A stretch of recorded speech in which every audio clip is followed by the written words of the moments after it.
Aurora theater shooting victims and their families are upset tonight. No one will tell them where the theater shooter is. In January, James Holmes was transferred to a new prison.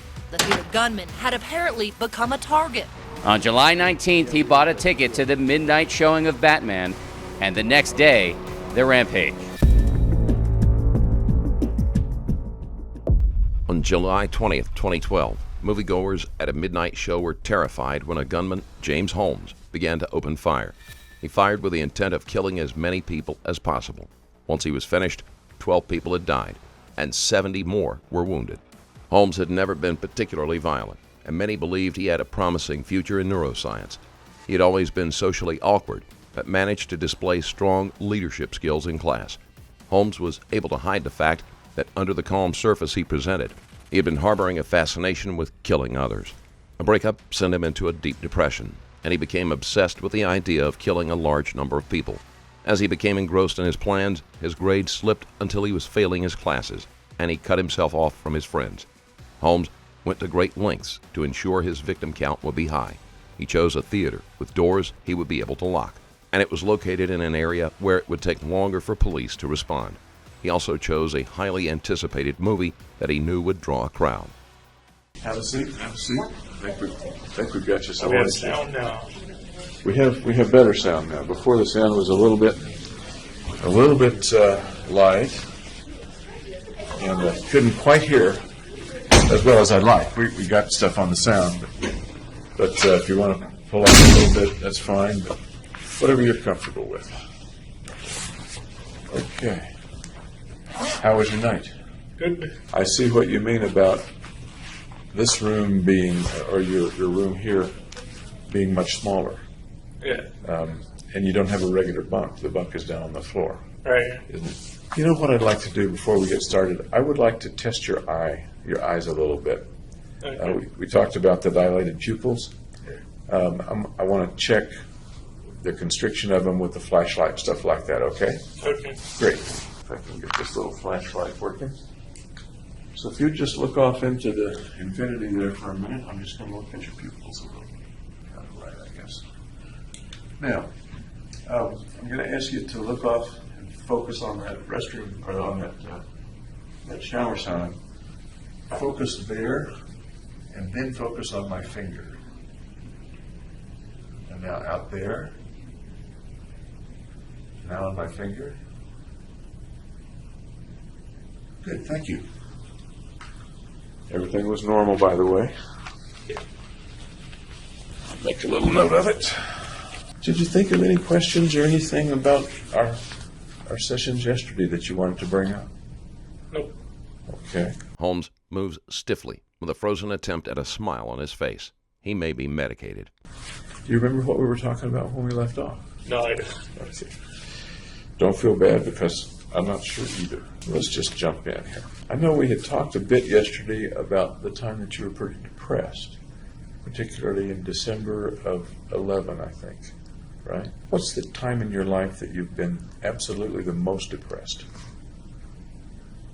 I'd say it was around that time. Around that time. Okay. Any other times in your life that came close to that? No. Okay. And by depressed, I mean down, blue, sad, maybe feeling hopeless. Yeah, there wasn't anything like that. Okay.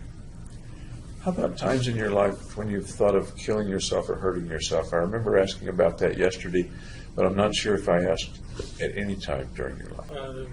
No, there weren't any other times. Have you ever tried to hurt yourself or kill yourself? Just parasuicide. I'm sorry? Parasuicide. And what do you mean by parasuicide? Not going all the way through with it. Okay. Holmes made his first attempt at age 11 when symptoms of his mental health issues first began to surface. And what was it that you did that didn't go all the way through with it? What was it that you did, may I ask? I was kind of sawed at my wrist. Okay. With what? Cardboard. How old were you? Early teen. Early teens.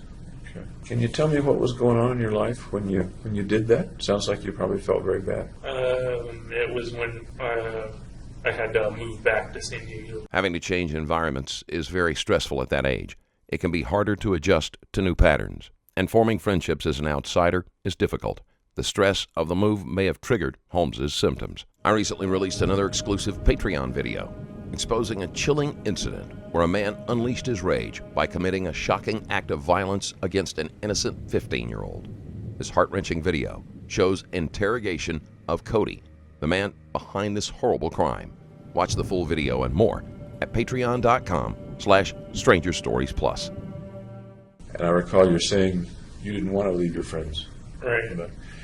Did you do that after you moved back or before you moved back? On the trip, moving back. On the trip? Yep. Where were you? Can you tell me more about what happened? I was in our van on the trip, moving back. Tell me more. Well, I just felt ignored Ignored in what way? in the decision to go back to San Diego. So you're in the van. Tell me the process, if you will. I don't know if there's a process to it or not, but Where were you sitting? What was going the on? very back. Okay. How did people discover what you were doing? They didn't. Nobody ever found out about it? Tell me more about the sawing as you described it and what kind of cardboard it was. There's a lot more to this, I think. It was just a regular cardboard, like you see in a moving box. I'm not getting the whole video of it. Can you describe the video of it? Well, there's nothing else to say about it. Not for you, maybe, but I'm hearing some missing things. Like, where did you cut? How bad was it? All kinds of things like that. At the wrist, it wasn't bloody. It just broke the skin, though.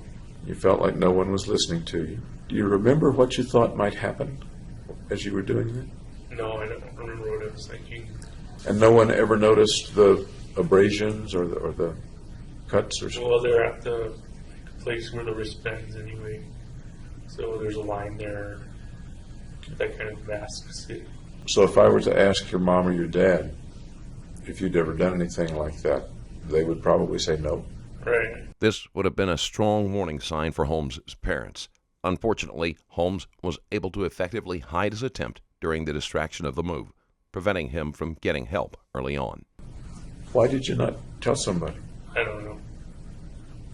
Any guesses? Just because I wanted to keep it private. My thought is a private pain that you were feeling. Maybe that's not your thought, but that reminds me of keeping a pain inside. Yeah, not discussing. Did you do that with pain a lot over your life? Keep it inside and not discuss it? Yeah, I didn't see any need to discuss it. What kinds of pain have you kept inside? Just physical pain, I guess. Tell me more if you can. I don't know anything else. Sure you do.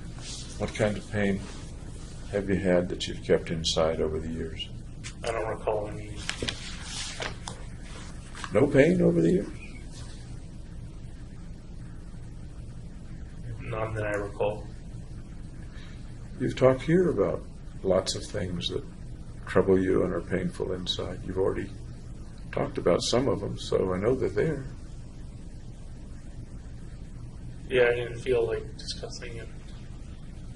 Here or before? Before. Can you discuss it here? The pain that's inside? That was inside, whether it was in school or at other times?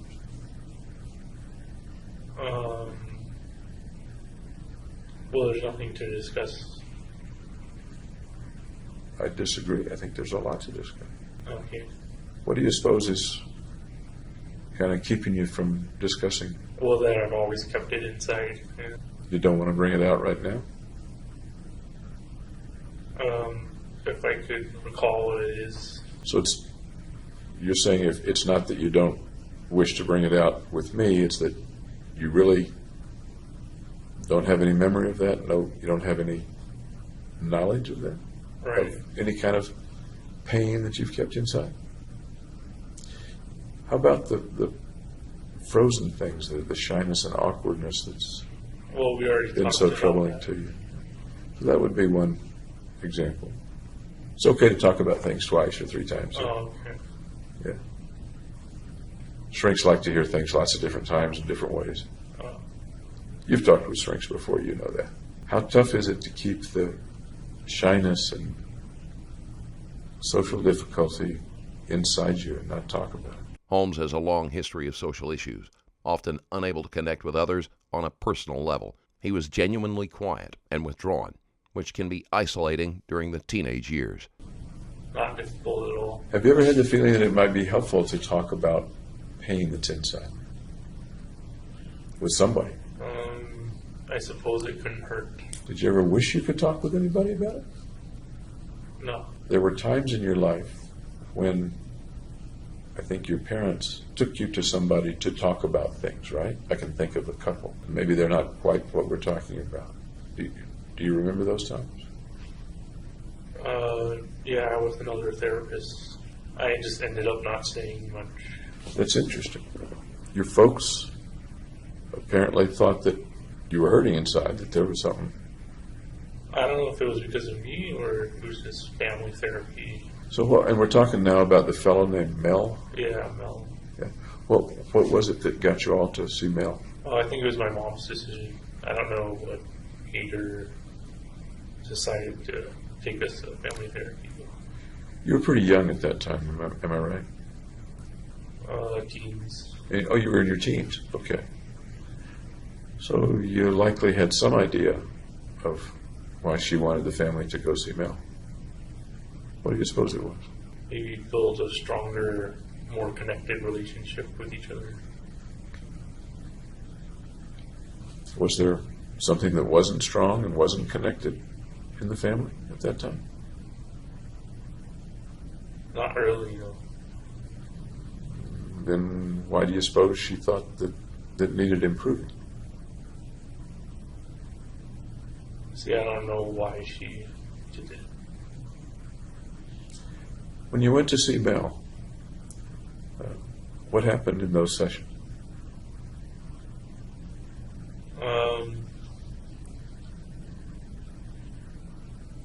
I don't remember. Do you remember anything at all about the sessions? What the building looked like, what the office looked like? It was like a typical office building. And then the room had bookshelves, that kind of thing. Okay. Do you remember how the family sat in the room? How did the family sit in the room? On a couch together. Oh.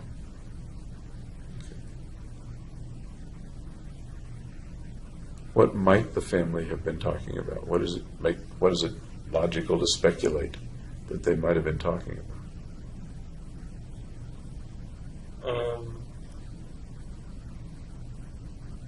I don't know. I just remember Mel telling a story about how he got hit by a car riding his bicycle, and like got all mad at the guy because he didn't apologize to him. So that was Mel's story. So I know Mel's story, and I don't know my mom's story, I guess. What do you make of the fact that you remember Mel's story, but not the more important story, and that would be your family's story? Because I guess our story never came out. Your story never came out. How many times did y'all see Mel? Like 10 times, I think. Lots of times. Yeah. There's lots of chances for the story to come out. What was it about the story that made it not want to come out? I don't know, I guess because I'm not very sharing. Holmes is more reticent in forced situations, but he was very forthcoming about his feelings with at least one girlfriend who was concerned about his obsession with violence. Was it just you, or was nobody talking? Nobody wanted it to come out.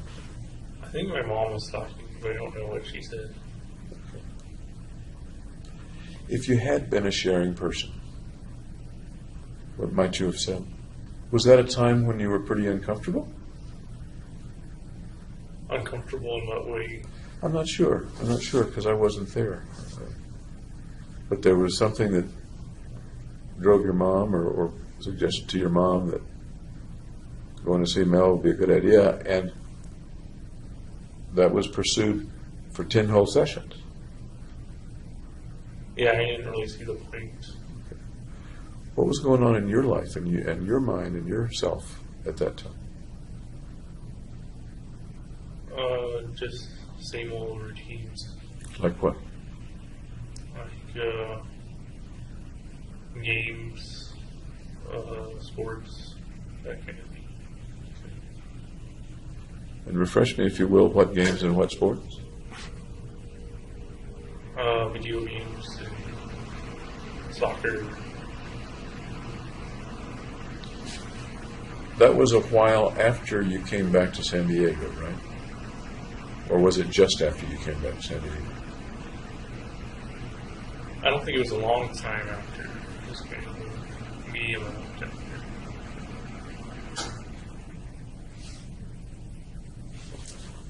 One more try. What might there have been going on in your part of the family, your life in particular, that might have contributed to Mom saying, we need to get some help with it? Nothing unusual. So you weren't part of her reason? I doubt that. I think I was part of the reason. And in what way might you have been, or were you part of the reason? Well, because I'm part of the family. We're getting into kind of a tautology here. Yeah. It's getting circular. When Holmes is confronted by the fact that he may be the reason behind the therapy sessions, he becomes uncomfortable and tries to deflect so he does not have to admit it to himself. I don't know her reason for starting therapy. I don't either, because I wasn't there. You're the only person in the room who was there. Yeah, and I don't know. Okay. I asked you about yourself and being depressed and thoughts of hurting yourself. Has anybody in the family ever been severely mentally ill or severely depressed? And In my extended family, mother, father, brothers, sisters, aunts, uncles, cousins, grandparents? my mom's father had to be institutionalized a couple times, but I don't know why. Or for what. Did you know him at all? Only when I was very little. And did he pass away when you were little and you didn't know him, or is there some other reason you didn't know him? He passed away when I was little too. So. Okay. And what, so far as you remember or were told or figured out, what was his difficulty? They didn't tell me. What do you think? Maybe depression. He was hospitalized, you said? That's what my parents told me. Okay.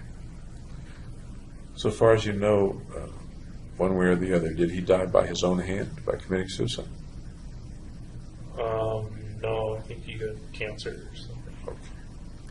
Anyone else in the family been in a mental hospital or had significant psychiatric issues or problems? My aunt on my father's side, I think she's schizophrenic. That would be Betty Holmes? Yeah. Is that right? Okay. Tell me about your Aunt Betty. She has paranoid delusions, I think. She doesn't talk much, but she's a kind and loving aunt. Okay. What do you mean by paranoid delusions? In terms of her? I think she thinks there are people that are after her. Okay.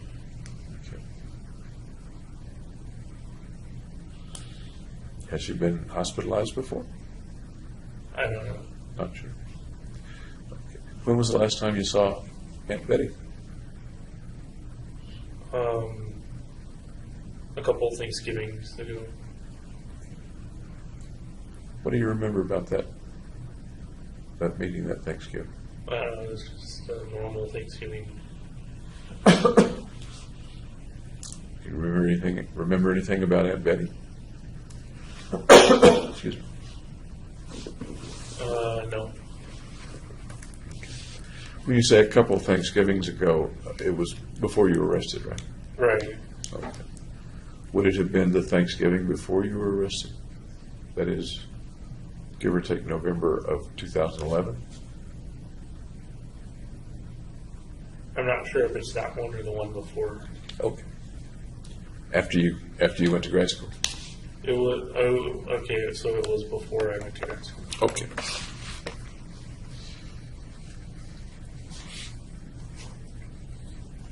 You don't know much about Granddad, but you do have memories and interactions with Aunt Betty. Are there any ways that you're similar to or quite different from Aunt Betty?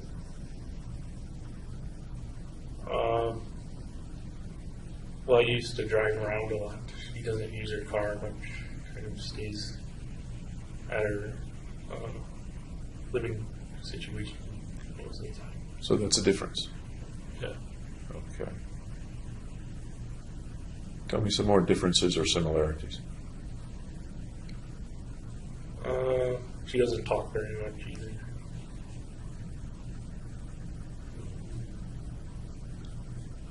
She goes to bed like at 7 o'clock, which is really early.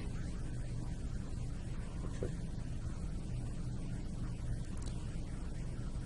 Any other differences or similarities?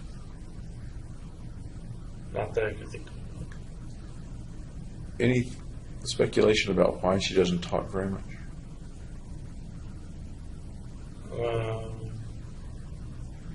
No, not really. I guess it's just part of who she is. Okay. You think she's a shy and awkward person? You've used those words to describe yourself. Holmes shares several similarities with his aunt, although there is no evidence to suggest she was ever prone to violent thoughts or acts. I don't know if she's awkward or not, but I'd say she was. Okay. Is there anybody in the family that you feel some similarities with? You often hear people say, I'm just like my grandfather, I'm just like my uncle, I'm just like my dad, or something like that. I'd say I'm like my dad and my mom. Okay. More like, I didn't quite hear you. More like my dad. Okay. In what ways? Can you explain that to me? Both kind of have a bit of OCD. OCD meaning? Obsessive compulsive disorder. And whenever somebody uses terms like that with me, I always ask, what do you mean by OCD or obsessive compulsive disorder? Like being fastidious, detail oriented stuff. Any other similarities, either within the OCD concept or something else?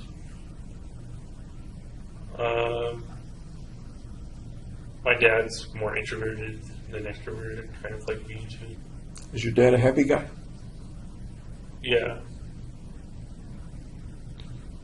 I know that they're upset that this has happened to you and that you're in the situation that you're in. But other than that, you feel he's a reasonably happy guy? Yeah, he's happy. Okay. How about differences between you and your dad?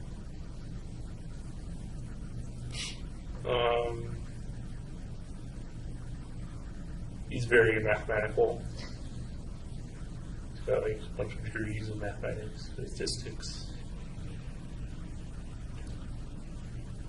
You're not mathematically inclined yourself, even though? Not solely mathematics. Okay. Are you a happy guy? I know the situation is very, very difficult. But Not right now. No. Not right now. That's fair. Let me kind of rephrase. Before you were arrested, say as you were in graduate school, were you a pretty happy guy or no?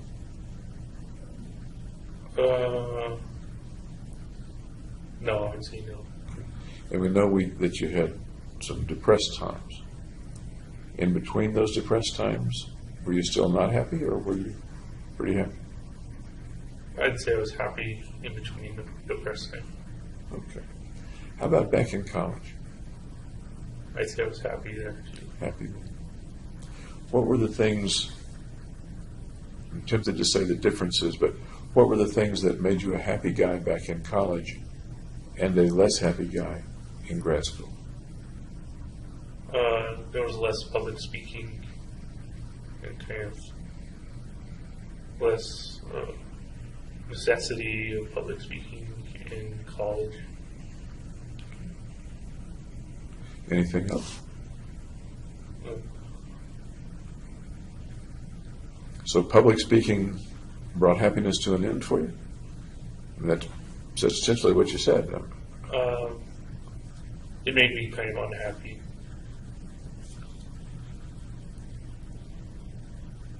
How is public speaking so powerful that it brings an end to happiness for James Holmes? How is it that powerful or that distressing for you?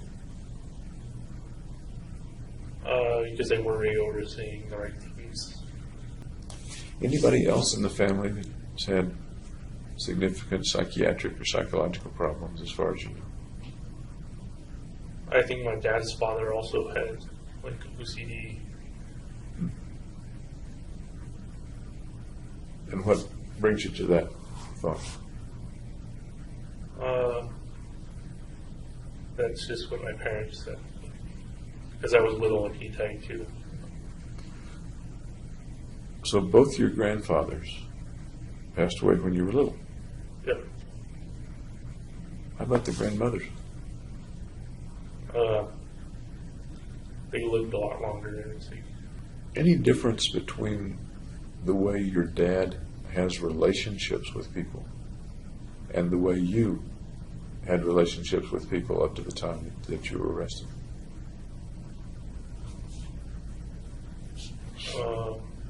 I don't know about my dad's relationships. What do you see in your dad vis-a-vis other people?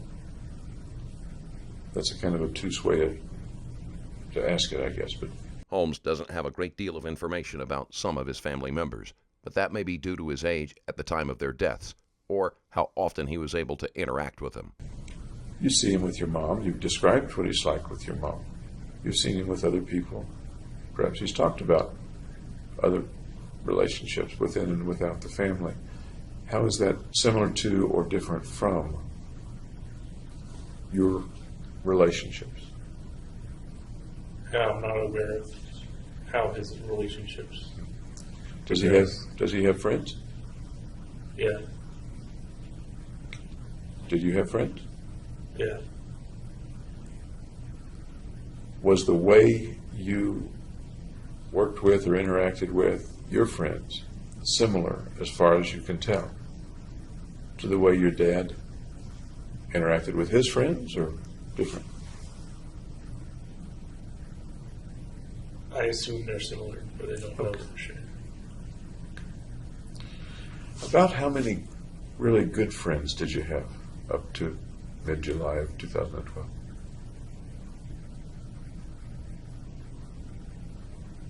About 5. About 5. Here's an odd question. How old do you think your dad was when he married your mom? Do you happen to know or no? Late 30s, I think. Late 30s. Okay. Do you know if they knew each other in their 20s? I think they met at UC Berkeley during a tennis game, or introductory tennis. Okay. What was the story of their, if you know it, the story of their relationship and their courtship and eventual marriage? I don't know that much about what happened after that. Okay. Did you ever have thoughts of marrying or having a family yourself?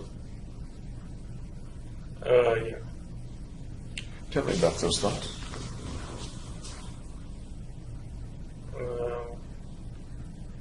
Just to get a good job to pay for a nice house and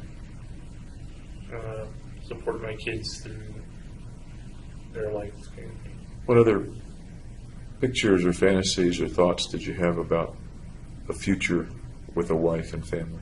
What was the question? What other pictures or thoughts or fantasies did you have about a future with a wife and family? I didn't really have much thoughts beyond that. When you were going with Gargi, did y'all talk about a future together, or was it not that close a relationship? She said she didn't see a future together. The girlfriend Holmes is referring to had become increasingly frustrated with his possessiveness, as well as worried about his violent fantasies. She encouraged him to seek help, but when he refused, she felt as if they would not be able to have a sustainable relationship. Really? Yeah. When in the relationship did she tell you that? When she broke up with me. Okay. What would go into her saying that to you and breaking up with you? I don't know. She didn't give a reason why she said that. Speculate for me. You're a smart guy. Speculate for me. I guess she couldn't picture a family life for me. What would have been lacking in a family life with you? If anything, what do you think? All the ample conversation. When you were with her, was there ample conversation? There was enough. You've said before several times that people you're close to, you're much more facile with conversation than people that you're not close to. Right. Okay. You were pretty darn familiar with Gargi. Right. Yeah. So what was the conversation what was the conversation like with Gargi? It came easy. Talking with many people, you answer in few words. You use the word concise. Yeah. You don't volunteer much on your own. Right. What's the difference between that and the way you were with Gargi? Or was it similar with Gargi? I guess it was similar. Then I'm confused. You said things were easier with people you were close to. Yeah. Am I misunderstanding something or missing something? Well, I still didn't talk excessively, but I talked more with them. Okay. Would that be a difference in quantity but not a difference in quality? Or is that not a reasonable way to describe it? That is, the quality of your, let's just say, conversation is about the same, but there was a little more of it. Yes.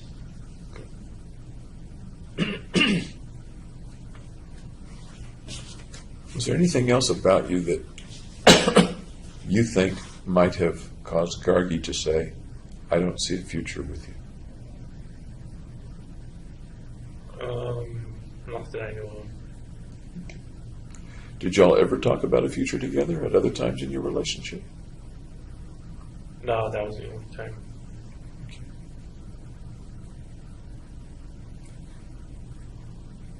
Tell me about the breakup and how you felt. Did this come suddenly, or did you see it coming? I noticed it coming. Yeah.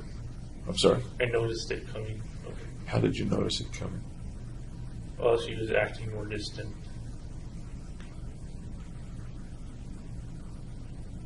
How did that make you feel?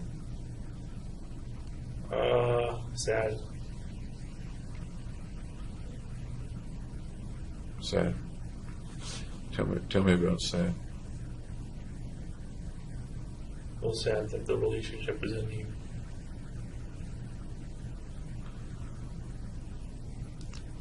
Had you ever felt that kind of sadness before? A particular kind of sadness? No.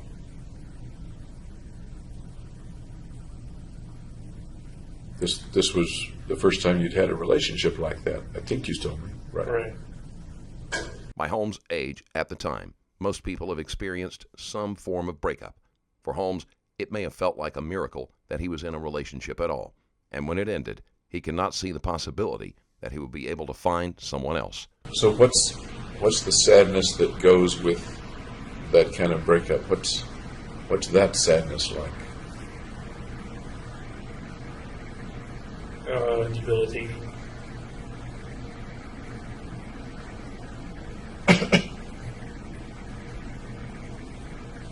Debilitating? Yes, I was morose then. Two big words. Can you break them down into smaller words and longer sentences? Debilitating, morose. Just that I didn't feel as energetic as usual.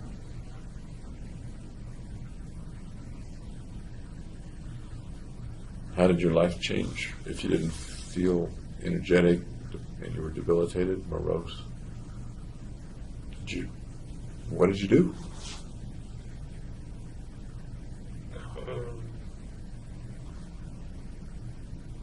I did more escapism, watching TV, that kind of thing. Watching TV, anything else? Listening to music.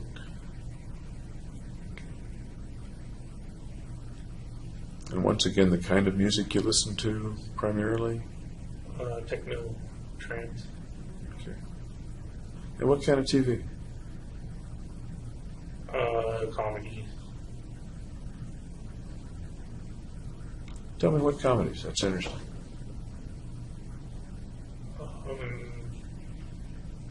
Arrested Development. Big Bang Theory. Louis C.K. The first two I'm pretty familiar with. I've never watched Louis C.K. He's kind of a pessimistic comic. So is it stand-up, or does he have a situation comedy situation? It's kind of him going through his daily life, but he's also done stand-up as well.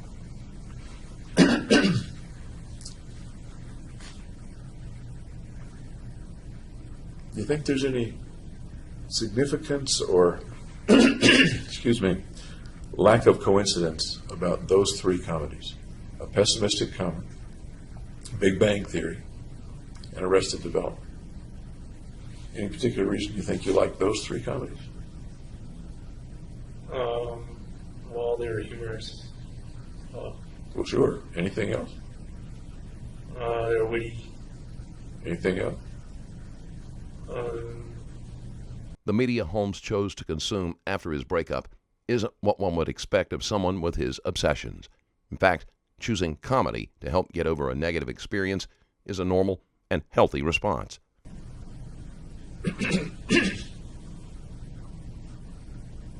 I guess they kind of mirrored my situation sometimes. That's kind of what I was wondering. Can you tell me more about how they may have mirrored your situation?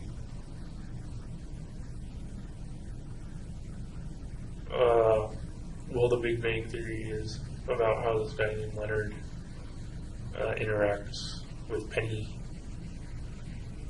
and they have relationships that start and end too.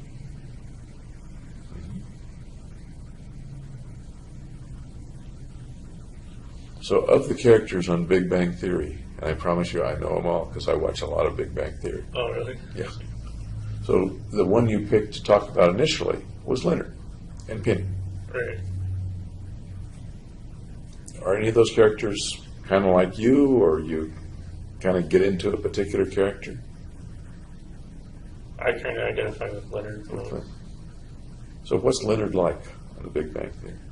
Suppose that I had never watched Big Bang Theory. What's Leonard like?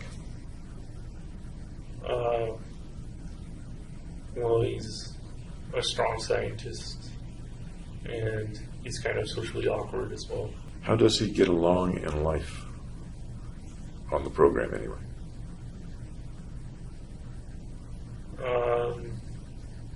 Well, he usually has adventures with his friends. Do you have adventures with your friends? Did you? Yeah. Tell me some of the adventures with your friends. went hiking at Dino Ridge. We went to the History Museum, I think, Natural History Museum. And we toured like beer factories.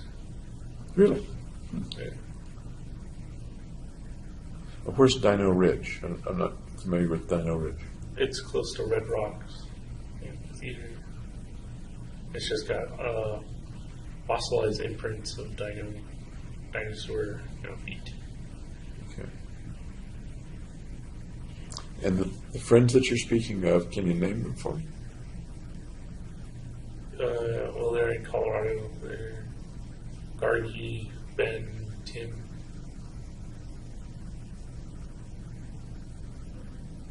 Anybody else? Not for those trips, no. Okay. So it's Gargi Data, Ben Garcia, Tim Tapscott, is that right? All right. Tapscott. Okay. Did y'all pal around quite a bit then? Yeah. Okay. That's a little like of course there were more than 4 people in the Big Bang Theory, but Right. there was Penny and then all the guys. Yep. Okay. The beer factory tour, that's interesting. Tell me about that. I forget the name of it, but they make Fat Tire beer, which is like my favorite beer. Okay. And they had like a bunch of samples throughout the tour, so you had to taste all their beers. How did I know that? The good part of the tour. Yeah. The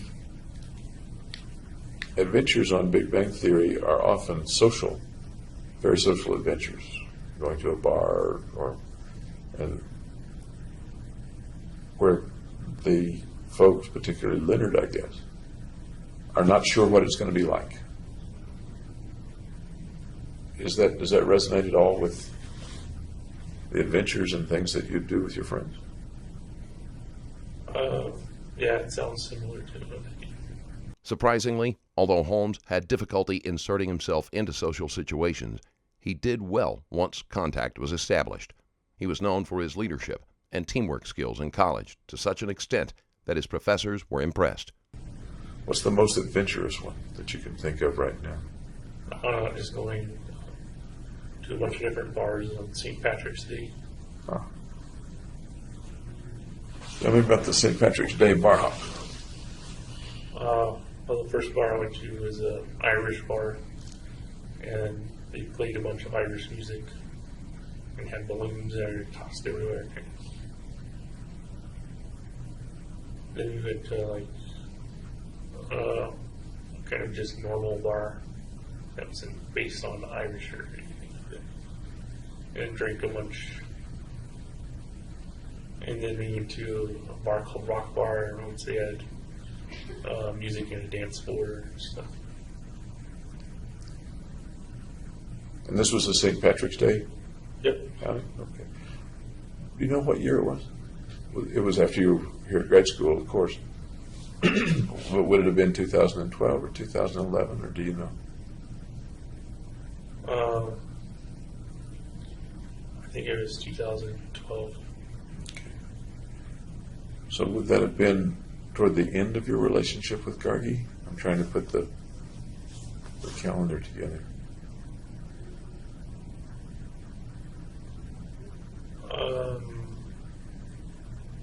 I don't remember. Okay.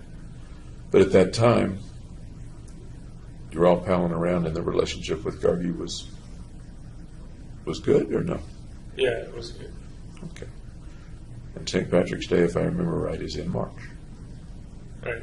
Okay. St. Patrick's Day is when the relationship between Holmes and his girlfriend began to unravel. This was sparked by an altercation between Holmes and a man who spoke to her while the two were on a date. So of that group, if you're the Leonard, I'm making it a leap here, I know. If you're the Leonard and Gargi's the Penny, the other guys don't have a girl. Does that bring up any thoughts? Did Ben and Tim not have a girl, and James did. When Gargi broke up with you, and from what you say, it was kind of a one-sided breakup. She was the one that left. Yeah, and then like a couple weeks later we got back together. And then I broke up with her. How was it that you got back together? How did that work?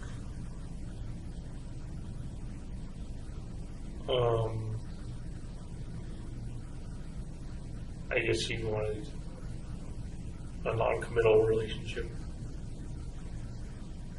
So I figured that was better than nothing. Okay. So what happened between you two? What was the relationship like in that second relationship, if you will? It was just like the first, except I knew there was not going to be a future between us.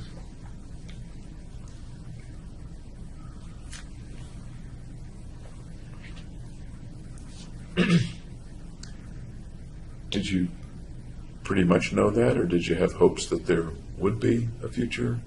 No hopes. Okay. Same time spent together, same intimacy or sex, same enjoyment of each other? Yep. Okay. How long did that last? I think a couple months. Okay. So that would bring us up to roughly when?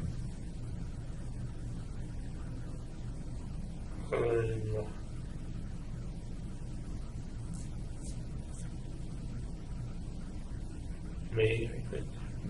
Of 2012? Right. Okay. Then you broke up with her. Right. Tell me about that. Well, I just told her I wasn't happy, and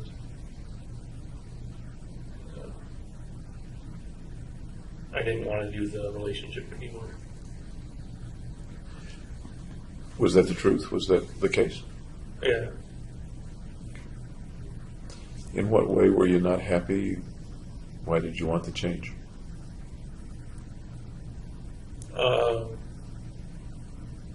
Because I wanted a committed relationship.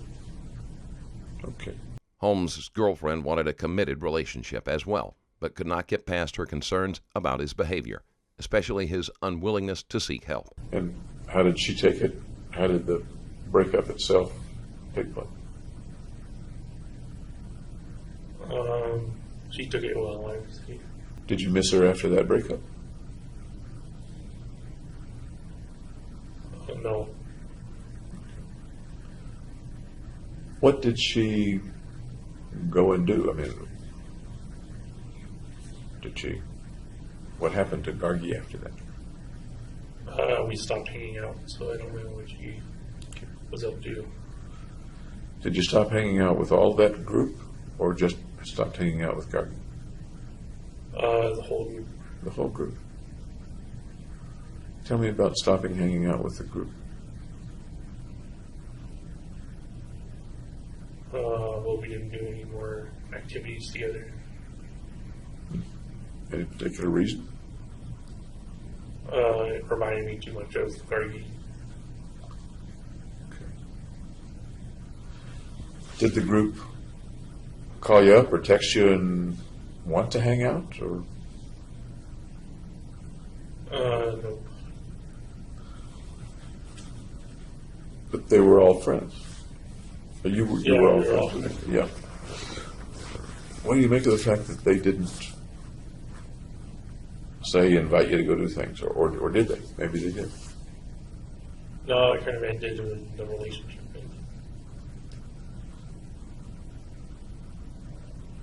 ended. That's odd to me that you have 3 friends, and the breakup with one of them cuts I things. guess Gargi was kind of the glue that kept it together. Sounds like they may have sided with Gargi in some way. Or maybe that's not the right term to use. It was more I left not participating with them anymore. Holmes avoids talking about how his actions contributed to the failure of the relationship. A pattern is developing that shows he is not able to accept responsibility for his actions. This is also shown when he tries to blame his friends for not staying in contact with him, but it is more likely that he shut them out. So you're saying it was more you that left them than them that left you? Or am I missing? Yeah, that's pretty much. Can you tell me a little bit more about that, about you leaving them?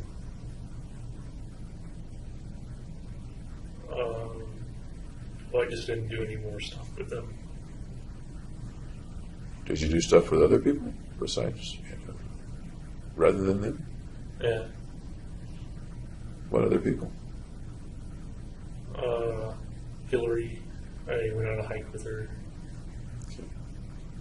That's Hillary Allen? Yeah. So how did Hillary come into your life? Well, I texted her to see if she wanted to hang out.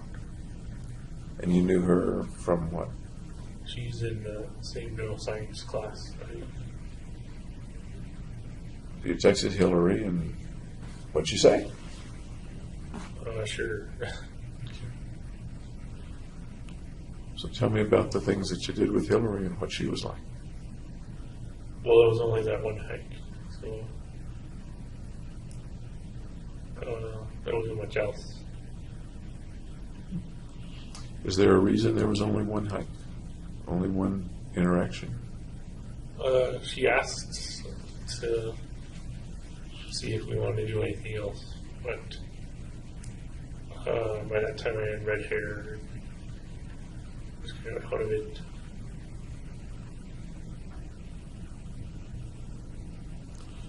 So she was asking to do other things, and what does your red hair have anything, what does that have to do with not doing more things with Hillary?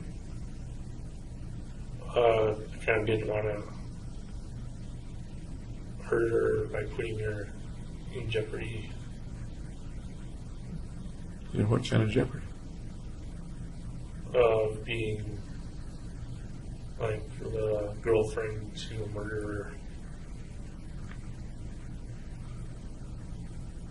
So at that point, you had decided that you were a murderer? That I was going to be. Setting aside, and maybe that's the wrong thing to do, the part about you wanting to protect her, was she a pretty nice person, tough to give up? Yeah, she was nice and friendly. And the reason that you gave her up was solely that you wanted to protect her? It sounds like that becoming a murderer was very important to you at that point. To give up friends, to give up the possibility of the relationship with Hillary. Yeah.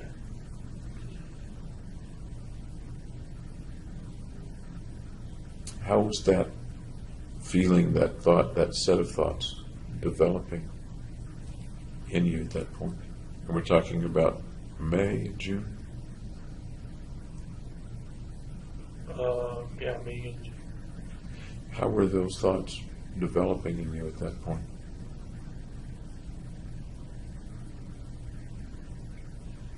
Kind of consuming me. It's an interesting word. Can you tell me what you mean, consuming you? It became the main focus.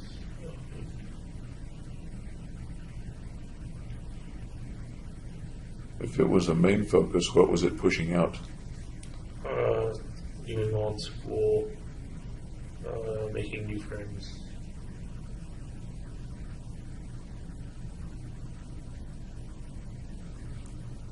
So it was pushing school away from your life. It was pushing making new friends away from your life. Again, I don't want to put words in your mouth. Is that That's what you're correct, saying? yeah. Okay.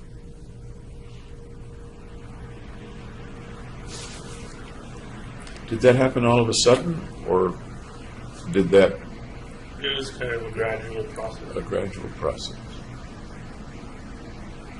Can you put your finger on about when it may have started inside you?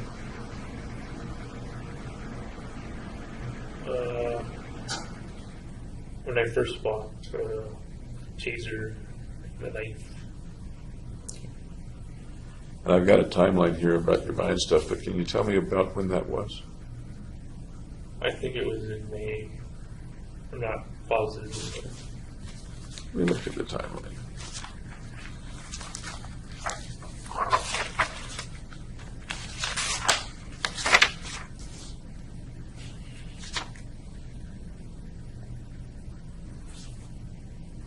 Okay. So that's about when the thoughts began to fill your life? Or tell me in your Kind of words take rather than my over. words. I'm sorry? Kind of take over.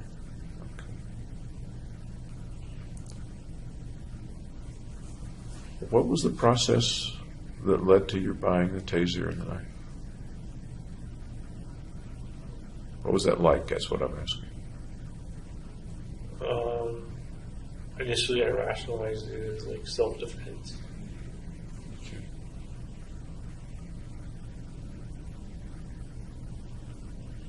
Did you think about the purchase very long, or did it come to you kind of all of a sudden? No, it was just all of a sudden. What did you know about tasers and knives up to then? How did you pick a particular taser or that particular knife?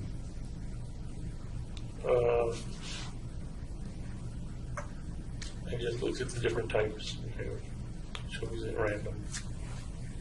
Chose it at random? Is that what you said? Did you research it at all? I looked at the different types and the different prices. The research that Holmes did was very basic, unlike some of the elaborate and detailed plans that were made by others who committed acts of murder on a large scale. Where did you look at it? In the store, online, magazines? Online. So what did you choose? I chose a taser that looked like a cell phone. Okay. Remember the brand name or the model? No. And where did you acquire it? Where'd you get it? Amazon. Okay. Your thoughts at that time, you used the word rationalize, but your thoughts at that time had to do with self-defense. Right, that's what it was initially. Okay. What was in your mind? What were the pictures or thoughts or fantasies in your mind about self-defense? That I would be attacked by people. What do those people look like? Thugs. Where are they? What's the circumstance? Can you expand on that a bit? I'm just like walking down the street and thugs rob me. What do they take from you? What do they do?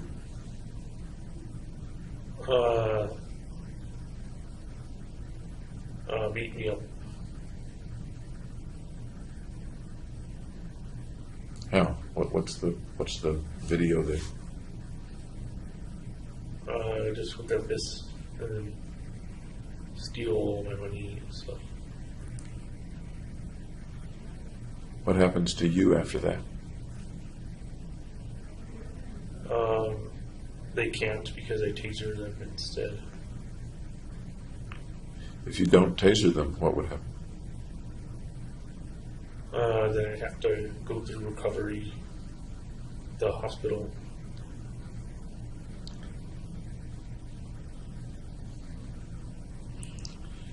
You'd been in some fights when you were a little kid, as I recall. Not serious, kind of play fights. Okay. Had you ever been beat up badly before? No. Okay. So the taser comes in a box marked Amazon, and the knife with it. What sort of knife was it? I think it was Smith & Wesson folding knife. Okay. So that comes in a box from Amazon, and what do you think? That I'm safe. Did you end up carrying them? Sometimes. Did you know how to use them? How did you figure out or assume that you would use them if the occasion arose? Well, I practice. There's like a pivot screw on the folding knife as you flip open, and the taser's just a button you press. It's a lot louder than I thought it would be. So you pressed it, you tested it how many times? The taser just twice. Okay. I assume there's a limited charge on it, or was it rechargeable? It's rechargeable. Rechargeable. How did you test it? I just pressed the button and saw the electric arc. So it was a contact taser with little points in the arc Right. between them? It wasn't one that It wasn't a shooter. shoots out? Okay.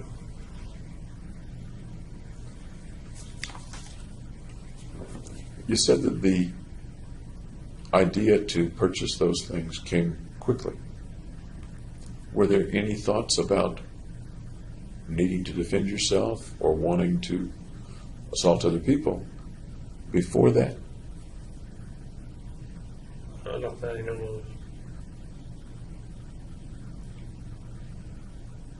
Yesterday you talked about the frozen situations, neither fight nor flight, and kind of frozen in a social situation. And thoughts came to you about nuclear winter and about the saw. Right. When's the first time you recall having those kinds of thoughts? Early high school. Early high school.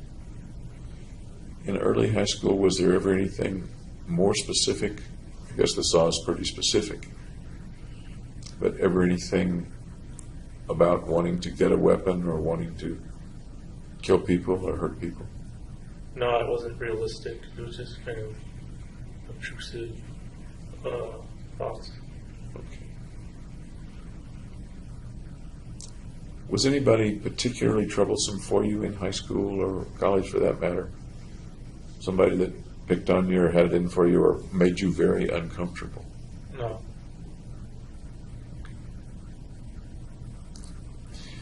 After getting the taser and the knife, I'll be clear, those were the first weapons that you purchased? Yeah, and part of the reason I purchased them was because Hillary had someone slash her or like screen window something. I'm remembering something like that. Tell me more about that, please. She just said she almost had a break-in. So I would be prepared if I had a break-in. Did you advise her about being prepared? No. Or this had more to do with protecting you than protecting her? Yes.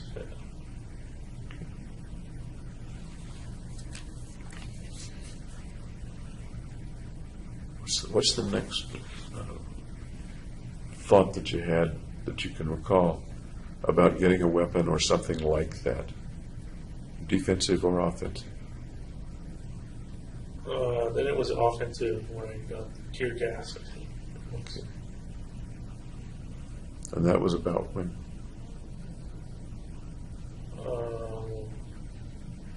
I don't know, you have the timeline. Yes, I do. I'm trying to. Okay. I would like to verify the timeline and see I'm not sure. if you remember it similarly now to when you were. Actually, this probably had to do with researching the actual purchases, but I'd much rather hear it from you than look at somebody else's record. Well, the record would probably be more accurate. Yeah, but that's not always my purpose, is it? My purpose is to see what's in you, Okay. to try to understand what's in you. So I think it was May or June. Okay. Remember the thoughts about buying the tear gas? What came to mind? What pressed you to do it? No, I don't know how it changed from self-protection to aggression, offensive. Holmes had always had an interest in causing harm, but until this time had never allowed himself to pursue the idea seriously. I suppose tear gas can be both offensive and defensive. But you're saying offensive is what you just said. primarily thought of it as offensive and a crowd control. Remember what your thoughts were at the time of what situation might arise in which you might use it? If there was a riot, or if I started a riot, kind of thing.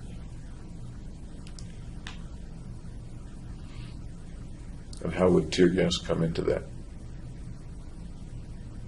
It would disperse the crowd. And how is that an offensive move? Because you're forcing someone to move.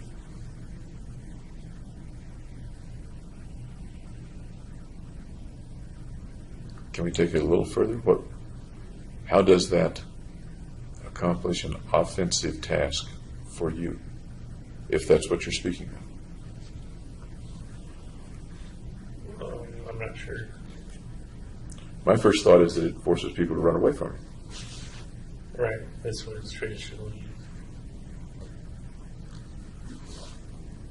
Why do you want them to run away from it?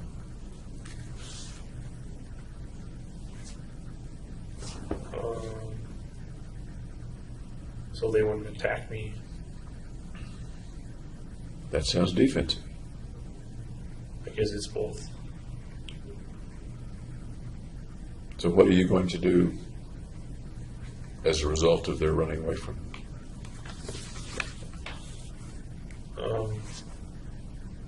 Avoid being attacked. Anything else you're going to do? No. Okay. You recall roughly what the next things that you bought were?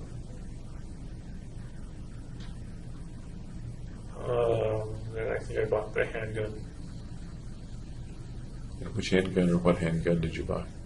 Glock 22, 40 caliber. Okay. Was this also online, or did you get it at a store or order it? I tried to buy it online because it was cheaper online, but there's firearm transfer. There's a bureaucracy to it you have to go through. So I just went to the in-store and bought it there. Okay. You remember what store you went to? Gander Mountain. They don't have Gander Mountain where I live, so tell me about Gander Mountain. What's Gander Mountain? It's basically like selling camp supplies, outdoor supplies, as in the gun section. Okay. Any particular reason you chose a Glock 40 or Glock 22 40 caliber? The 40 caliber has more stopping power than the 22 or 9 mil. So that's why I chose Company. But less than a 44 or 45. Why'd you pick 40? Well, as you go up, it creates more recoil in the gun. So less accurate, I guess. Sounds like you researched that a bit. A little, yeah. How did you research it? Just online searches. Okay. You got a Glock 40 with these characteristics. Anticipating what, if anything?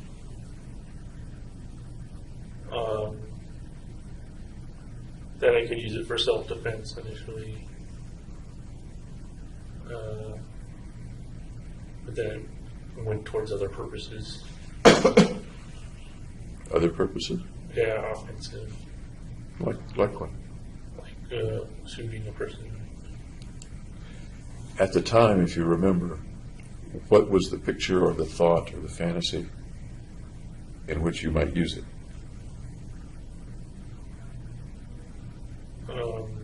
Well, just in a mass murder situation. The leap from self-defense to mass murder is quite large.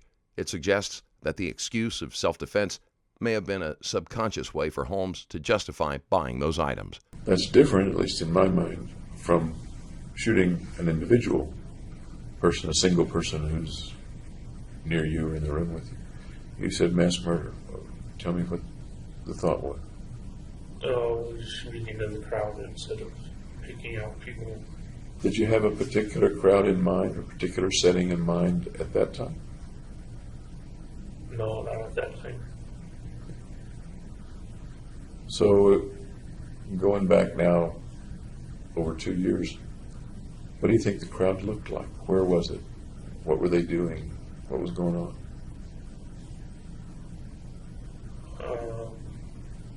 It was just a crowd. There wasn't any specific setting to it. So it was still abstract. In that abstract, in general, was the crowd, for example, trying to do something to you? Or doing something else? Or They were just going about their business. okay. Was there anything frightening about these people to you? In the thoughts at that time? No, Yesterday we talked about a word that some people use to describe you inside as angry. right. Okay. As you were thinking about these things, buying a Glock, ordering a tear gas,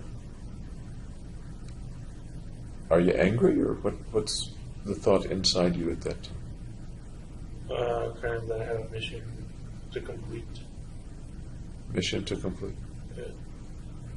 That doesn't sound angry, but maybe it is. Is angry in there anywhere? No, there's no anger. Okay. Tell me more about the mission to complete thought.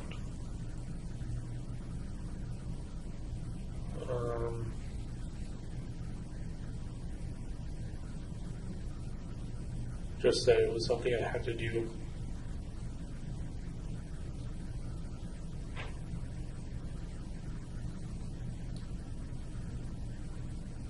Did the word mission come out of you or come from somewhere else? From me. From me, from you. Okay. Did the having to do it come from inside you or from somewhere else? Inside me. What do you make of that? What's the something you had to do? Tell me more about what that is. It's like I was obligated to do it. In what way obligated? That there was no other alternative to doing something else compared to. And what creates a situation where there's no other alternative?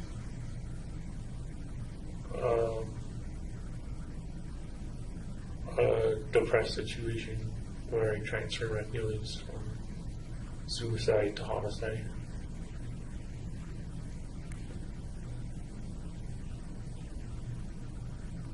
What brings you to that explanation that the obligation came from, in your words, a depressed situation where you transferred your feelings from suicide to homicide? Where does that explanation or interpretation come from? I just made it up, imagined it. One of the reasons that the jury did not accept Holmes's insanity plea was the vagueness of his so-called mission. Normally, a person with this type of delusion has a clear idea of who is targeting or who they are trying to save the world from. Holmes's mission has no specific target or source of antagonism. Is that what you were thinking or imagining at the time, or you just made it up just now with me? No, at the time. That's interesting to me, a little confusing to me. You just made it up and imagined it, that it was a transfer from the suicidal to the homicidal. Yeah, so I take my suicidal thoughts and make them go away by having homicidal thoughts. Had anyone or anything taught you that that was a possibility, or what brought you to that conclusion that my suicidal thoughts will go away if I have homicidal thoughts or do homicidal things? That's just what I figured would happen. What you figured would happen. So a little earlier we talked about suicidal thoughts. What were the suicidal thoughts like, if you remember? Well, I didn't have them because they transferred me. Okay. The word unconscious comes to mind. Does that come to your mind too, or not? No.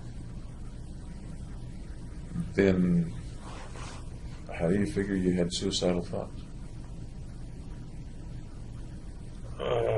Because I was like almost catatonic. What do you mean by the catatonic? Like didn't have the drive to do anything other than the mission I made. What else does, how else is catatonic kind of defined in your mind at that time? Or now for that matter? A lack of energy, just not willing to get up or do things that I normally do. And that's the way you felt? Yep. In May, June, I think we're talking about, of 2012. Yeah. Were you still going to classes at that time? Yeah. Okay. When did your prelims come up? When were those?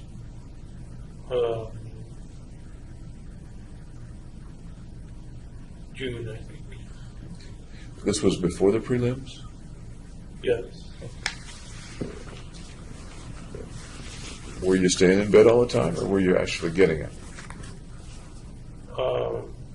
Every opportunity I had, I would stay in bed, but if I had to go to class, I would get up.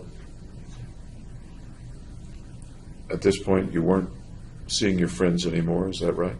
Right. Were you interacting with them by text or email or IM or anything like that? No, I deleted their numbers. Really? Yeah. And why'd you delete their numbers? Because they kind of figured our friendship was over. Any reason not to keep them in your phone, even if the friendship is over? Deleting numbers sounds to me like an active disconnection on your part. Yeah. And I'm wondering, what was the logic of that as contrasted with just ignoring them? Well, in a way, it was ignoring them. But you did something active. You deleted their number. Right. Of course, you could have called them anyway or texted them anyway. But the numbers were deleted from your phone, huh? Yeah, Okay. Out of sight, out of mind. Okay. Did they reach out to you or try to contact you or ask you to do things? No. No. That sounds like a kind of a loss. You have 4 or 5 friends that then you don't have them all in the course of a couple of weeks. Right. Did you feel a loss or a sadness with that or no? Yeah, I felt sad and depressed.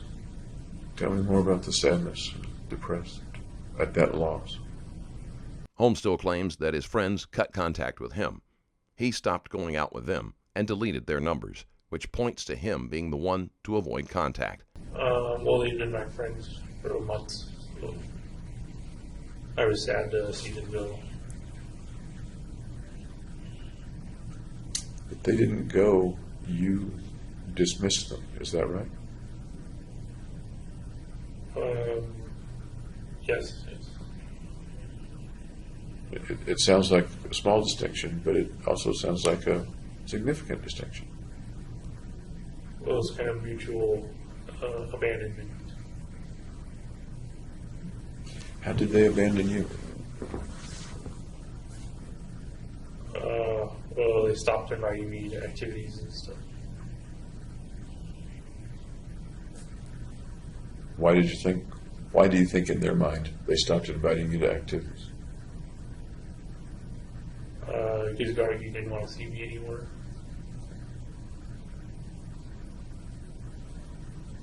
So the group included Gargi, and because you broke up with Gargi, it no longer included you?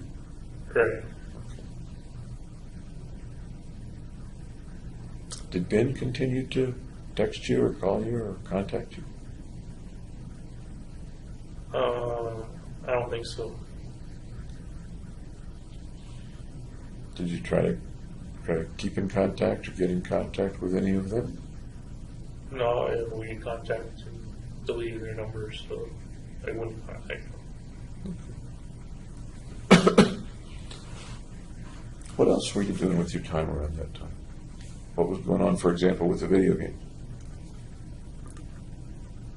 While I was playing them,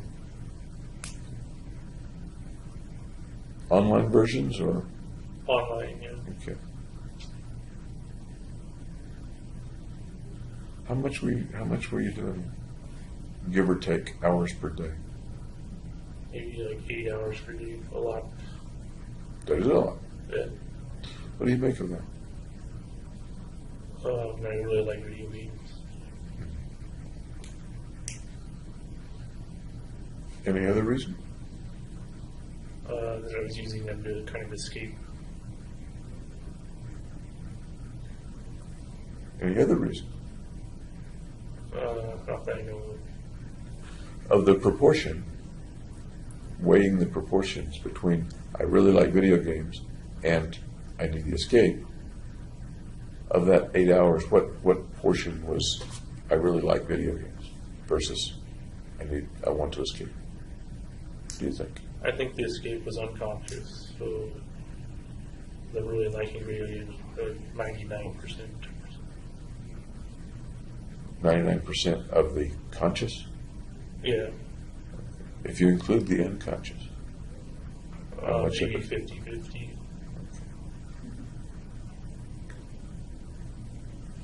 Do you remember the opponents or colleagues online that you... They're usually just random people, So there wasn't a particular nemesis or something. log-on name or something like that that would come up that you would interact with in the games? No. Is it the rule, and I don't play online games, so you'll have to educate me a little bit. Is that the rule that there are so many people out there playing the game that you don't notice the different, the players appear random? Or is it more the rule that you would see this one in the game environment at your particular level over and over again? You can create guilds and clans, or add friends, so that you play with them over and over again. And you're talking about a particular game, I'm not recalling the name of it. Yeah. The main game I was playing then was Diablo 3. Diablo 3, right, okay. I looked that up. Very confusing to me. Okay. So, were you in guilds and clans with those folks? Or No, not? I was just playing randomly. Okay. We started this chain of conversation about the suicidal thoughts being converted to homicidal thoughts.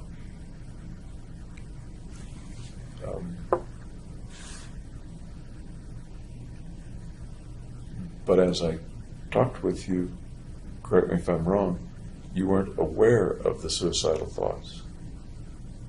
It was kind of an automatic conversion. It is easy to become confused by Holmes's reasoning, since he did not seem to have any ideations about self-harm at all. Did you believe at that time that the homicidal thoughts were converted from suicidal thoughts, even though you weren't aware of the suicidal thoughts? Or is that something that you deduce after the fact? I don't remember. I guess it goes to the question of where's the mission coming from? In your thoughts at that time, where's the mission coming from? As a kind of coping mechanism. Is that really the way you thought of it at that time? I'm having a coping mechanism, and so I'm No, on at a this mission. time it just happened. Okay. Did you spend much time trying to figure out where the mission might be coming from, or did you just kind of, Accepted. here's the mission, and, I'm sorry? kind of just accepted. Pretty serious mission to just accept. What do you make of the fact that you just accepted a mission of that seriousness? Once again, you're a smart guy. I didn't think it was all that serious. Tell me about that. I didn't think it was all that serious. When you've bought the tear gas, you bought the Glock at that point. Yeah, I didn't think of the consequences through. Which consequences? Of completing the mission. So you're at the beginning of actually carrying out physical things related to the mission. Right, ordering the weapons. Are you saying that you didn't really think the mission was going to come to fruition? Or is that not what you're saying? I just didn't know. I was preparing. Okay. As you got items, did you have any particular feeling or experience once the item was gotten? Well, I formed an attachment to it, learning how it worked, practicing with it. Holmes still cannot fully define his mission. He has no strong goal or conviction. And I guess I'm asking, it sounds like you're saying there was a pressure or a pretty strong, maybe impulse is not the right word, to get the tear gas canisters, to get the Glock. After you had gotten it, was there any change in that pressure or that push? No, it just kept escalating to get more and more weapons. Okay. So getting the weapon didn't satisfy the, let me say, thought. Correct. Okay. And I'm not sure I'm conveying that very well, but let me just ask you, what do you think I'm asking? So we kind of get on the same page. Were the weapons kind of fulfilling the mission on their own? I'm sort of, that's pretty close. That's pretty close. And I'm probably not articulating it very well. Often we have you use the phrase obsessive compulsive. If I have a compulsion to check the door, make sense? Right, people check it over and over again. Yeah. Once I check it, the strength of the compulsion goes down for a little while. Does that make sense? I've satisfied the compulsion. You don't need to check it for a while. Okay. And it may be for a second, it may be for a minute or a day, but carrying out the act relieves the pressure for a while. I'm curious as to whether you experienced anything like that. I would say yes, because I didn't buy all the weapons at one single time. I kind of paced through it, going from compulsion to compulsion. Okay. And you use the word escalation. How does that fit in this kind of thought? Well, getting a shotgun is an escalation from just a handgun. As you got more of the equipment, and you mentioned, you didn't use the word fascination, I don't think, but attachment, that's the word you used. Tell me about the attachment. Well, as I got familiar to the gun, I became attached to it. How did you get familiar with it? What was that process like? Just taking it apart and assembling it again, seeing how it worked. So you did that? Yeah. The attachment to the weapons themselves is unusual. Typically, they are only seen as a means to an end. With each of the things that you got, or in certain particular ones? Most was with the handgun. Okay. I guess there are different levels of stripping a gun. Right, I wouldn't take it down to the factory kind of assembly part, but I just do the basic assembling system. Did you get pretty good at it? Well, there was no reason really to get very good at it, but I could take it apart and put it back together again.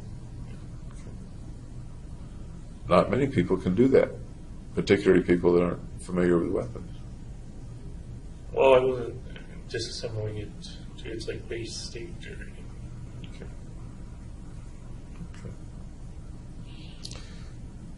Do you recall what the next things that you bought were? I think it was a shotgun. Okay. And where did you get that? Locally or online? I ended up getting everything locally. It was at like Bass Pro Shops, I think. Was there any problem acquiring those different kinds of firearms and ammunition, etc.? Any problem? They had it listed on their like kind of checkoffs list that people who are mentally ill can't buy them. I guess you have to be committed to like an asylum or something to be termed mentally ill in their words. That wouldn't have presented a problem for you, right? I thought it might be a problem. In what way did you think it might be a problem if you'd never been in a... I thought that Fenton and Feinstein may have diagnosed me as mentally ill, and then I wouldn't be able to buy the guns. Ah. And the first time you went to see Fenton or Fenton, first it was Roth. And Right. then Fenton, what was the earliest you saw them? I don't remember the month. It was before I started buying the weapon. Okay. And you thought maybe you were in some database or some record or something like that? Right. It was a possibility. Did it turn out to be a problem? No. So I could order the gun and get it basically an hour later. How much ammunition did you buy at the time? I buy it in bulk, so like thousands and thousands Mostly local or mostly online? online. Okay. Was that ever a problem, ordering bulk ammunition? No. Okay. What else did you buy? Assault rifle. Semi-automatic? Yep. Did you try to convert it? No, I didn't have the knowledge to convert it to automatic. Okay. Did you think about it?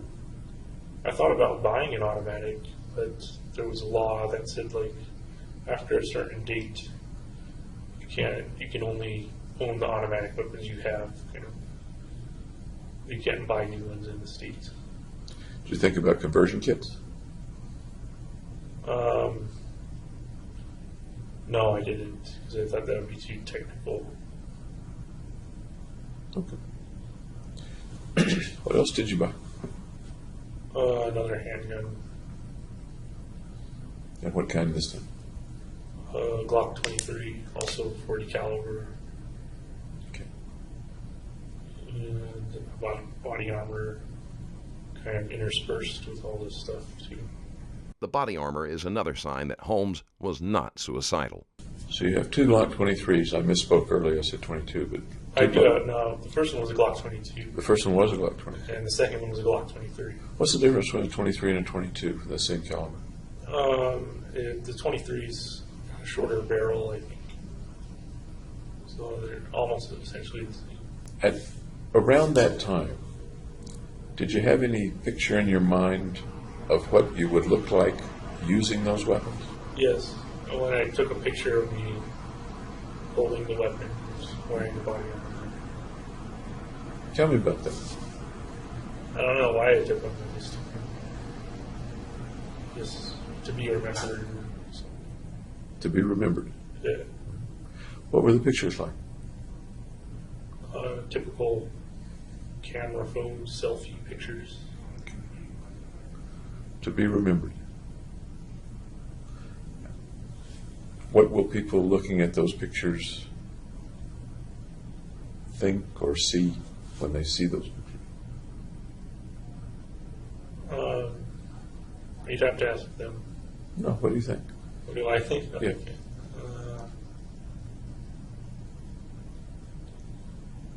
I think they would remember it because they're kind of unusual pictures.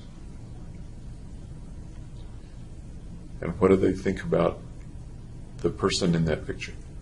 That they're familiar in the ways of weaponry and body armor.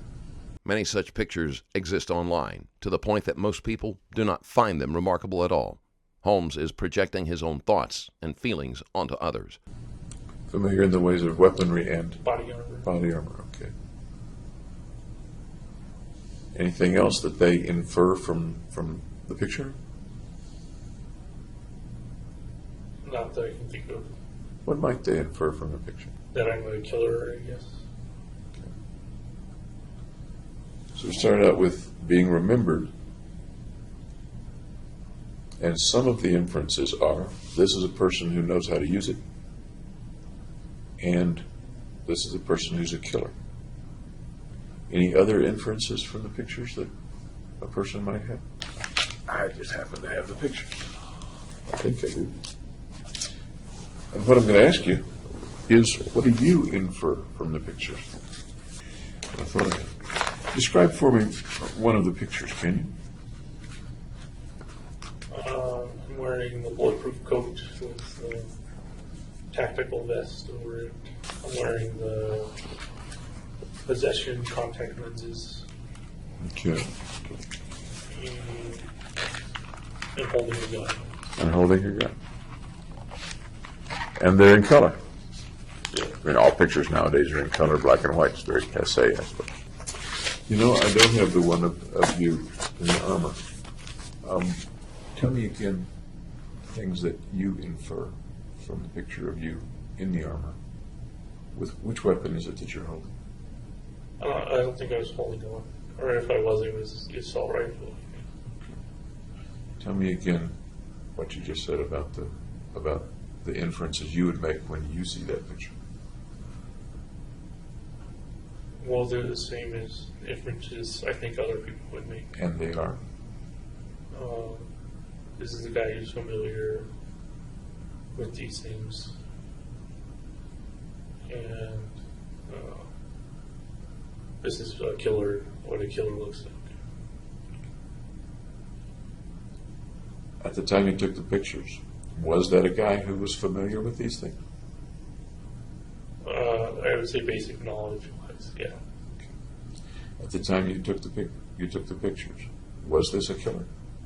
This is what a killer looks like. Is that what that was? That's what I thought.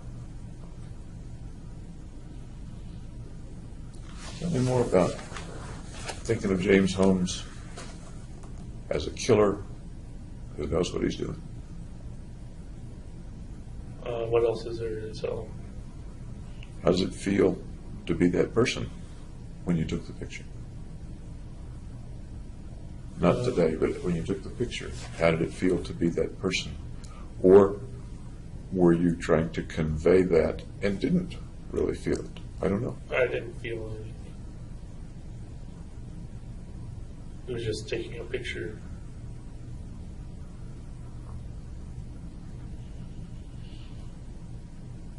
You didn't feel anything when you were taking the picture? Right, except that I'd be remembered by those pictures. There's a little disconnect. Do you feel a disconnect about, I didn't feel those things, but I wanted to convey, but I knew that those things would be conveyed? Does that make sense? A little bit. Okay. What might it have been about the way you were then that you wanted to convey that, even though you didn't feel it?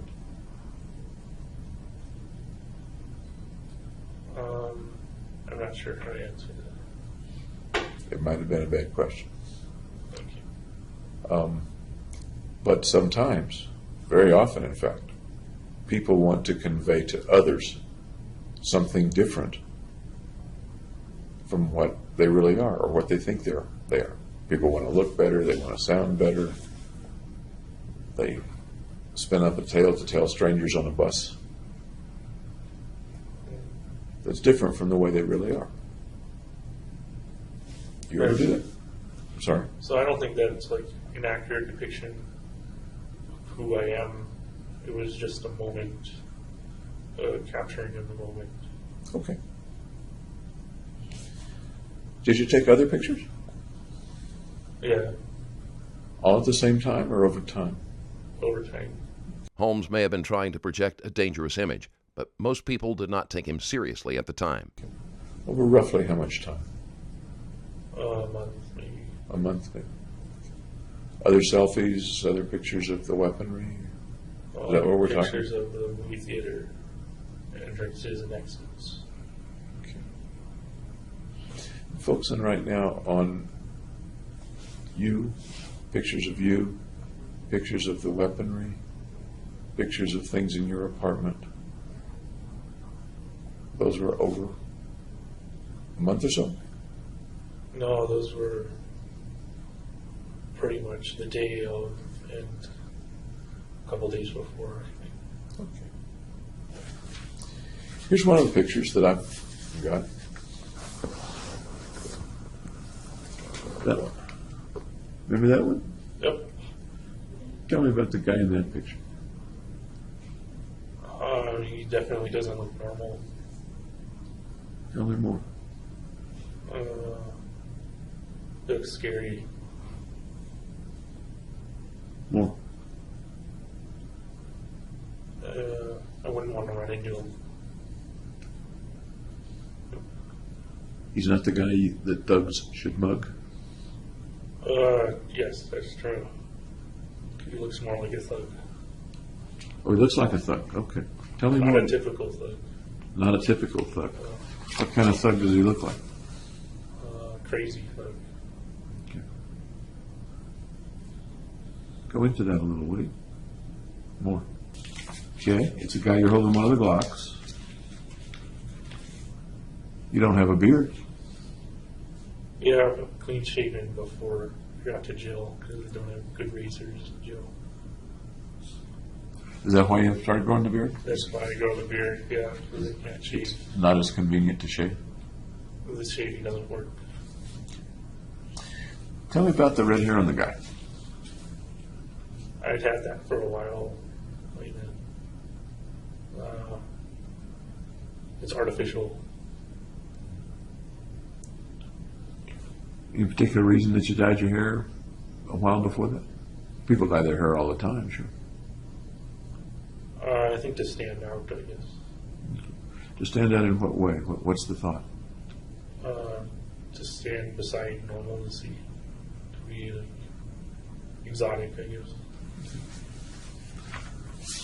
Ben had dyed his hair around that time, as I recall, right? I think so. This wasn't quite as exaggerated as. Okay. Had you ever dyed your hair before? No.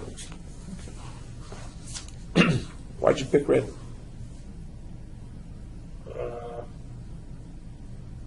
I thought it would look better than green or blue. Okay. And you mentioned the contact lenses. Tell me about the contacts. All those just happened to arrive on the day of the shooting. Otherwise, I would have taken the pictures beforehand on like whatever day they arrived. I've never noticed it before. Are those contacts tinted a little red or are they black? They're solid black. They're solid. Cover solid. the sclera with black. Okay. How well can you see through those? Not at all, because my The style choices that Holmes made suggest he was seeking notoriety rather than carrying out a mission. contacts, my normal contacts are prescription.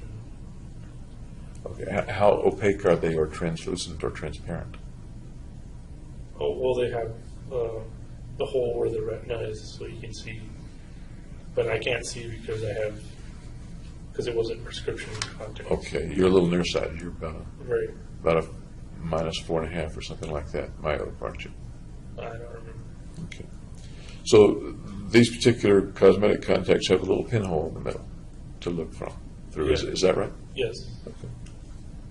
Interestingly, that might serve to focus on the retina if it's a pinhole, mightn't it? Probably neither here nor there. I'm assuming that you weren't wearing those contacts at the theater. Is that right? That's correct. Any particular reason that you ordered them? I thought they looked cool. Okay. And they arrived just the day of the of the incident, or the day before, the day before the night that you went in. Right. Okay. That reminds me of something else I was going to ask. There were a number of things that you ordered that arrived kind of at the last minute, on the last day or the day before the last day. Were you worried that some of that stuff wouldn't arrive? What kind of stuff are you talking about? I'm trying to think which things, but the delivery time on some of them was within a day or a few days of the incident. Yeah, well, it had my mind set on the Batman premiere of when it was going to happen. So I guess I kind of got squeezed for time a little bit. Were you worried that they might not all arrive in time? No, I think pretty much everything arrived before. Good old Amazon. Yes, good shit. Another picture. Tell me about this guy in this picture and what it conveys. Well, that was like the incendiary device that I made. And I was kind of blowing out the fuse. You were blowing out the fuse. Yeah. Is that you weren't? The fuse was not lit, and you were blowing it. But is that why Right. the lips are pursed, as if you are blowing out the fuse? Yeah. Okay. What's the expression on that guy's face? What's that guy thinking or wanting to convey or infer? I don't know. What do you think?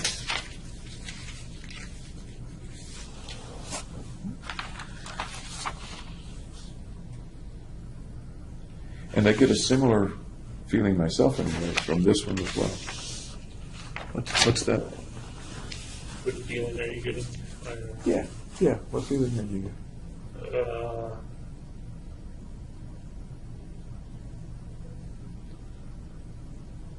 Just that you want to stay away from them. One of the things that comes to my mind, maybe I'm just odd, is impish. Impish? Impish. What does that mean? As an imp, there's a certain dangerous quality, but a light-hearted dangerousness. A smiling. That's not a good way to put it. Maybe like a little devil. An imp is a little devil. Okay. Does that resonate at all, or is that just me? Well, I don't know where the little part comes in. Okay. Then a devil, a devilish look. Yeah, I'd say that's accurate. It looks a little devilish. With regard to Batman, I guess I think of the Joker. He's not little. He's the one who dyed his hair green. Did the Batman story have anything to do with your choosing the Batman premiere? Or not? The main reason was because I knew it would be a blockbuster hit. So there'd be a lot of people there. That movie was one of the most anticipated of the year, and superhero franchises are almost guaranteed to pull a large crowd. There are other blockbuster hits. This is a really big blockbuster and fills the auditorium. Right. Do you think, in retrospect, that there was anything non-coincidental about your picking that blockbuster instead of Avatar or something?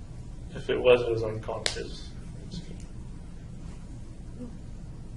You've tried to figure out unconscious things before. What do you think? That it bears some resemblance.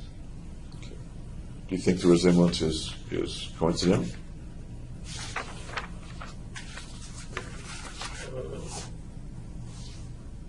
I'm not sure.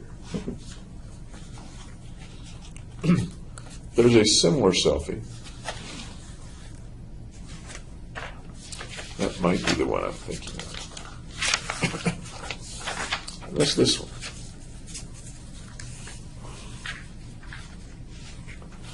You remember that one? Nope. Tell me about that one. What's that guy? It also looks devilish. Anything else? Anything make it look additionally devilish to you? Tongue sticking out. Okay. What about the tufts of hair on the side? Kind of like horns. Is that on purpose, do you think? Or was it on purpose? I don't remember doing it on purpose. Okay.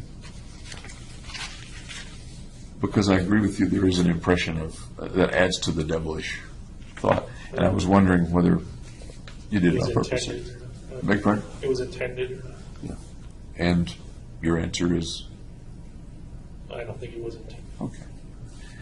This picture also has the tongue sticking out. Tell me about the tongue sticking out.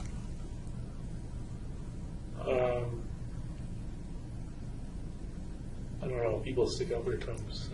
They do? How about that tongue? Anything interesting about that tongue? Just that it's my tongue. It's your tongue. Anything interesting or unusual about your tongue? No, it's a perfectly normal tongue. Are you familiar with the Bible? Oh. Yeah. Okay. Anything about tongues in the Bible that comes to mind that might be relevant to that picture? No, nothing. There's a part of the Bible, and tell me if this starts to resonate with something that you know, and it may not, that talks about the shape of certain people's tongues. There are some people who can, I think the biblical phrase has something to do with lap water like a dog, and other people who can't. Although Holmes's family is Lutheran, Holmes himself is agnostic and has no strong spiritual beliefs. It is doubtful that he had any religious motivation. Dogs lap water because they can cup the end of their tongue. Or that's the My way. tongue was cupped in. Yes, and any. Is that I didn't know any of the Bible stuff about it. okay? So as far as you recall, that's not part of. You didn't look at your tongue in a mirror and say, "Gee, I'm part of the group that the Bible speaks of who can lap water like dogs." No. Okay.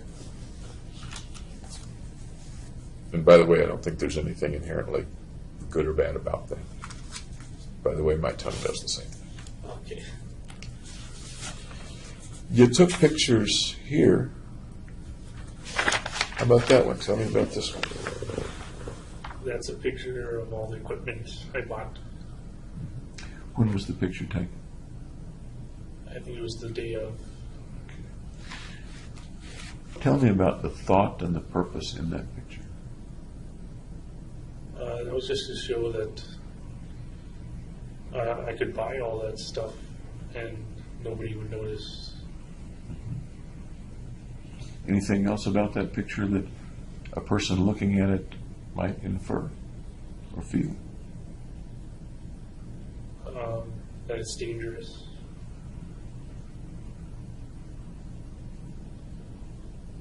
That it's a lot. It's almost like overkill.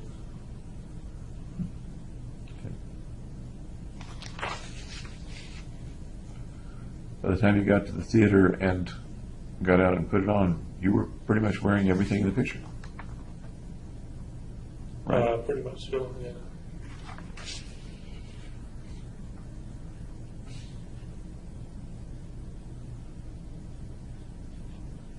Okay. Anything important about the color of the sheets? Of the sheet? That was, I have two pairs of sheets, kind of silky red and a silky black. And if it would have been black, you would have been able to see as well. Okay.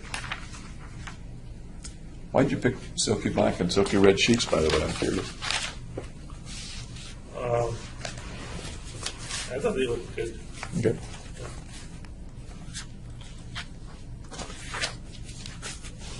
Tell me about, these were in your apartment. That reminds me, kind of ask, tell me about your apartment. It was 800 square feet, I think. Complete kitchen. I don't know, it was a good apartment. It was close. It was right next to the Anschutz Medical Campus. And that's where your classes and labs were? Yeah. On the Anschutz Medical Campus. Okay. So you didn't have to drive? Right, You I could could just walk or ride my bike. You did ride a bike sometimes. Did you ride the bike a lot? Or I would ride it every day to work and back. okay. Bring it up to the apartment at night? Yeah. Okay. Pretty good bike? Or I've had it for years and years. okay. As a place to live, in your apartment's a personal place. Where people live is a personal place. What was it? How was it personal to you? Or how did you make it personal to you?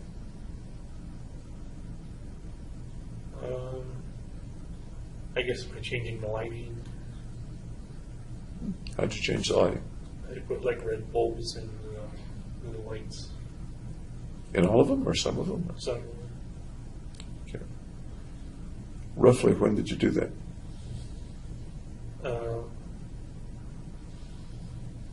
towards the end of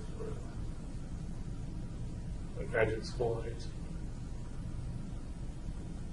We're talking Like May? June, I think. In June, okay. Any particular reason that you personalized it with red light bulbs? Other than I just thought it looked nice. Okay. At that time, did you know or anticipate or plan that the police would be coming to your apartment? I figured they would go to the apartment on a noise complaint. The only thing of note the police had to say about the apartment was that it was furnished very sparsely and that there were very few personal belongings. Did the red light bulbs have anything to do with what people might find when they No, that's open the door? Okay. I'm curious, which outlets were which lights were the red light bulbs in? just a lamp, I think. A lamp, okay. But how else did you personalize your apartment? I have my own plant. Water that guy every day. Okay. What kind of plant? I don't know. Just a plant. Just my plant. Just your plant. Did you name your plant? Planty. Okay. How else did your apartment look while you were living in it? Over the months or couple of years? Clean. You kept it clean? Okay. What else? Messy too, because I kind of kept all my clothes on a section of the floor. Okay. On a section of the floor? Yeah, so it had its own spot. Because I would use all the drawers for other things. For other stuff? Yeah. So this is the section for shirts or something like that? Or just laundry. Okay. Yeah. You said you use the drawers for other things, like what?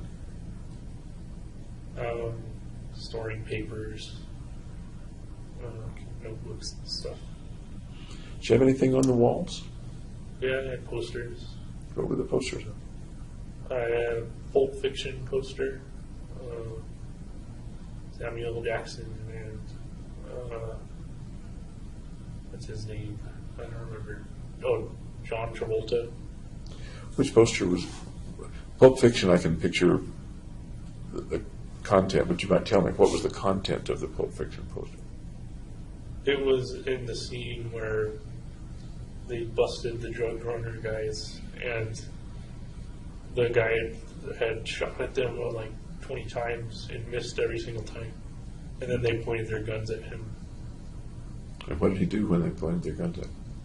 Well, he got shot. How about the Samuel Jackson poster? What was the content of that? That is the poster. Oh, that's the same. I'm sorry, the same scene. What other things did you have on the walls? I had one of those motivational posters that said like challenge, take your shot. It's a shot of whiskey. Okay. Probably not a good alcoholics. What else did you have on there? I had a movie poster of Anchorman. Okay. I like that movie. Yeah, the comedy. I had a Zombie Brains poster. Okay. Anything else? I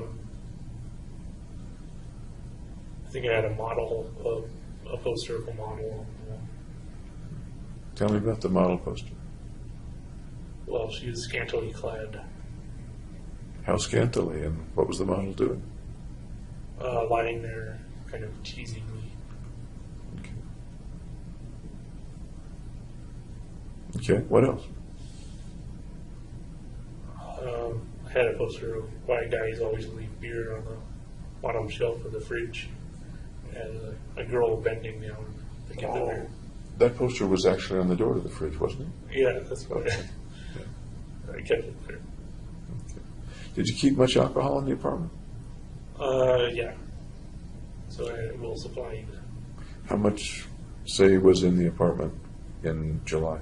I think there was like a case of Coors Light and 2 bottles of liquor. Okay. How much would you drink in general over the months? I usually drink socially, and so I bring some of the beer with me. Okay. Different people mean different things when they say socially. Over dinner with friends. Holmes describes a fairly average apartment of a college student, as well as his drinking habits, if he is being accurate. And we talked, I think, about drinking yesterday a little bit. Drink very much when you were by yourself in the apartment? No, not really. As you were getting ready for this event, to the July 20 event, did you drink very much? No. What else is in the apartment? My computer, just basic furniture, a TV. Gargi came there from time to time when y'all were dating, when you were in the relationship. Yeah. Would you usually go to your apartment or her apartment? Or her place? Before she broke up, it was usually like half and half. But then after we got back together, it was all my apartment. What was her place like? A little messier than mine. Apartment or house? She shared an apartment with another gal. Nearby? No. Yeah, it was nearby. But not the same building? Like, it was like 10-minute, 5-minute drive. Okay. You were in an apartment building. Yeah. Who else lived in the apartment building? Did you Other know students and nurses. primarily or exclusively? Or? Primarily. I didn't get to know them like at all, basically. Did you see them coming in and out? Yeah. Doing laundry and things like that? Yeah, I saw them in passing. At the time, did you know their names? Any of their names? No. There wasn't a single person who lived there whose name you knew? Well, they had their names on the mailboxes, but I didn't memorize them or get to know them or anything. Were you ever in anyone else's apartment in your building? Nope. Was anyone else who lived in the building ever in your apartment? Nope. Okay. Any particular reason?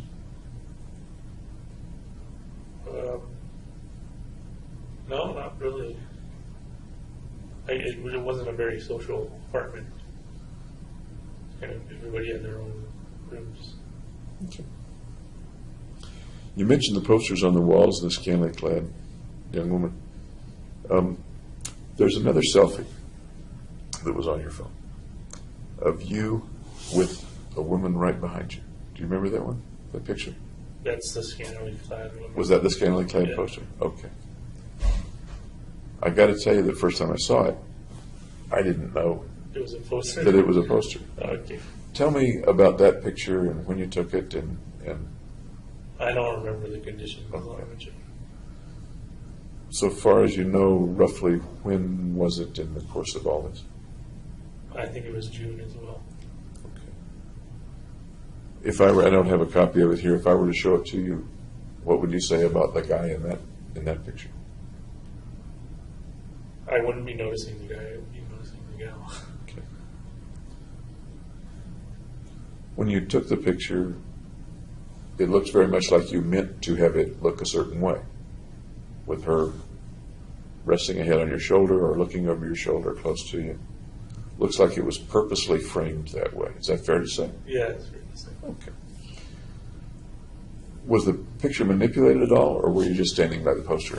I think I was just standing in front of it. Okay. That doesn't say much about my powers of observation, does it? No. So, if the picture was framed that way on purpose, what does that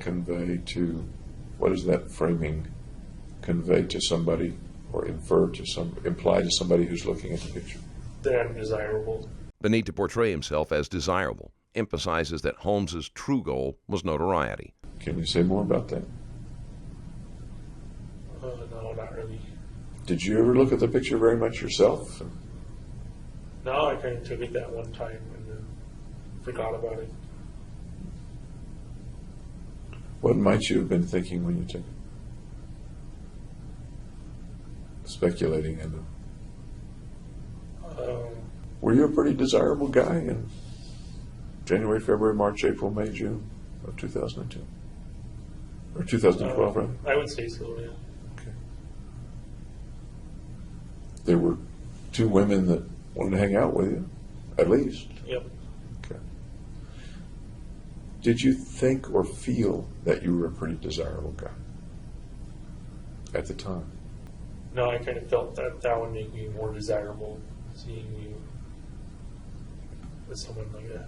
You think you wanted to feel more desirable yourself? Probably, yeah.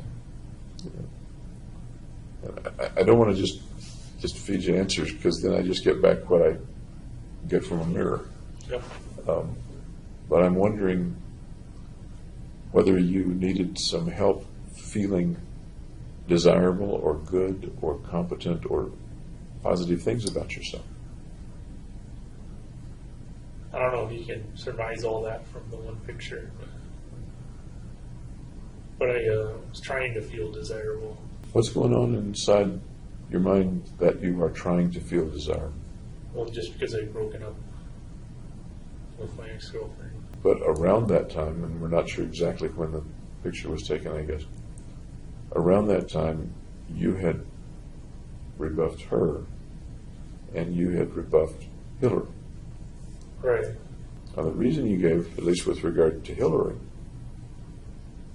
was that you didn't want her to end up being the girlfriend of a murderer. Right. Am I remembering that right? Yeah. Okay. Tell me about wanting to be desirable after that. Well, not wanting to be alone. Wanting to start another relationship. Were you a pretty lonely guy? No, I feel best when I'm alone. You feel best when you're alone. Okay. But a few minutes ago, you said that there were times when you didn't want to feel alone. Or didn't want to be alone or feel alone, one or the other. Right. And by the way, these aren't black and white things. They can blend and they can come and go. At times, were you a pretty lonely guy? No, because I don't usually feel lonely when I'm alone. Since you've been arrested, have you felt lonely? Yes, just because of the sheer amount of being alone for 2 years. It's an enormous amount of being alone for 2 years. It's absolutely enormous. Has your sister deserted you? No. She and I are both kind of living separate lives, but she still cares about me. The relationship between a convicted murderer and their family members often becomes complicated. The family sometimes chooses to turn their backs on them.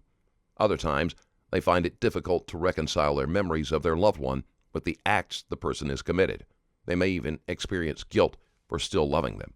In these cases, visits are awkward, uncomfortable, and seldom as possible. Please correct me, but I don't think she's contacted you once except for being with your parents when they visited in 2 years. Is that accurate? I can't remember if she wrote a letter or not. But she certainly doesn't do it like every week or month. Think she's written you any letters? I don't remember if she has. Let me ask it again. Has your sister deserted you? Abandoned you? Nope. Where's the evidence that she hasn't abandoned you? She came with my parents on the visit. Does that strike you as pretty scant evidence for 24 months? Well, my parents only were allowed to visit twice, so that being one of the times, And that's not their fault. They were only allowed those visits. That's my understanding. But they've written you scores of times.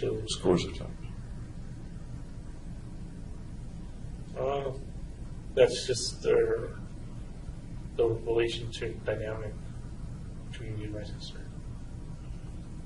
Well, you were describing your sister yesterday. She loved her big brother. She was looking up to her big brother. She helped her big brother dig a hole in the sand and fill it up with water. Real typical younger sister, older brother stuff. Yep, now the situation is not so typical.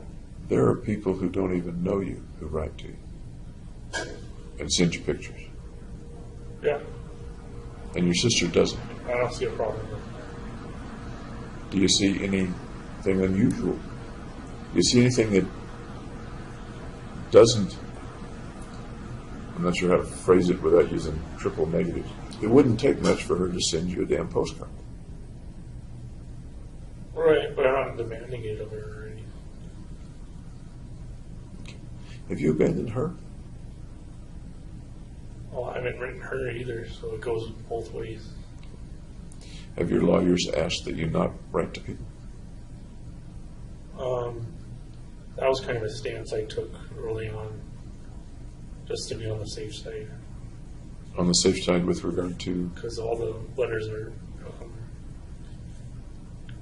aren't recovered and can be as admissible as discovery. okay. So it's logical and natural that lawyers recommend that people not write, or that they be very careful what they write pre-trial. Right. I understand that part. Yeah. But I don't know if that's stopping me from writing her. Exactly. Thank you. Exactly my question. Absent that, would you be writing to your sister? Probably not, because I don't have much to talk about. Okay. There's books I'm reading and TV I'm watching, and that's about it. Holmes refuses to confront the possibility that his sister may never contact him again. Absent that, would you be writing to your parents? I would probably write to my mom, just because she writes so often. So far as you know, have any of the friends that you had, Ben, Tim, Gargi, Hillary, anybody else, have they written to you or tried to write to you? Not that I know of, no. What do you speculate, and it would be pure speculation, what do you speculate they think about you now? They're probably moving on with their own lives, and mine's not interspersed with them. Right. What do you think they think of you now? Think about you, that's better put. What do you think they think about you? That I was a good friend. What else? When somebody says to them, James Holmes, what does that bring up in their mind now? That they knew me before I was the incident, Before you were... before the shooting incident. Okay. You started to say something else. Before I was blank. What were you going to put in that blank? Mentally ill. Like outright showing mentally ill. What feeling do you think they might have toward you, or feelings do you think they might have toward you? They probably want to distance themselves from me so they don't get lumped in as related to a killer. That's close, but not quite what I asked. What do you think their feelings are toward you? I think they care about me, so I'm not sure. Okay. Mom and Dad, feelings toward you? Warm feelings. Okay. Sister, feelings toward you?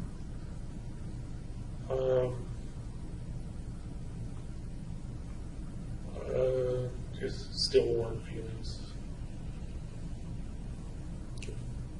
And that's an inference, not based on data, right? That's an inference That's my assumption.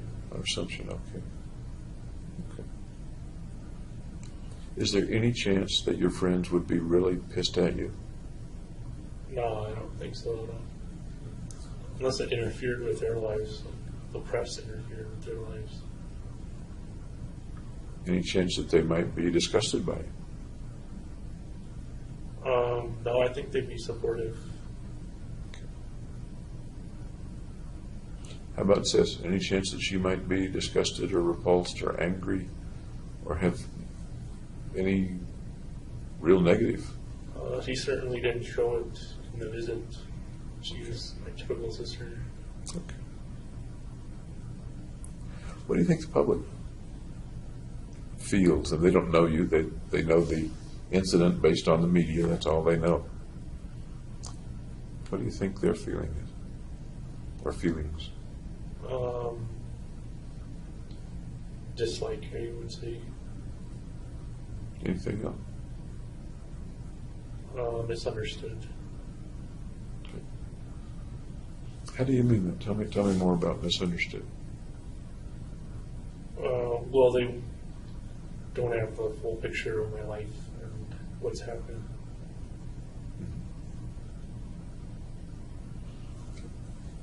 Are you aware of, in general, the media coverage and stuff like that? Yeah, we have a TV, so I can see some coverage on the news. So you're pretty much up on how the media treated this incident, how the media has treated you, or no? No, I'm kind of sheltered from that thing. Inmates are often prevented from watching any news programs that might cover them, not to protect them, but to deprive them of any sense of satisfaction. Who shelters you? Just not having computer access or internet access. Does you have TV access? The lawyers talk with you frequently. Do they talk about public reaction at all? No, not really. Does anybody at the jail, the custody people, mention public reaction at all? Like guards? Or? Yeah. No, not at all. But occasionally inmates call things out, as you said yesterday. Yeah. Yeah, that's primarily negative. Some are supportive, but it's definitely on the fewer side. Did you see any TV coverage?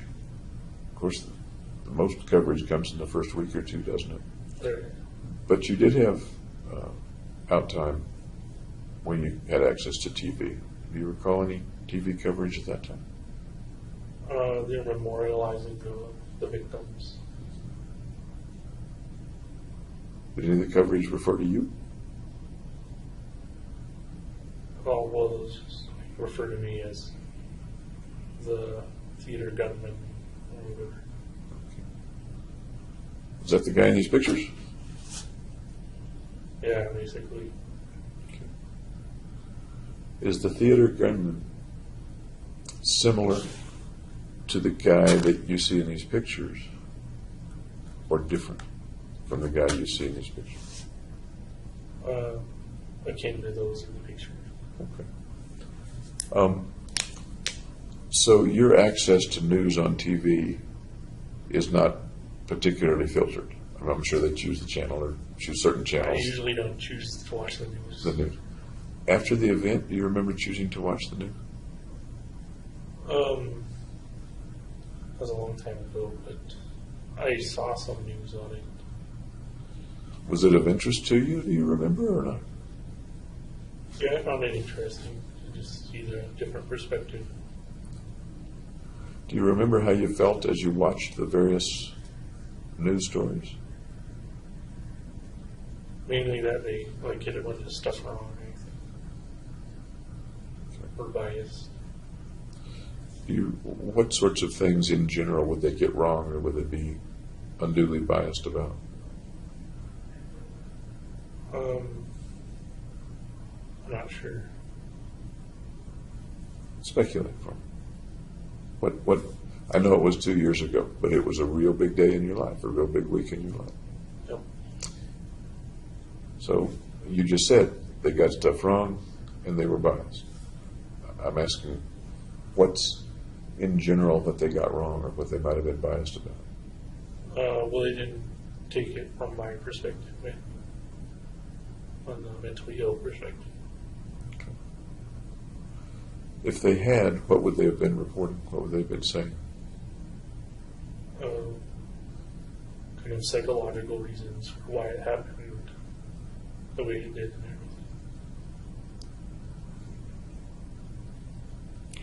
Anything else? Maybe that relates to your word misunderstood. Anything else about misunderstood? No, not really. Okay.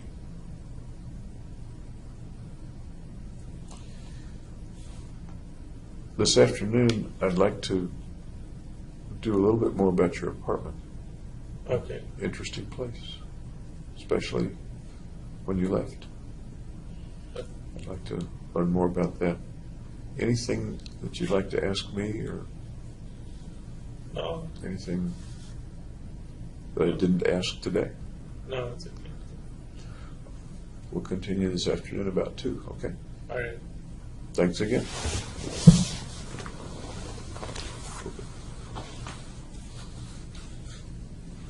There we go.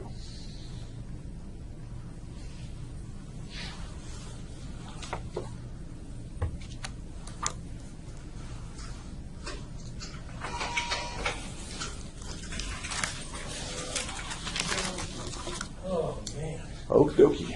We're tired. Yeah, okay. Okay, I'll come back about 2 o'clock. We'll need a little bit of setup time. Okay. Okay, thank you. Be ready to go. Okay.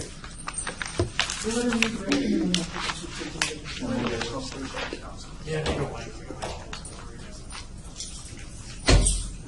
Do you need anything else? Oh, You okay?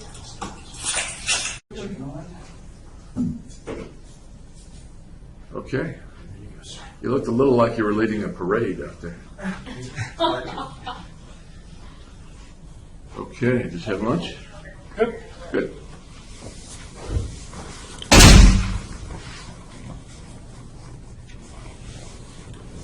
Okay.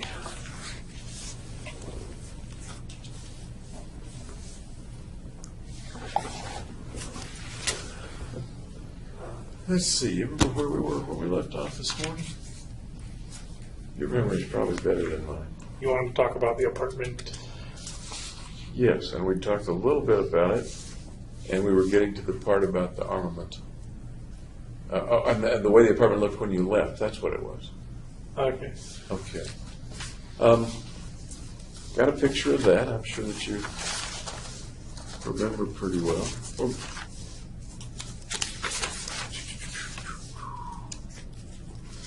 I don't think this is a picture that you took. No, I don't think I took one from that direction. Okay. And I'll just show the camera a little bit. Okay. Does that look familiar Looks to like you? my apartment. Tell me about that and what's in the picture. After breaking for lunch, the conversation turns back to Holmes's apartment to see if any more insight into his thought process can be gained from its contents. You're welcome to handle it if you want. Here, well, This is all the incendiary devices I made. So I ordered a bunch of fireworks, like cannon shells, in like 3-inch and 6-inch diameters. Holmes rigged his apartment with explosive devices, but during his arrest, he warned the police, and they successfully disarmed him without incident. So the spherical things are firework cannon or firework things that get loaded into cannon and shot up for fireworks. Is that? I assume that's how they work. Yeah. Okay. Tell me more about the picture. What's in? Well, there's all the different fuses running into those, and they go back to like a transmitter that's like radio frequency transmitter. You can press a button and then it'll light the fuse and go through. The transmitter is RF or wireless? It's battery. It's not a battery. You get 12.8 volt battery. But the operation is wireless? Yeah, there's a little tiny remote that you press A, B, C, D, and then like 1, 2, 3, 4. Tell me where you learned all that stuff. That sounds pretty complicated.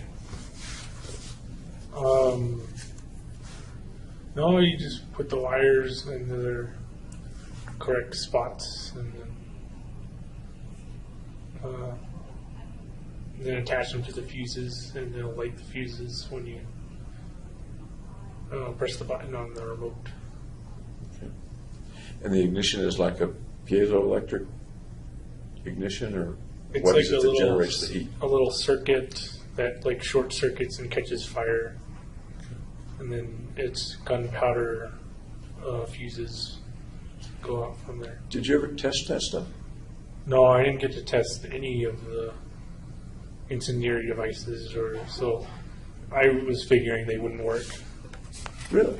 Yeah, and it was just made to look bomb-like. Like, that's really scary. But we have to divert attention to over here. So was the idea that it wouldn't work and it would just look that way, or was the idea maybe it will work? Or There was like a small possibility that it would work. And So so tell like me- enough that they would be interested in stopping it. And what was your thought about a purpose, a reason that you would want them to be interested, or something you would want them to do?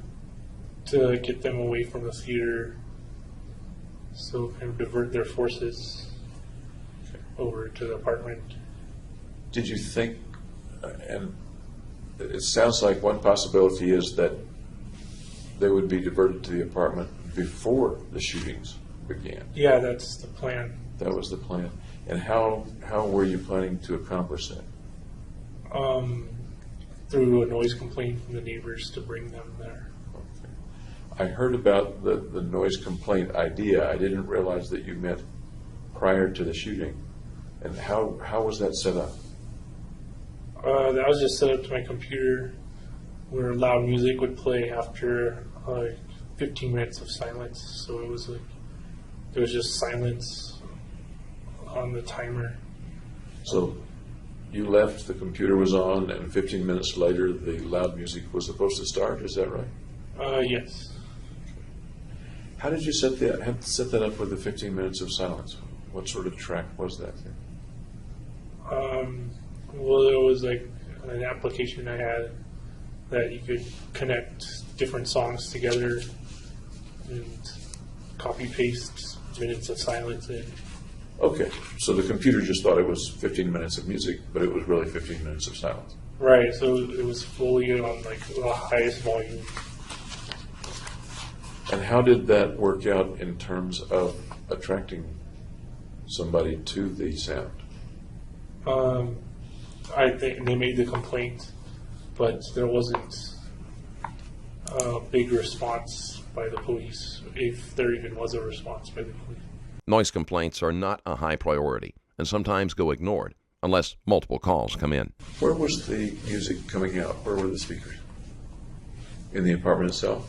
Yes. just right next to the monitors and the base on the floor. So a person would complain in the plan to the police, and the police would go to the apartment, bang on the door, open the door. Yeah, I left the door unlocked. Okay.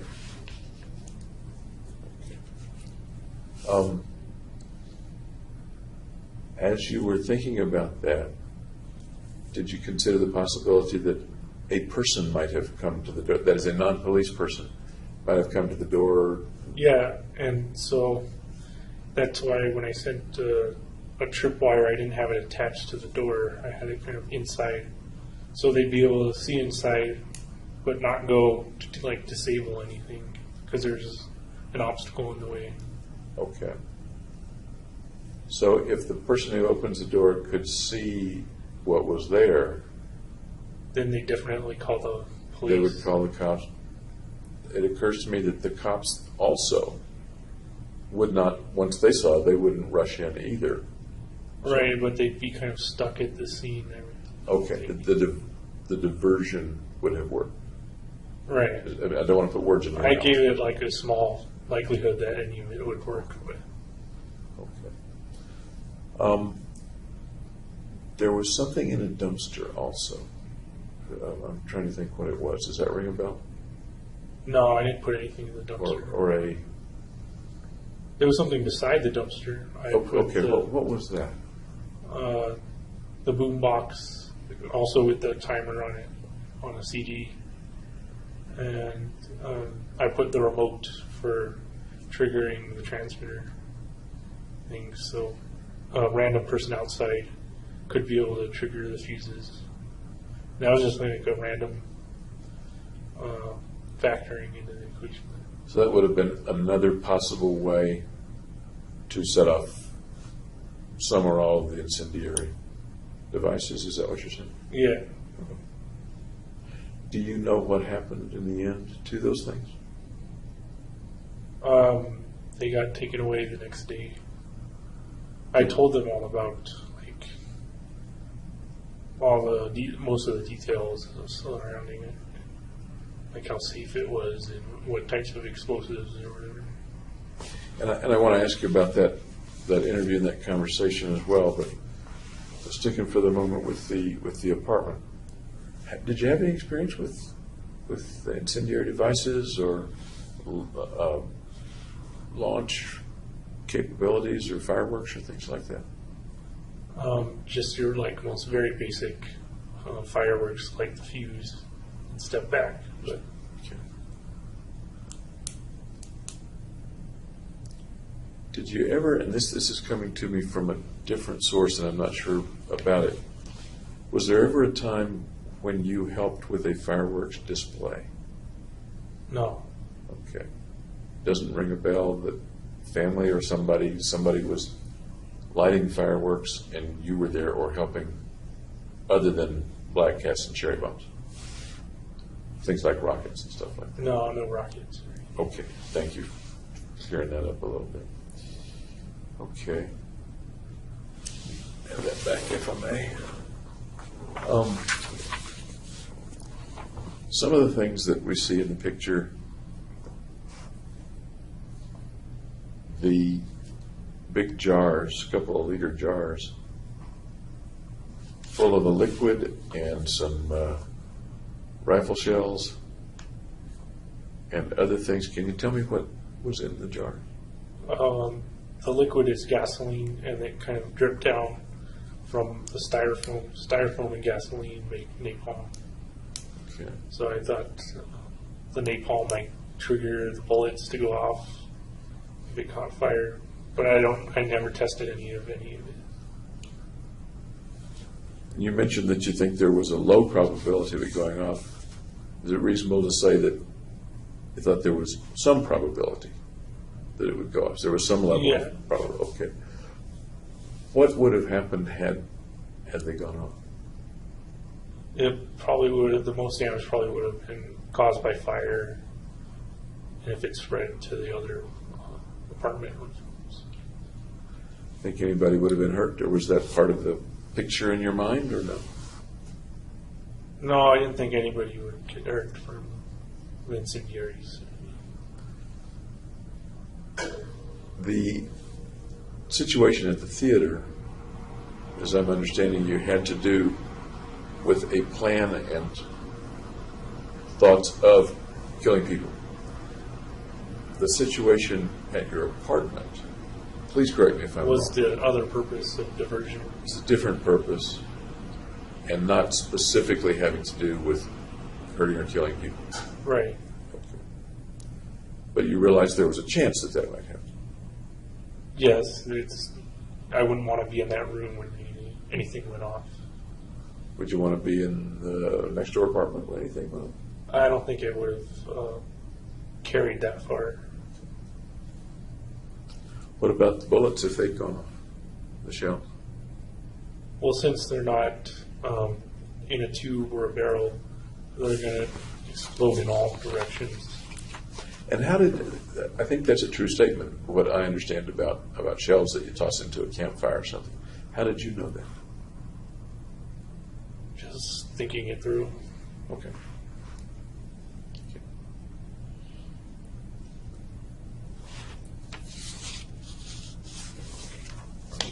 Just a minute. Looking at all these pictures and see if there's anything else before I dismiss the pictures.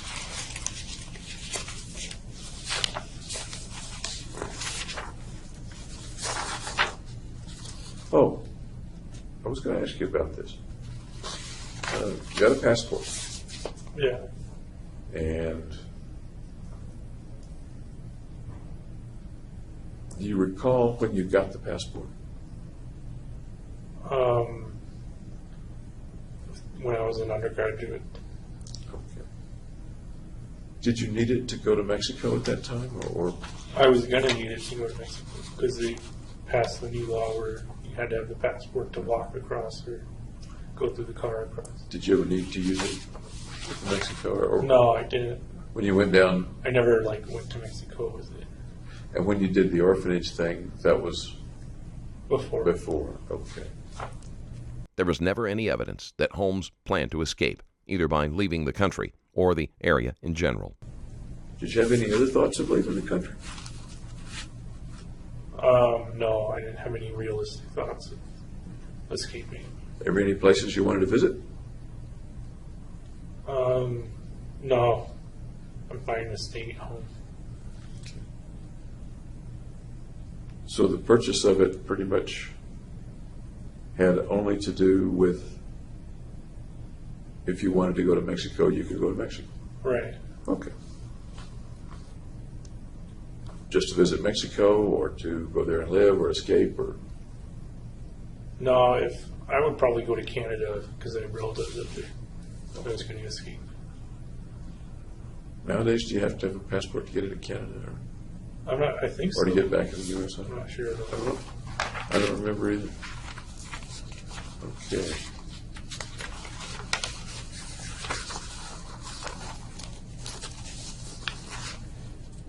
You mentioned that you didn't test things. Did you ever test the flammability of some of the things? Not necessarily the device, but just to be sure the gunpowder burned or the napalm worked or something like that.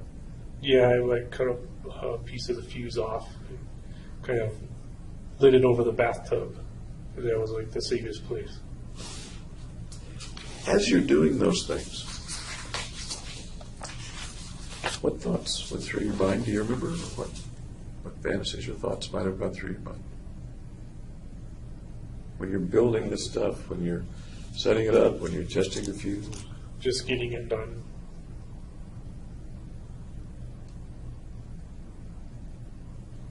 Just getting it done. Yeah, that's what I was thinking when I was doing it. And it is, when you say getting it done, Assembling the components. any thoughts about the result of getting it done, the consequences of getting it done? Just that it was unlikely that it would work. You mentioned diversion. Right. About how far is your apartment from the cinema? Um, 10, 15 minutes.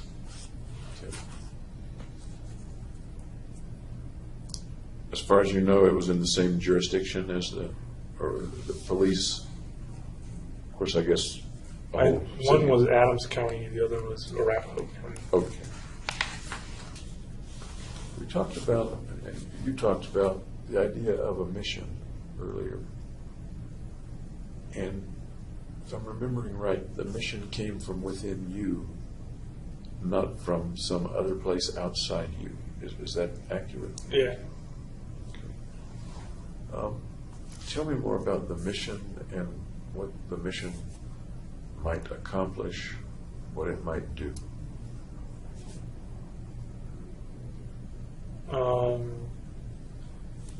Well, the mission was to go to the theater and shoot as many people as possible. And that was the thought at the time, back in May, June, July Yeah. of 2012. That's one level of mission. Was that designed to further some larger mission or additional mission? No, that was kind of the ultimate mission. Holmes cannot give any clear goal for his actions.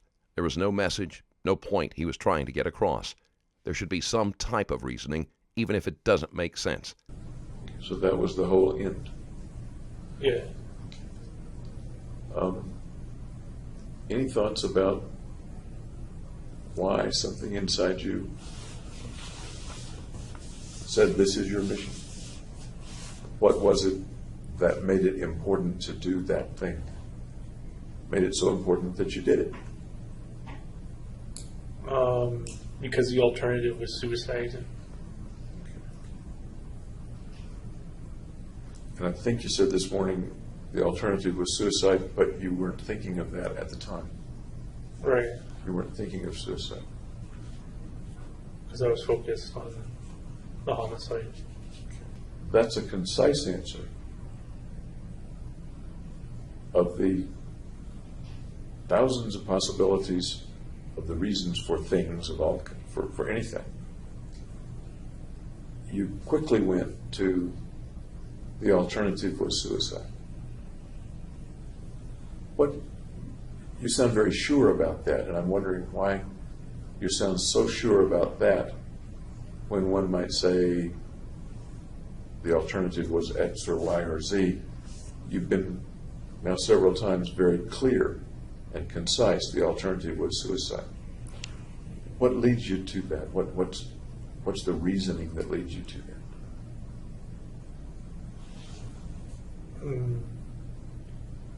Just that doing the homicide got me out of the depression.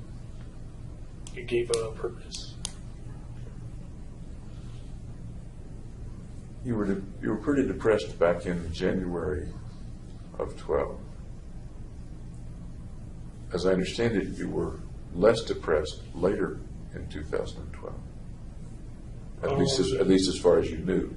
Am I wrong? No, it was about the that? opposite. I was more depressed You were more depressed. during June and July compared to January. And some of the things you described about that were, you used the word catatonic. Yeah, just like unable to get up and go. What were other symptoms, as you look back on it, that you were depressed at that time? I guess I'm sort of asking, and I don't mean to be sarcastic about it, why should I believe that you were that depressed? Because you haven't told me that much about the depression. Can you tell me more about, describe more to me that tells me that you were depressed back then? I was just a low mood, not wanting to do anything. Okay. You were doing things pretty actively, though. Yeah, which is what got me out of the depression. If he had been as lethargic and disconnected as he claims, Holmes would have struggled to muster the energy to follow through with his plan. If those activities were getting you out of the depression, can you tell me the rationale for actually carrying out the shootings? if the preparation activities were doing the job. Right. Talk to me about the necessity of carrying out the shootings themselves after the preparation had done its job. Well, the shootings were supposed to increase my self-worth. So that would get me out of the depression in the end. The shootings were supposed to increase my self-worth. Can you tell me a little bit about that? I think it was in a text message I sent to Gargi about human capital, how you can kind of place a value on a life, and if you take lives away, that kind of adds to your own value.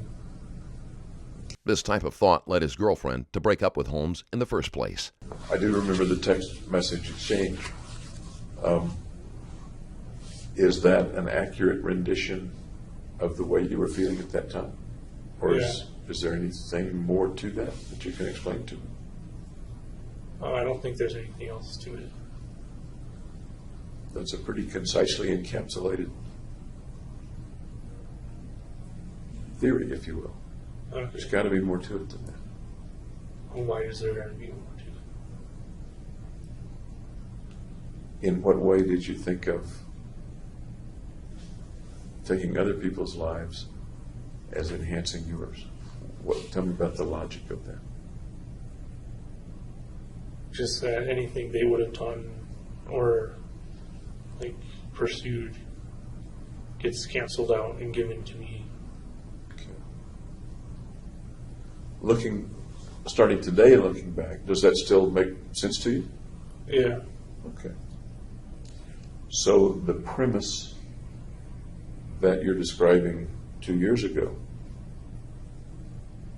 you would still Agree with it. agree with that premise today? Yeah. Okay. Tell me more about the premise, would you? Well, there's nothing else to say about it. Sounds like there's a lot to say about it. It sounds like there could be books written about it. It would probably be a boring book then. Does it appear in any of your readings, or how did you come upon that premise? I just made it up. I don't see a rational side to that. I might be able to see an irrational side to that, but I don't see any data, if you will, or information that would lead to the veracity of that premise. I'm not saying you didn't believe that premise. I don't know, because I'm not inside you. Right. I certainly wasn't inside you 2 years ago. Okay. What makes that a logical premise? Or is it? Or is it an irrational premise? It's not based on logic. It just is the way it is. Did it appear in anything that you ever read or saw, movies and things like that? Where you think the idea might have come from, or no? Well, I think it came from economics, because you can take countries measuring their GDP of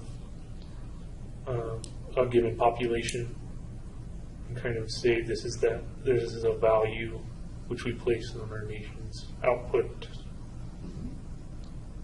And you could do the same to individual people and say this person has a value and does this output or would do this output, but then it goes to me afterwards after killing him.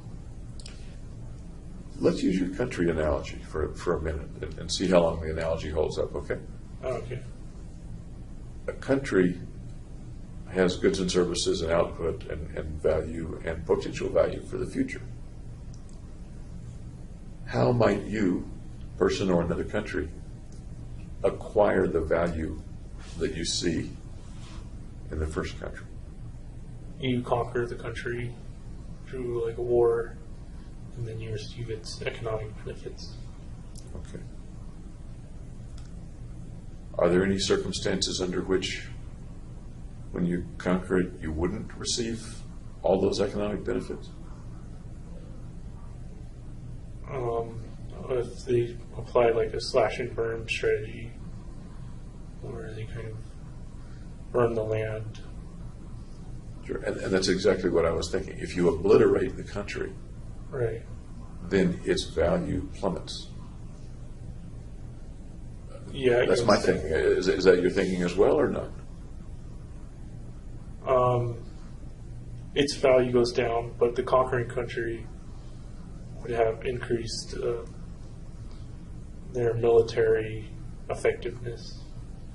Holmes reluctantly concedes the point, but he still will not admit that his actions aren't fully consistent with his theory. Because they've kind of won a battle. They've won a battle and they get to put a mark on the big scoreboard in the sky, I guess, in the win column, so to Right. speak. Is that what you mean? Yeah. Because I don't see much other advantage to conquering the country. They get to reap the rewards of the land. So even after the slash and burn, the land is still there. Yeah. They've expanded their borders, if you will. Right. But in the situation of killing the individual, it seems to me that that's akin to obliterating the country, not just slash and burn, but obliterating the country and its borders, and there's nothing left to bring to the conquering country. Does that make sense, or does that not make sense as an analogy? Does the analogy break down, or no? No, because essentially you win the war by killing them. So you're no longer in a state of war. Some of the other folks that you've talked with have referred to some writings that you did, some references to Nietzsche, things like that, right? I simply said I've heard of Nietzsche to my psychiatrist, Fenton. Okay. What does Nietzsche and his writings have to do with all this, if anything? He believed he was God, I think, and then he went crazy. And that's like the main points that I took away from Nietzsche. Okay.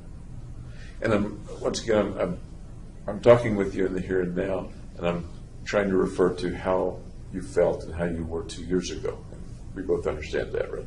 Yeah, those were the feelings 2 years ago.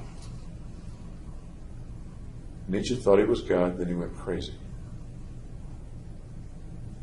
How does that relate to you and what you were thinking or planning or feeling? I never related it to that. Okay. This is something they connected the dots with. So it sounds like what you're saying is that they may have connected some dots, but the connection's not really there. Is that I never made a connection. okay. Looking back intellectually at it, do you think there was a connection there that you just didn't realize? No, I don't think so. Okay. Highlander comes up in some of the interviews or writings or something. Yeah, another made-up connection. I said, like, there can be only one in a text message. And then they got interested in Highlander from that. If you recall, is that kind of what you were referring to in the text message? The famous quote from Highlander? I don't remember any of the surrounding information. Do you remember the text message itself? No, Can you picture that? no. So, as we're sitting here, we don't know. Let's assume there was such a text message, and there was. But as we're sitting here, we don't know what you were thinking when you wrote the text message. Is that accurate or no? That's correct. No. Have you seen Highlander? Yes, Okay. Series, the movie, both. movie. What do you think of it? It's an interesting concept. Do you think that concept is akin to your concept? No, because the main thing in Highlander was they're trying to become mortals, and they have to kill other immortals, behead them, and then the very last one, it becomes immortal, a mortal. I didn't remember that. Is that right? I didn't remember that the last one became mortal. Yeah, I believe that's how it went. Interesting. I didn't remember that. Okay. And they were specifically killing each other rather than random civilians, if you will. Yeah, they As I were remember. beheading each other with swords. Yeah. Nothing seems to have definitely inspired Holmes. He may have cobbled his theory together from the random pieces of media without realizing it. But no one thing sparked his thought process. You've implied that you came up with the idea, with the concept, independently, as far as you can remember, independently of any readings or anybody else's writings that might have come up with a similar concept at some other time. Does that make sense? Are you talking about the Highlander concept? The Highlander or Nietzsche or anybody else.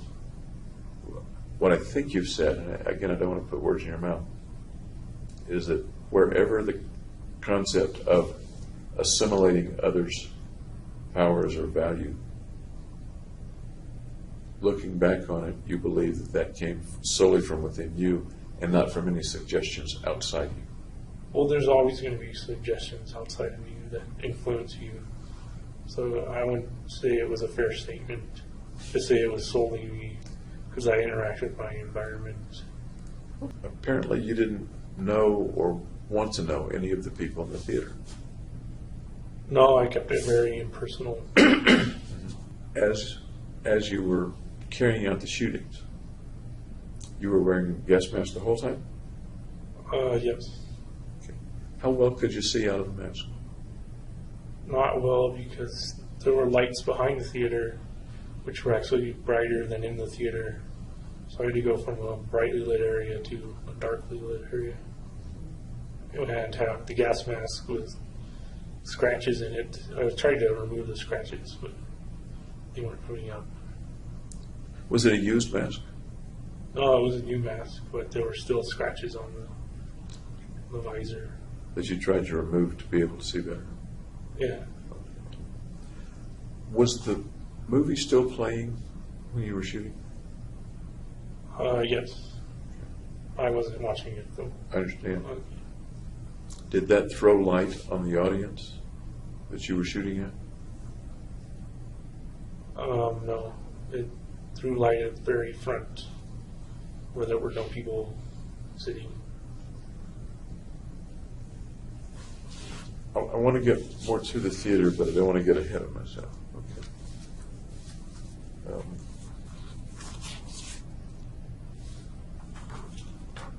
I guess I want to stick for just a minute on philosophy stuff.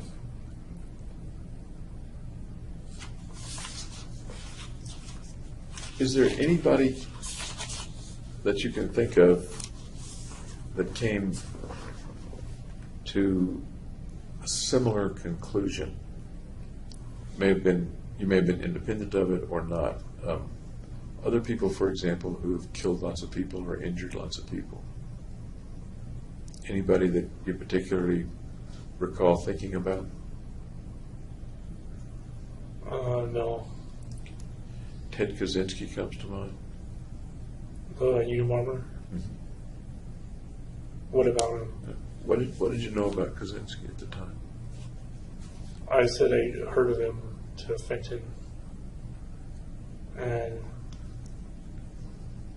I guess he was anti-corporations or something, anti-technology maybe. I don't remember.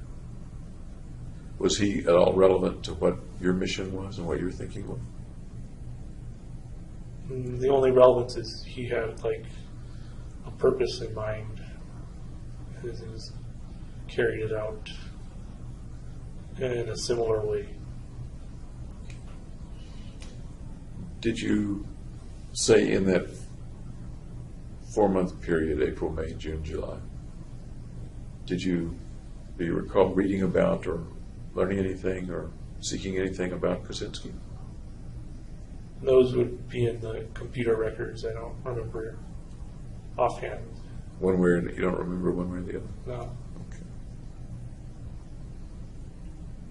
Another guy that I'm a little bit reminded of is the fellow Cho. Holmes was not inspired by anyone in real life either. He has basic common knowledge of infamous killers, but he has never focused on them individually or as a whole. long first name that I don't remember. Wait a minute. Sungui Cho at Virginia Tech. I've heard about him. He went up into the bell tower, I think it was. I'm sorry? He went up into the bell tower, I believe, and was shooting from there. That was the one at University of Texas. Oh, that's a different one? Yeah. Okay, well, then I don't know. Do you remember looking up any of these folks, or learning about, or thinking about, comparing yourself to any of the other people that have killed a lot of people? I looked at what they did and how they did it, but I didn't compare it to how I was going to do it. You looked at what they did and how they did it. Any suggestions in there or things to avoid? You don't shoot the police, otherwise they kill you. So Okay. And you didn't shoot the police? all right. Okay. Anything else about how they did it that may have informed you about better ways to go about this?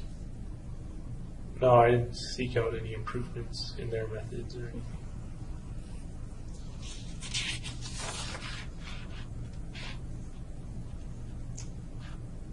Did you see any similarities? You may have already kind of answered this, and I don't mean to make this an interrogation, but now we're in a more specific timeline of things. Any similarities between you and any of those people?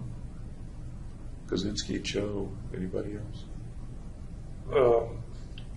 All had mental problems. Okay.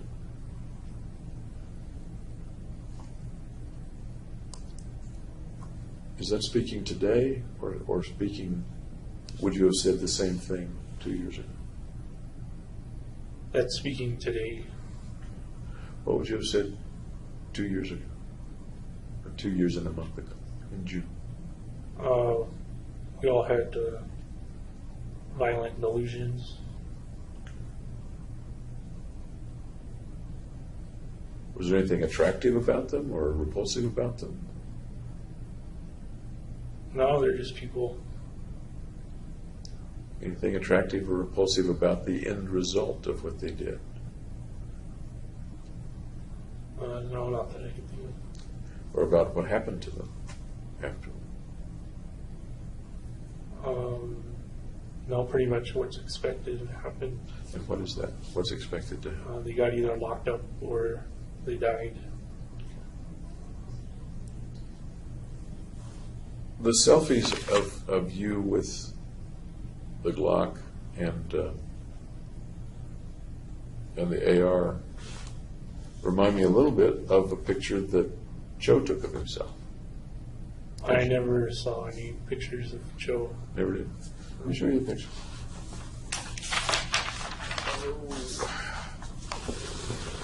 Remember that at all? No. Okay.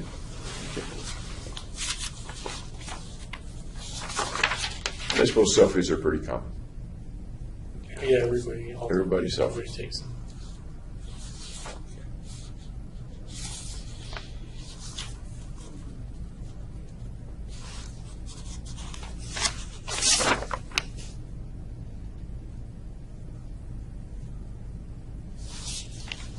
Try to go a little bit, if I may, through a chronology. I think we've covered a lot of it already.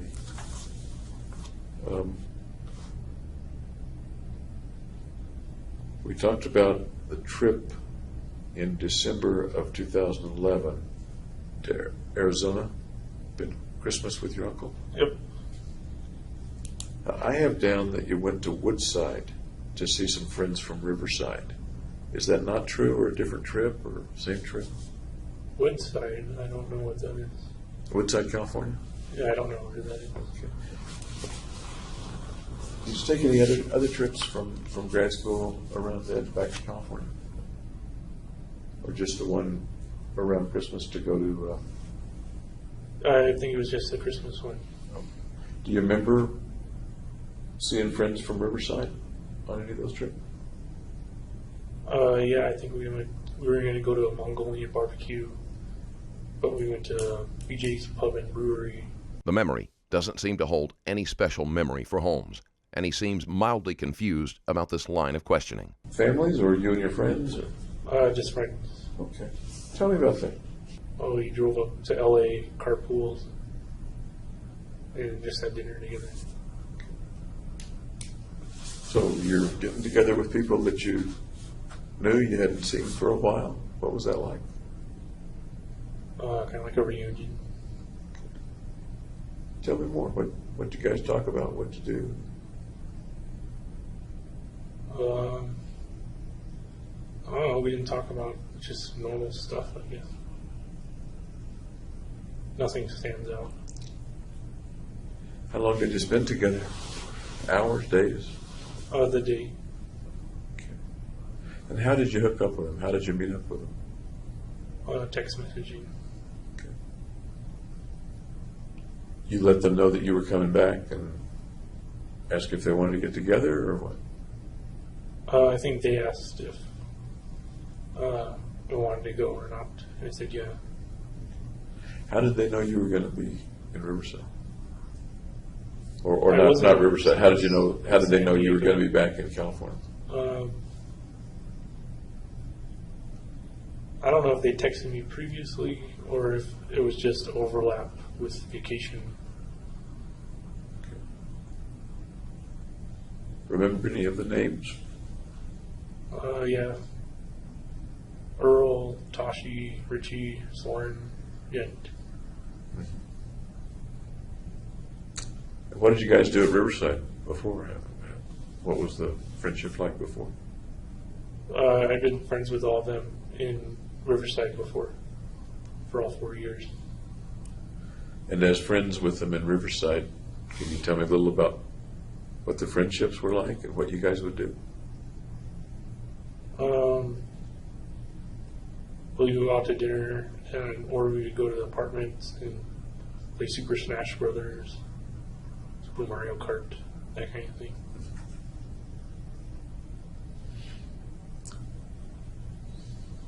Over 4 years, that's it? We also watched Lost together every episode.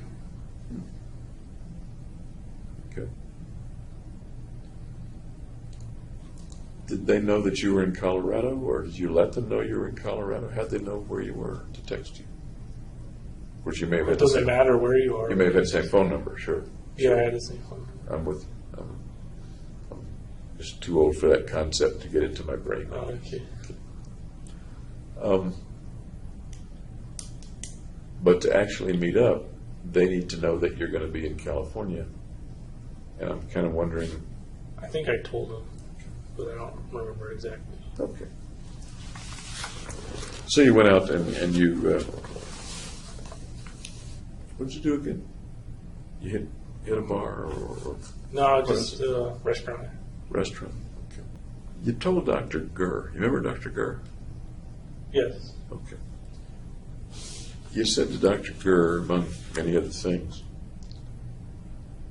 that you remembered looking into a mirror and seeing something. Do you remember that interchange? You remember that picture in your mind? No, was there something unusual about the mirror? Well, kind of asking you that, I guess. Anything to do with the mission or with what you were contemplating? I don't know what the mirror event is. Okay. It has been several years since that incident, and while it might have meant something to Holmes at the time, it wasn't strong enough to leave a lasting impression. You've said several times that the mission and the concept came from within you and not from outside you. You've never used a phrase like an outside power or a master power or a God talking to you or anything like that. No, there wasn't command voices. Okay. No command voices. And how about just the feeling that there was some master of you that was moving you in a particular direction to do certain things? No, I'd say I was my own authority. Tell me about the shooting range. It was 2 hours away. It's an unsupervised range, but the owners, or I guess the caretakers, dropped by like every day anyway. How many times did you go? I'm assuming it was up because everything in Colorado is uphill from. It was off the 40. I think. It was maybe 5 times I went Okay. And what did you do up there? while shooting. There are lots of ways to shoot, but Right. how did you do it? Well, they have different kind of range areas. So one was for rifles, others handgun, and one shotgun. So I would just go and practice in each designated area. Were other people up there when you went? Would it be likely that there would be other people shooting as well? Sometimes there were other people, yeah. Cost anything? Nope, it's free. Free. Except the cost of your ammunition, I suppose. Yeah, ammunition and gas to get up there. So how long would you stay when you went up? Until the ammunition run out of my magazines. Okay. Do you recall when the last time you went was? The last time before the July 20th? No, I don't recall like what I did each specific time. I mean, the timing was the last time just before July 20th, or 2 weeks before, or a month before? There's probably a record of that somewhere. I because imagine of so. the cell phone. What do you say? A week maybe before. Did you get to be a better shot from the beginning? No, I to stayed the a end? terrible shot. Stayed a terrible shot. Yeah. Holmes' choice of location ensured that he did not need to be a good shot to accomplish his goal. And one of those times up there was when you saw the FBI SUV go by. Yeah. How'd you feel as you were shooting on that ammo? Just that I was familiarizing myself with the weapons. Any other feeling? No, not really. That sounds like going to a job. It was kind of like work to be done, yeah. There wasn't any pleasure involved in going up and shooting off weapons? Not for me, at least. Do you recall that any pictures or fantasies came to your mind as you were doing it? No, I was more focused on the task at hand and learning how to shoot. Which of the weapons was the hardest to develop proficiency with? The assault rifle would be the hardest one. Okay. How good did you get? Well, I could hit paper, but I wasn't usually bullseye targeted or whatever. You weren't using a bullseye target? I wasn't really on a bullseye. I could hit the paper target usually, but miss the bullseye. Before you bought those weapons, how much shooting had you done? 0. I'd done paintball, but that's different. Had you ever fired a handgun or a long gun before? No.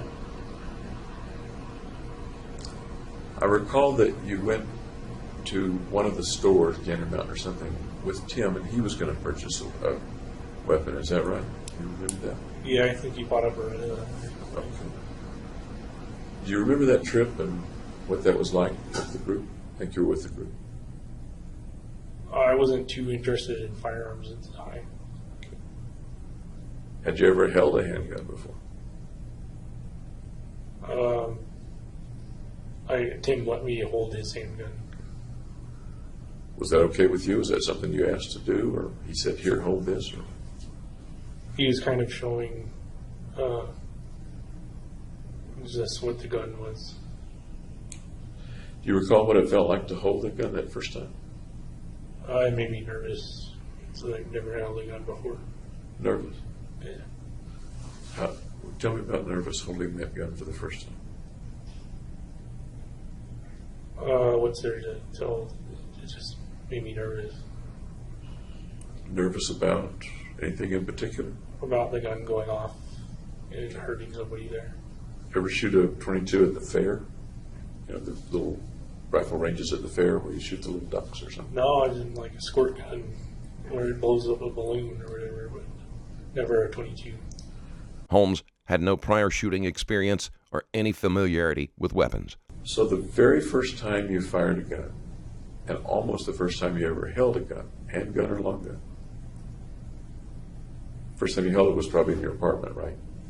Or at the store where you bought Taking it. it back from this. Okay. The first time you fired it was up at Byers, or did you go to a different range, a closer range the first time? No, I only went to Byers. Okay. Now the big question, how did you feel the first time you shot the weapons?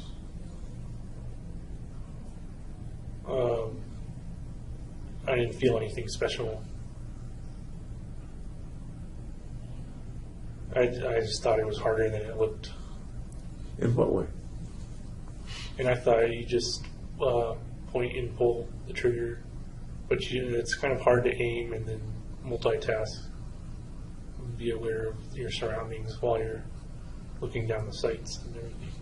Had you read about how to shoot or how to hold the gun or what to do as you're pulling the trigger or sighting? Yeah, I think I went to some gun forums and looked at like how to stand, how to hold the gun, prevent recoil. Did you wear ear protection? Yeah, I bought specialty earmuffs. They kind of have like a high frequency tone in them. Okay. Do you remember the first time you shot and the weapon went off? Do you remember that? I don't remember that moment. You don't remember that moment? Okay. How about the first time you shot the shotgun? I remember it gives me a bruise because I was shooting slugs, and it really pulls back on you. But I don't remember the first time as being significant versus the other times. Okay. I'm curious, did you shoot slugs at the theater or was it shot? BB shot. Okay.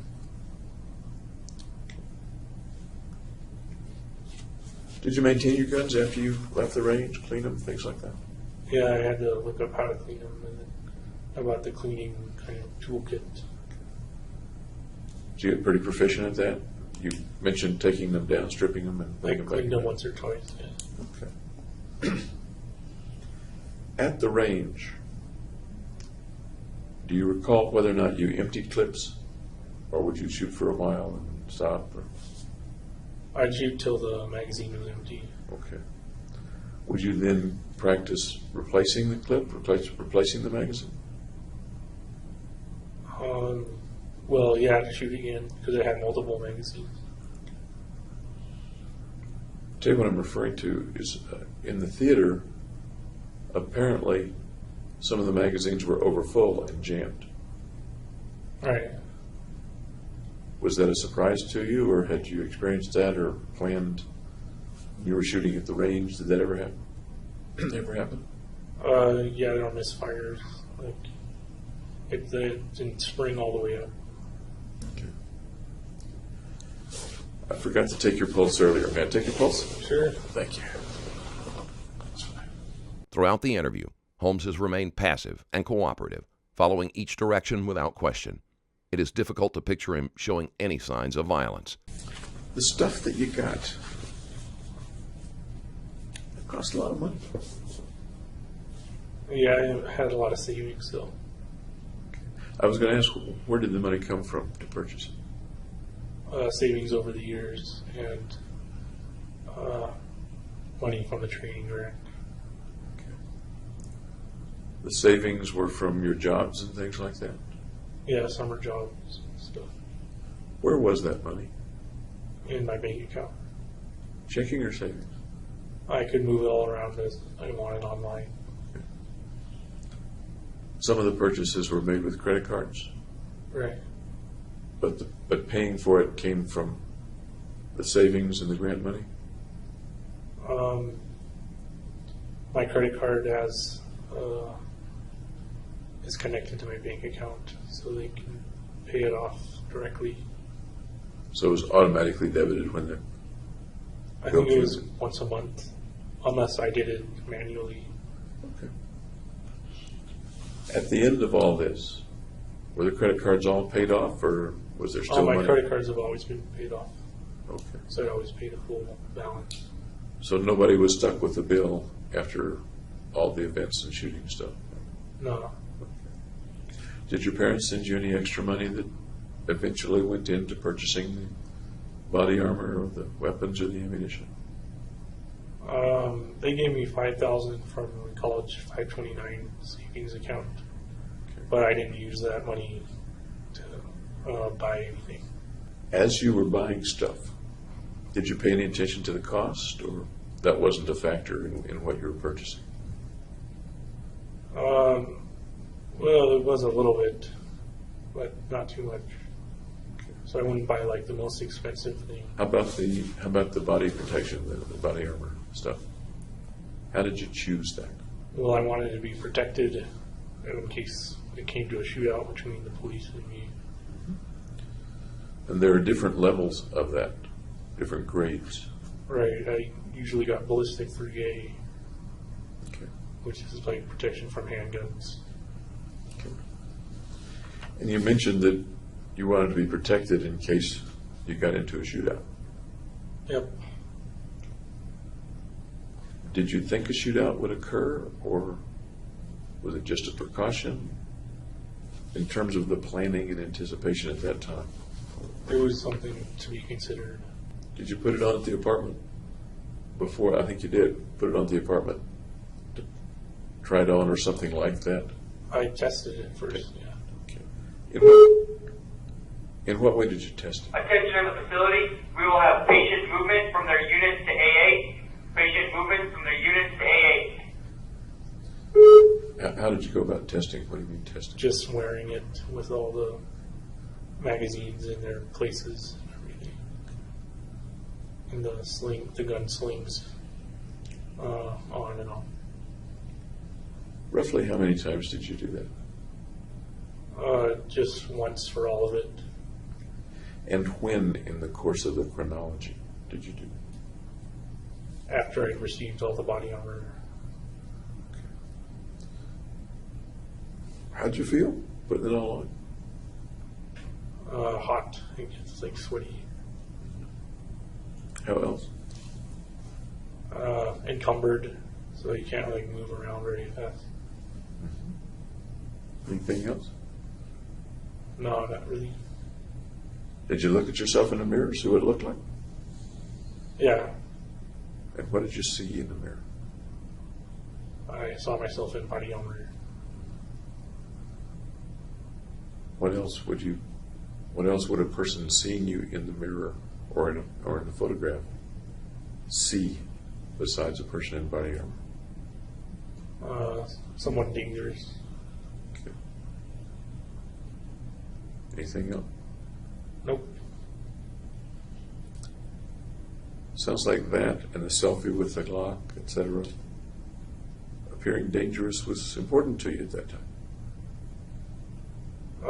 Yeah, because you don't want 400 people rushing you. And it's clear easy they could have overwhelmed me. Okay. So part of it was if I appear dangerous, they're less likely to rush me. Is that accurate or not? That's accurate, yeah. You also bought some handcuffs. Right. Tell me about the handcuffs. How do they fit into all this? Well, there's these double doors in the theater, and you could lock them by having the handcuffs connected to each handle. It was something I didn't wind up doing, though. Okay. You bought some Road Stars. Holmes has mentioned multiple times that he did this to avoid suicide, but the lengths he went to ensure his own safety show a very keen regard for his own life.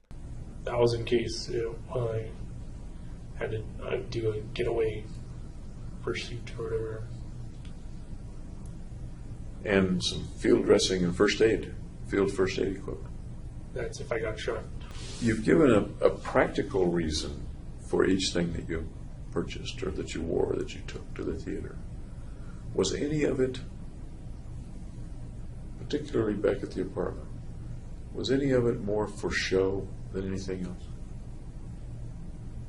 No, it was function over form. The pictures that you took of yourself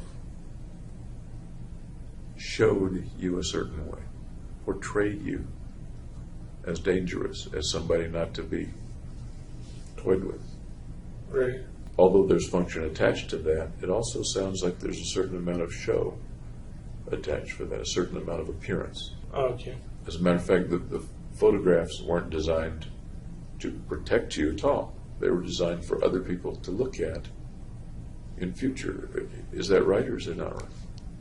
It was to be remembered. Okay. So obviously you're going to be remembered by other people and not yourself. Did you think you were going to get killed? No, that's why I got all the body armor. You knew that lots of police would show up. And very quickly too. How did you know they would show up quickly? Just from noticing police presence in that area that's near the police station too. Right across the street, what, quarter of a mile, half a mile? Yeah, pretty close. Did the proximity to the police station have anything to do with the choice of location? No, it would have been a negative factor to consider. So why did you still pick that place? Because I was familiar with that place. I'm sorry? I was familiar with that place. I didn't recon there. You could have reconned some other place. Right. But why did you choose the one that was 45 seconds away from the police station? Or something close to the police station? Like 3 minutes away. Okay. 3 minutes. And I just felt comfortable there. It was kind of within my range of the apartment. Of usually crimes are committed like 10 miles within a person's residence, kind of a thing. You said two interesting things. One, projects are usually within 10 miles or something like that. Tell me what that... They're usually close to home, is what the point is. Okay. What's usually close to home? Where somebody commits a crime. You say that as if that's a governing factor for committing crimes, or one governing factor for committing crimes, is to do it close to home. Yeah, that's what I don't know the source or the data from it, though. Why would that apply particularly to you? You could shoot people any place within a 100-mile radius without much trouble. Right, but I had to keep it impersonal. And, 100 miles away, it would be less personal. 100 miles away, it's harder to kind of scout that. Then you said that the police station was, you corrected me, not 45 seconds, but 3 minutes. Did you time it in some way? No, that was just my estimation. Your estimation from before the shootings or after the shootings? Before, I think I wrote in the notebook somewhere. As Holmes reveals more about his decisions, it becomes clear just how keen he was to avoid any sort of conflict with the police that could have resulted in his own death or injury. There are different ways, I guess, to kill people. You chose shooting them yourself, as contrasted with a bomb or something like that. Make sense? Yeah, that was like the easiest way, I figured. What to you at the time made that, quote, the easiest way? Well, I don't have much like technical knowledge about bombs, so I'd probably wind up blowing myself up. By the way, did you ever think you might blow yourself up as you're setting up all this gasoline and stuff? No, I was pretty careful. You're not a smoker, I take it. No. Have a gas stove in the apartment? Electric, I think. Electric. pilot light on the hot water heater? I don't think that's in the apartment. I think it's going to go down. How careful were you as you were compounding the gunpowder, the napalm, pouring gasoline around? How careful were you? Careful, not enough to get hurt. Did you do all this in one day, or did you do it over a period of days? I set it up all in one day, but like I made the napalm the previous day. I collected the gasoline and poured them into the soda bottles another day. So I put them all out in the family room on the night of. As you're doing that, then, you're going to bed with all that stuff out there. No, I'm going out. I'm going out to the movie theater with all that stuff out there. But you just said that you worked with the gasoline over more than one day, or you poured the gasoline the day before, or something like that. Right. So, The napalm's relatively inert. in the process of doing this, you're spending at least one night, maybe more nights, sleeping in an apartment With that's gasoline lying I mean, around. tinderbox is an understatement, Yeah. with fumes, etc. I imagine. Could you smell the gasoline? I closed the caps on them. Okay. Tell me about going to bed and going to sleep. The thoughts that you have as you go to sleep, as you go to bed. What kind I of didn't thought? feel any different between going to sleep normally and with the stuff in the apartment. In the time period leading up to the shooting, Holmes remained calm and untroubled. Did you spend much time when you weren't doing the tasks? And there were many, many tasks to do. When you weren't doing the tasks, did you spend much time thinking about the mission, thinking about what was going to happen or what might happen? No, because I wasn't considering the consequences. So when you stopped to eat, Yeah, what did you think about while you were eating, if you remember? just what I had to do next to like assemble the stuff. Were you watching any TV during that period or doing any video games? Yeah, just watching TV. I think South Park. Spend much time watching TV on those 2 or 3 days? Not at the end of the night of the shooting, because then I had to like put everything together. What about the video games? I think I stopped playing them by now. Really? Yeah. Attention to the facility. AA movement has now ended. AA movement has now ended. So roughly when did you stop playing Diablo 3? Again, that would be in the records, the computer hardware record. But I don't know. A week before? Yeah, or the thing is, I don't know the last exactly. day? You don't have to be exact. Was it close to the last day or weeks No, before? I think it was weeks before. Okay. And Diablo 3 is something you liked? Yeah, I played the previous Diablos too. Okay. It seems to me it takes a lot for you to quit cold turkey, if you will. No, because it wasn't as good as the other games. Sort of not my point.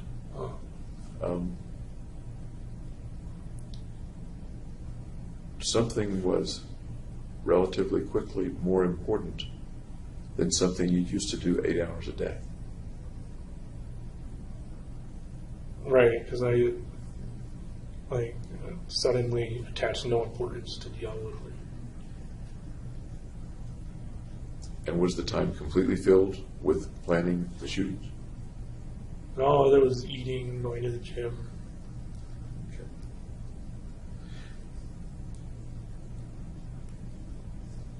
That's right. You went to the gym a fair amount. What did you like to do at the gym? What sort of exercise did you like to do? Workout? Chest press, bench press, cardio, like the ellipticals, treadmill. Did you do that pretty regularly? Most people can't do it regularly. I tried to go twice a week, but if I couldn't, I would always make it once a week at least. Right up to the time of the shootings?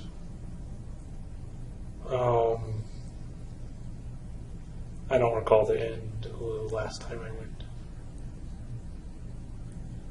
Roughly right up to the time of the shooting? Yeah, I don't remember. We were talking about you're stopping the video games that used to take up 8 hours a day. And you said other things filled that time, including eating, going to the gym. Yeah. I'm wondering how much of that time between stopping the video games and the shooting, during how much of that time, roughly, did you still go to the gym?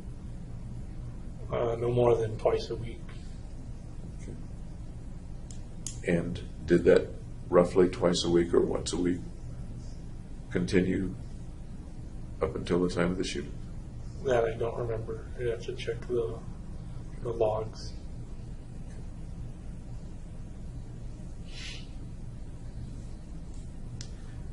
Roughly how much of the day in the last week before the shootings were you spending in some kind of preparation? Probably around 4 hours a day. And the week or two before that, roughly how much time in preparation? That might have been when I was going to the gun range, so a day's worth. Even though several years have passed, Holmes cannot see how thoroughly his plan had overtaken his life. And at this point, you didn't have classes anymore? No, I had dropped out. Tell me a little more about the reasons that you dropped out. Well, I didn't pass my preliminary exams. This was a drastic slip.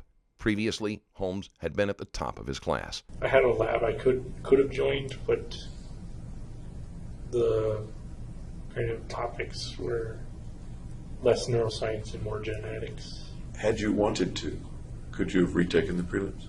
Yeah. Tell me about the decision not to retake the prelims. I just made the decision not to take them, and then told my advisor that I was going to leave. At that time, pretty much that day, at that time, what did you think was going to happen in your future? What was your future looking like?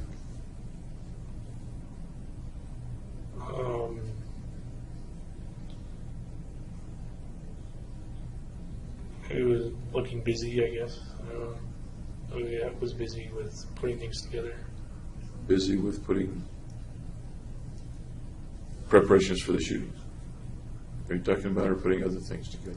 I'm ordering stuff for the shootings.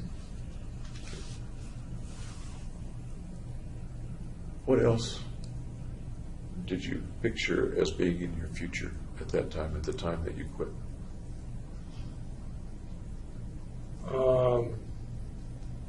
The end of my science career.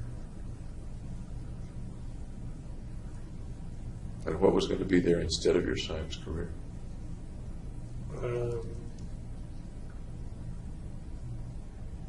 I didn't think about it. Not at all. As far as you remember? Yep. Do you recall thinking that you didn't have a career, a future at all, or do you not remember thinking that? An absence of a future? No, I still had a future. I just didn't think about what I would do in the future. Okay. Months before. Okay. Tell me about your thoughts about the future then. What was the thought about the future months before that? Leave it up to kind of fate to decide. And what might fate decide for you? What would be the possibilities and probabilities?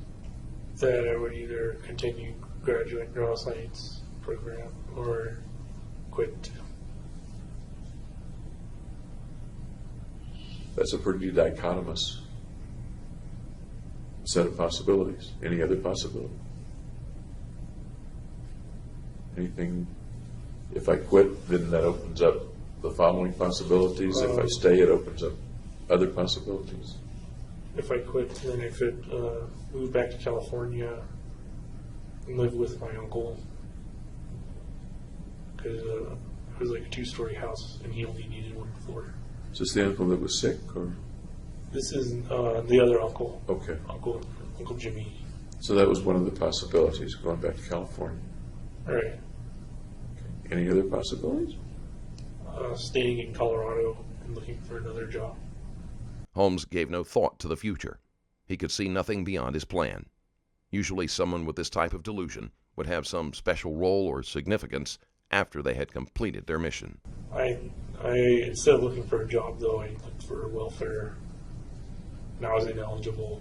I'm sorry, I didn't quite understand. You were knowledgeable about welfare? Ineligible. Ineligible. Yeah. Okay. So had you gone back to California, Uncle Jimmy, what might you have ended up doing 5 years hence? Maybe looking for a lab research position, maybe a lab tech or a lab research associate.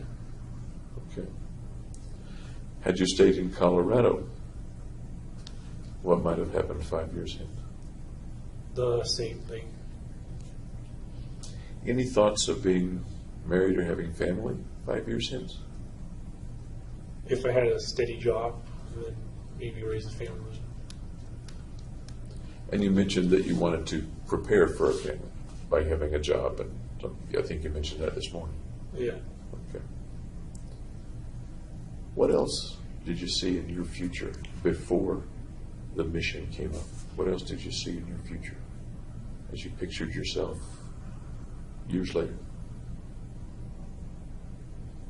Just going on to a postdoc position, learning more techniques and stuff, and then starting the career.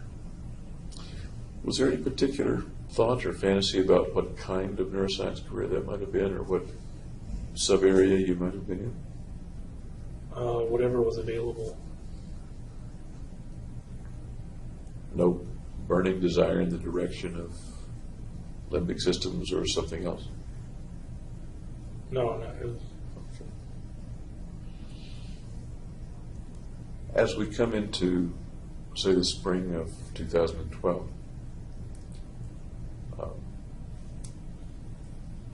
when does that future picture start to change? How does it start to change?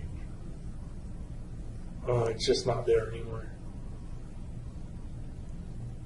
Anything take its place?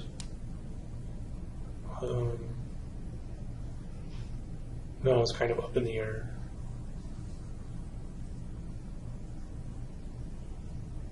Anything vague taking its place?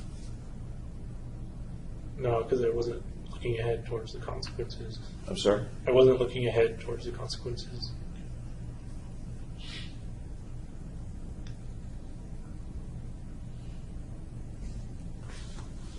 Can you estimate what the earliest point was at which you began to think about these killings?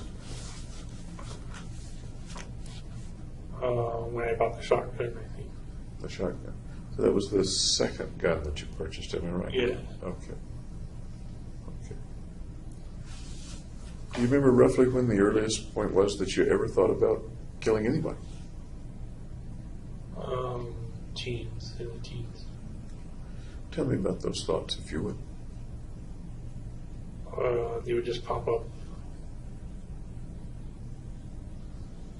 Tell me about the thoughts, if you would.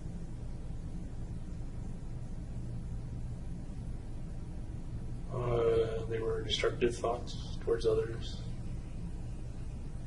You need to paint me the picture. You need to tell me the video.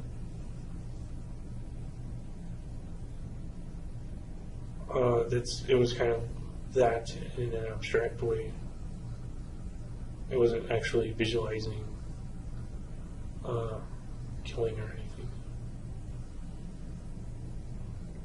It was just kind of like a voice saying, like, kill people. According to multiple psychiatrists that Holmes had seen throughout his life, he had been obsessed with killing for at least a decade prior to the shooting. You mean a voice that you could hear inside or outside your head, or something else? Like your own voice, your own mind's voice. Different people mean different things when they say voice. Sometimes they're referring to a strong thought. Other times they're saying, yeah, it was a voice, and I turned my head and there was... No, it was internal voice. I'm sorry to push it so hard. Was it an internal voice that you heard as if it were coming through your ears, or an internal thought that you realized was a thought, not an auditory phenomenon? It was kind of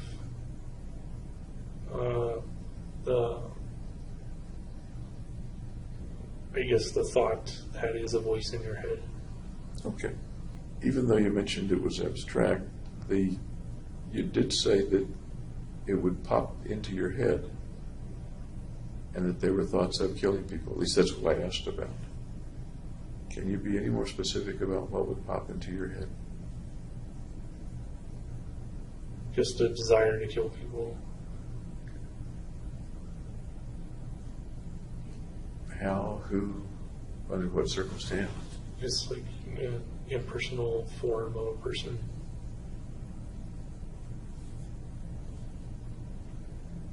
No particular person that you picture? Oh, no one in particular. Was it a response to somebody doing something to you or making you feel badly? Or It might have been a response to stress. can you be more specific?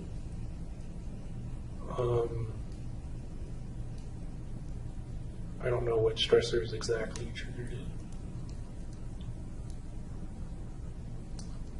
If I think of having stress, or people having stress, or different kinds of stress,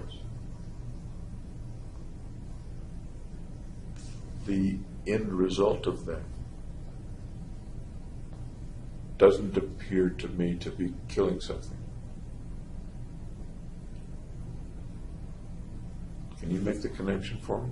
That stress Then, leads to thoughts of killing a person? yeah, that's it. Can you make that connection for me? That is the connection. The stressor just leads to the thoughts of killing people. No, it's not the connection. It's 2 points. Stress is 1 point. Killing somebody is the next. What's in between the 2 points? Well, stress is the trigger. Is it that you don't understand connecting 2 points? Or you don't know what's between the 2 points? I'm saying the stress connects to the killing. That doesn't make sense to me. Okay. If I say hunger connects to eating a plate of food, there are things between hunger and eating the food. Going to the grocery store, choosing the groceries, coming back home, turning on the stove, Not if the food's preparing already food, prepared. all this.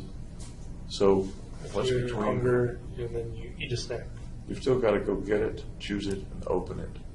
So Not if it's already open and chosen. we're getting into a word game, and it's not really my purpose.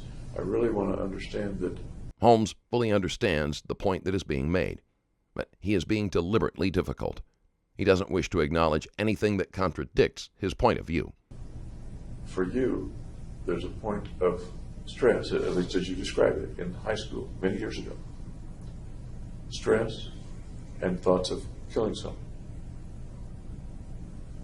And there are things in between those. You may not be aware of what they are, but there is something in between. Okay, if I don't know what they are, then. Okay. Otherwise, it seems to me sort of like the old joke of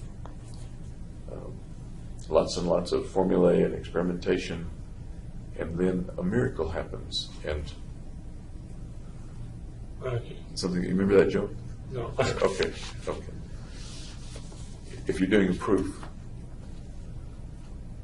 or you're doing a paper about how you get to results of your experiment, Yeah, you have data. it's not fair to say the data's here and the miracle happens and there's my result. You need to understand, or try to understand, what's between the data and the result, the causation, if you will.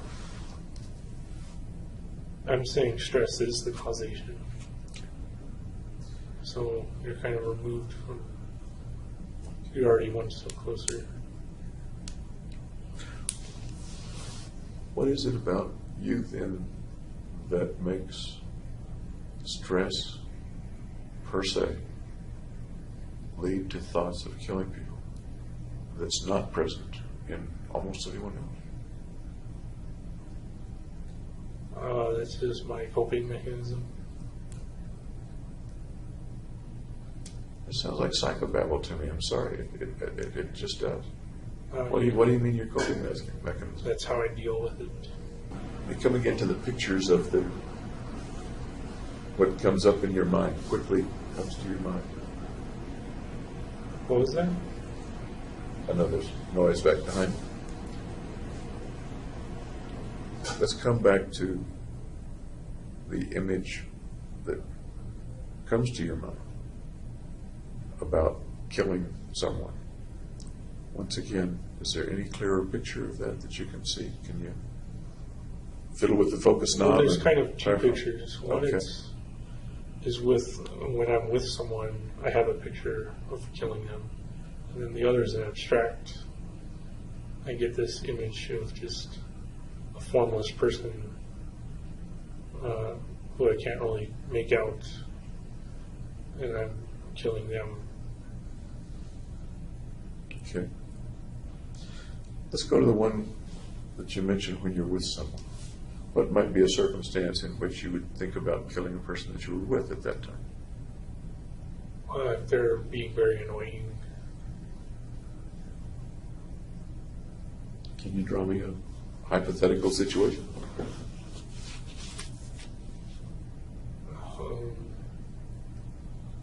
I don't know if they're just bothering me, then the thought will appear.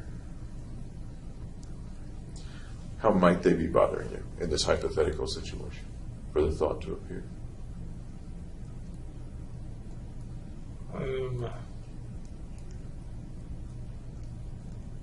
I guess laughing at me or something.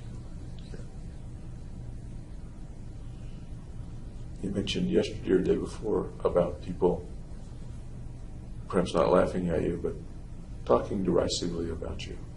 It took very little for someone to move Holmes to thoughts of murder. Surprisingly, he had never physically lashed out at anyone. Right. Is that a situation, is that an analogous situation or no? Yeah.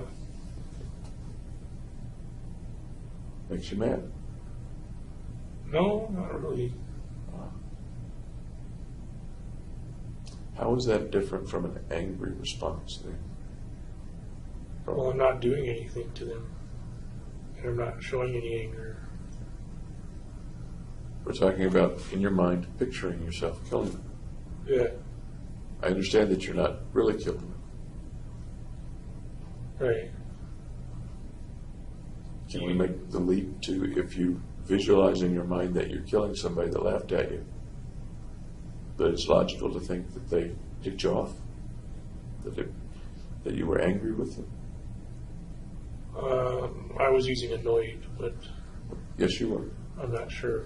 I don't have like outbursts or anger outbursts or anything. I'm talking about insight. I'm talking about what comes to mind. And that's what I think you just described. Okay. Something that often comes before anger is hurt.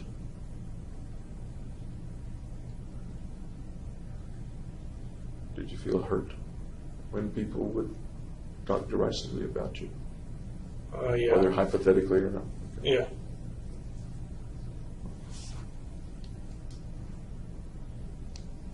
Is that one of the situations where the fantasy might appear or no? The fantasy of killing the person? Yeah. And what happens in the fantasy? What happens when you kill the person? And they're not bothering me anymore. Okay. So the bother goes away. Right. Yet the annoyance goes away, or the thing that's hurting you goes away. Right. Seen from the other person's viewpoint, the person who's annoying or hurting you, did they feel that they've been punished or eliminated? No, because that was all going on inside my head. I know, but in the for the fantasy person inside your head, do they feel anything? Or is this something you can do without fear of having them feel something? There's no fear to it. And again, I maybe kind of putting words in your mouth, and I don't mean to do that.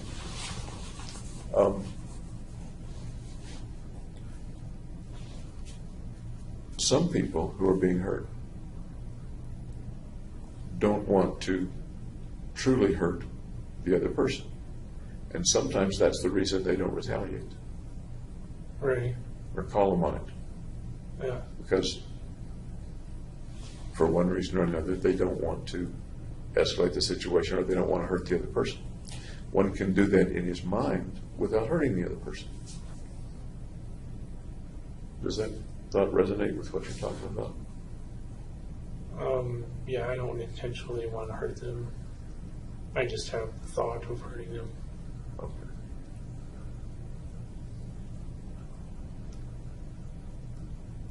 Another sort of leap. What does that thought accomplish for you? I'm assuming you're feeling... Kind of resolution. Okay.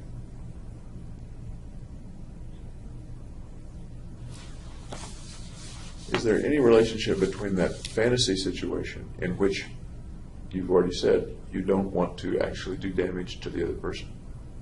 Is there any relationship of that situation with the situation in which you did grave damage to people at the theater?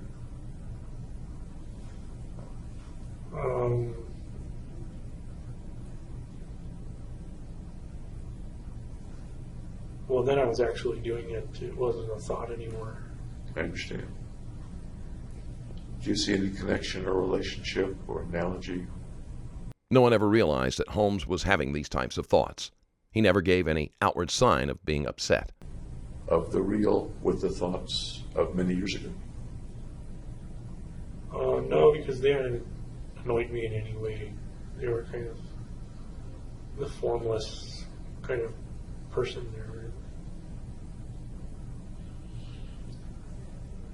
I'm thinking, and please tell me if my thinking is correct or not correct, that there are two kind of categories. One in which someone is doing something to you or in some way making you uncomfortable or annoying you, making you feel badly, and you deal with that in fantasy.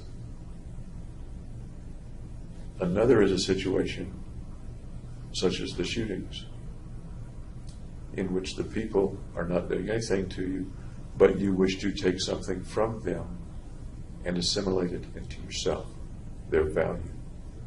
Yeah. They're two separate things. Tell me what's right or wrong with that interpretation of things. Is it 100% right, 50% right, 10% right? And correct the things that aren't right, can you?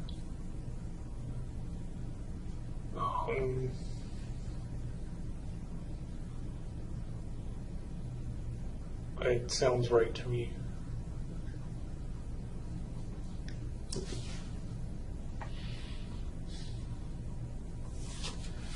What was your first experience with people dying? Someone dying? I never had close contact with somebody dying. Really? No. Ever been to a funeral? Yeah. Tell me about it. Whose funeral? My grandma Helen's. How It wasn't long? a casket or anything. It wasn't an open casket or a body anywhere.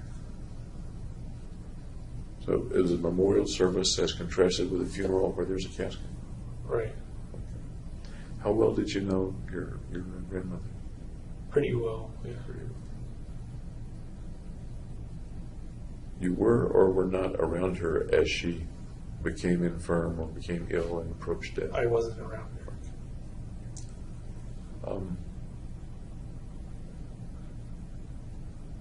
But you were close to her. Was she living nearby, or did you see her often? She lived in Santa Clarita, which is kind of north of LA, so close by. How old were you the last time you saw her? Oh, I don't remember when she died or when. Little boy, adolescent, college? No,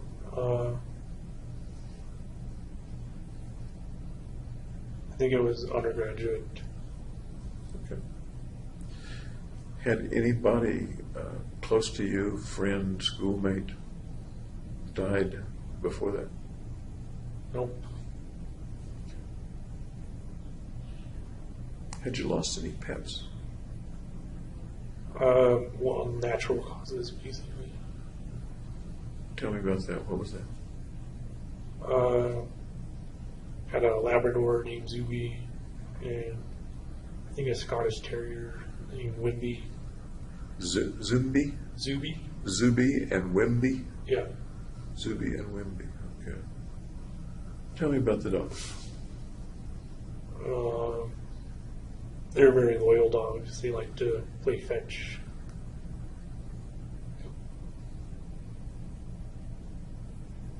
You're picturing those dogs, aren't you? Yeah. How old are you in the picture? I'm not in the picture because I'm seeing it through my eyes, I guess. How old were you when you had the dogs, when the dogs were in your life?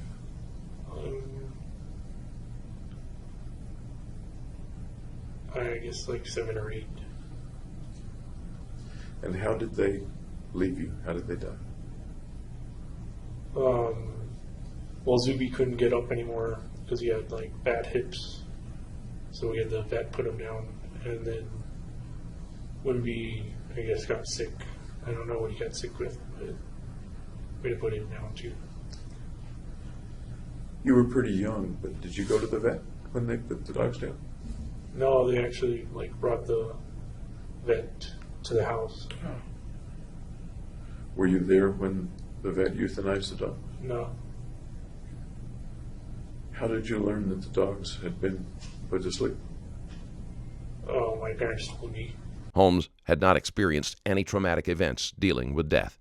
Even the passing of his childhood pets was dealt with outside of his presence.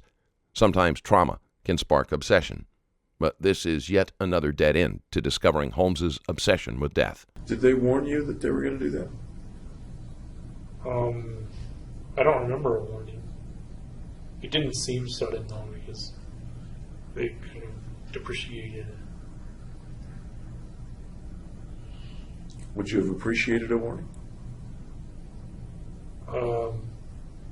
Yeah, it couldn't hurt. Do you remember how you felt when those dogs were put to sleep? I was sad. I climbed a tree and cried. Were they both put to sleep at close to the same time? Close intervals, yeah. I was older by then, past 7 or 8. I was like early teens. Early teen. They've been with you a long time? Yeah. Were those your first dogs? Yeah. We had a third dog that we got later called Rocky. It was a poodle. But Zuby and Wimby? Yeah. Zuby and Wimby, you sort of grew up with, it sounds like. Yep. Do you remember anything that your parents might have told you, even after they put the dogs to sleep, about the nature of dogs and the nature of people dying or dogs dying, getting old? No, there was nothing surprising. But you have a memory of climbing up in the tree and weeping and crying. Yep. What kind of tree was it? Oh, I think it was a eucalyptus tree. By yourself? Yeah. You ever tell anybody that story? No. Pretty personal story. Yep. And the family got another dog. Nope. Beg pardon? Yeah. When you moved away, Riverside, Colorado, did you have a pet? No.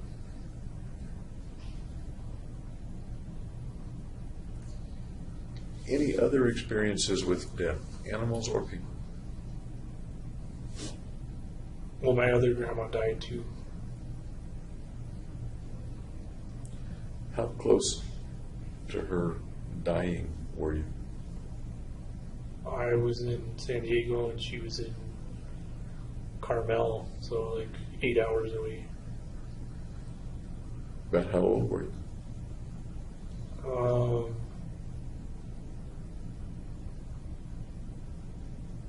I don't remember. Little guy, teenager, college. It was either high school or college. I don't remember exactly. Do you remember how you learned about her passing? Yeah, my mom said she had gotten sick after visiting her. So you saw her. I didn't see her. My mom had visited her. Okay. Do you remember how you felt when she died? I was sad. Have some good memories with her? Or not? Yeah. Christmases together. Do you remember whether you cried or not? No, I didn't cry. How about for the other grandmother? No, I didn't cry for her either. What do you make of the fact that you cried for the dogs and not for the grandmothers? I was younger. Anything else? Oh, By the way, I don't think it's unusual that a boy cries more for the dog than for grandmother. okay. You were with the dog every day? Pretty much. Yeah.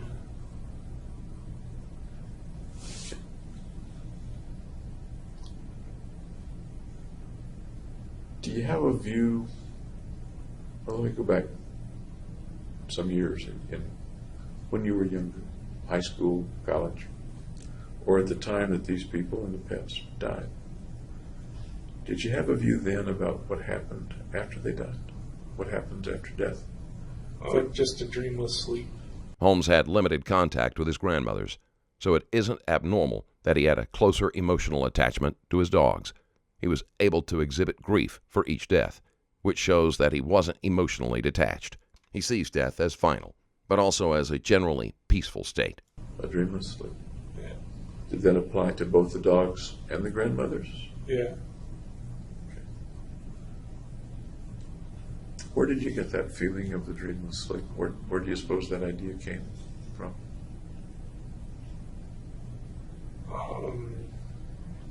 I guess I just absorbed it.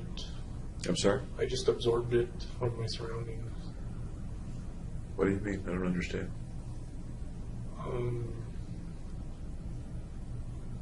I just thought that was the way things would work. You don't recall it being something that Mom said or Dad said? No, I think I came up with it. Did you ever have any thoughts about an afterlife for the dogs or for the grandmothers? No, I don't believe in afterlife. How about when you were a little kid? Well, I knew about heaven and hell and stuff, but I didn't think it would apply. Apply to? That it wasn't the way things worked. And how about now? I still believe in the dreamless sleep. Do you think much about it? No, not really. Think much about your own death? Nope. There was a possibility that you would have died in the shooting. Then I wouldn't have to worry about anything else. When the officers drove up, you remember what their names are? Did anybody ever tell you what their names were? I forget what their names are. What was the circumstance in which the officers drove up or came to you after the shooting? Well, they drove up behind the theater because everything happened behind the theater at that point. And they were looking at Theater 8, and they had their backs to me, even though I had a gun right next to me and stuff.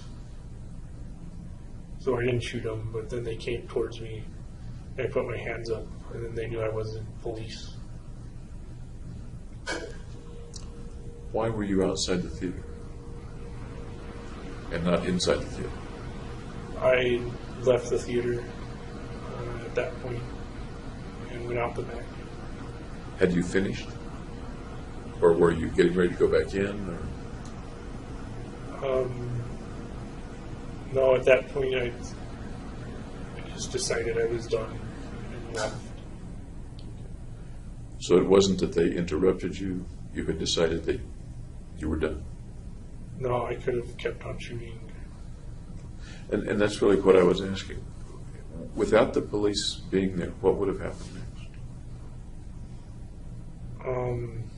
Well, the magazine jammed, so my main weapon malfunctioned. But you had 3 others. I had 2 others on me, and I would have had to reload the shotgun, which takes so much time. So essentially I only had the one handgun. So, absent the police, what would have happened? If there were no police, If the cops hadn't come up to you, what would you have been doing? they didn't come up to me. I left the theater, and then they appeared. I understand. The police did not stop Holmes. Holmes had already decided he was done. If he had been more determined, the devastation could have been even greater.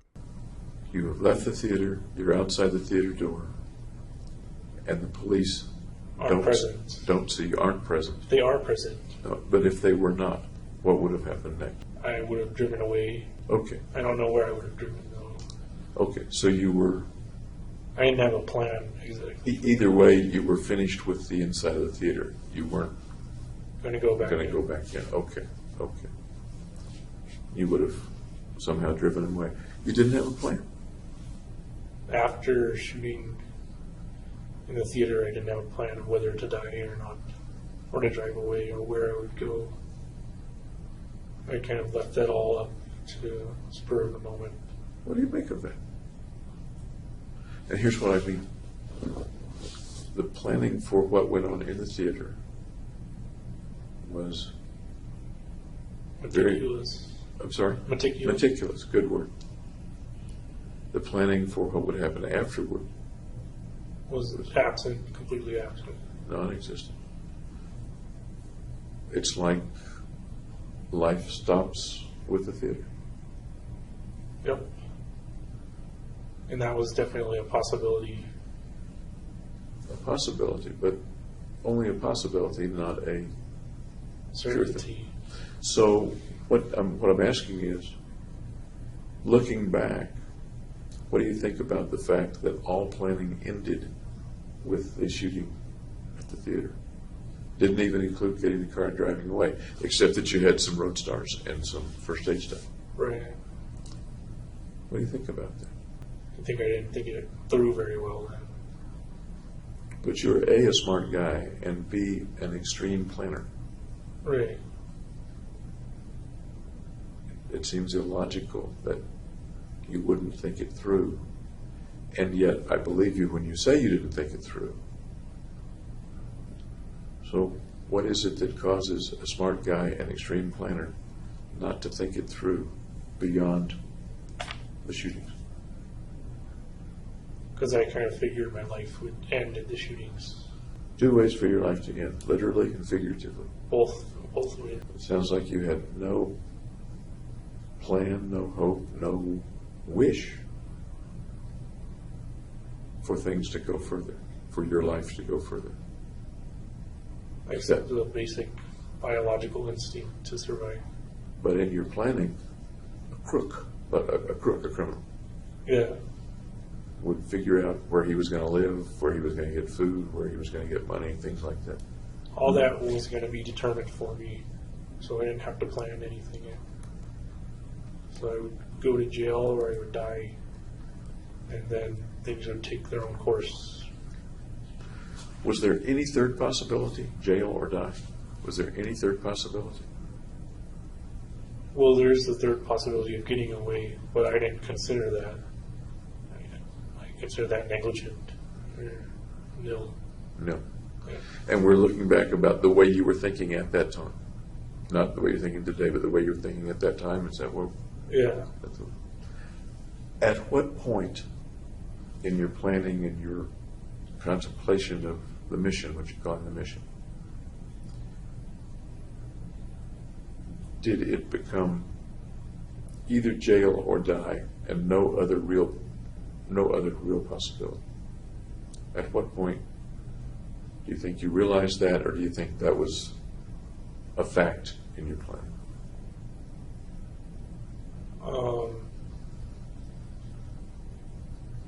I think it was early on, at least, because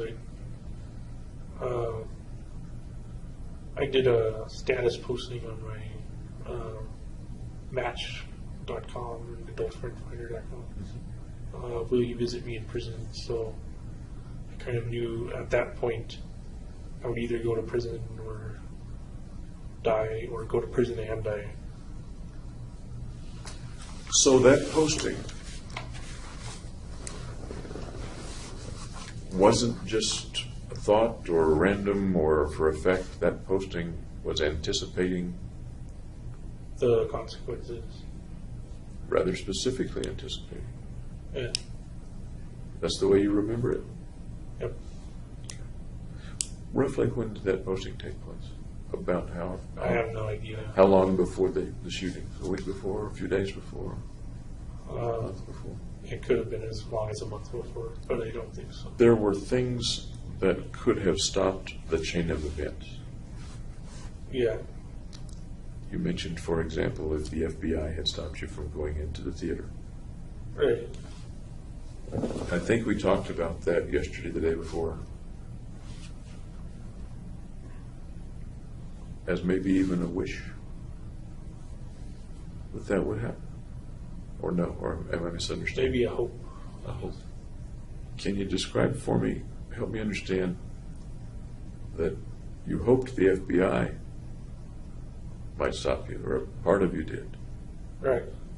Before going to the theater, Holmes called a mental health hotline in the hope that someone would talk him out of what he was about to do. But the person who was perfectly capable physically of stopping, namely you, didn't stop. Well, I had a purpose to fulfill. But it would have been okay with you, in fact you hoped it, if somebody else stopped your purpose, namely the FBI. Yeah. That's also why I think I went to the psychiatrist in the first place and told him about the homicidal thoughts. On the way to the theater, Holmes mailed a journal containing his thoughts and plans to his psychiatrist. That sort of sounds like there were two parts of you going on. One part that wanted to proceed and the other part that didn't. Does that make sense? Yes, there's like internal conflict. Okay. Those are big words, psychobabble crap. Okay. But it sounds like there were two parts of you, one that wanted to proceed and one that didn't. Yeah. Or am I if I'm misexplaining it, then please correct me. Well, one I wanted to be fixed to be normal, and the other was to carry out the machine.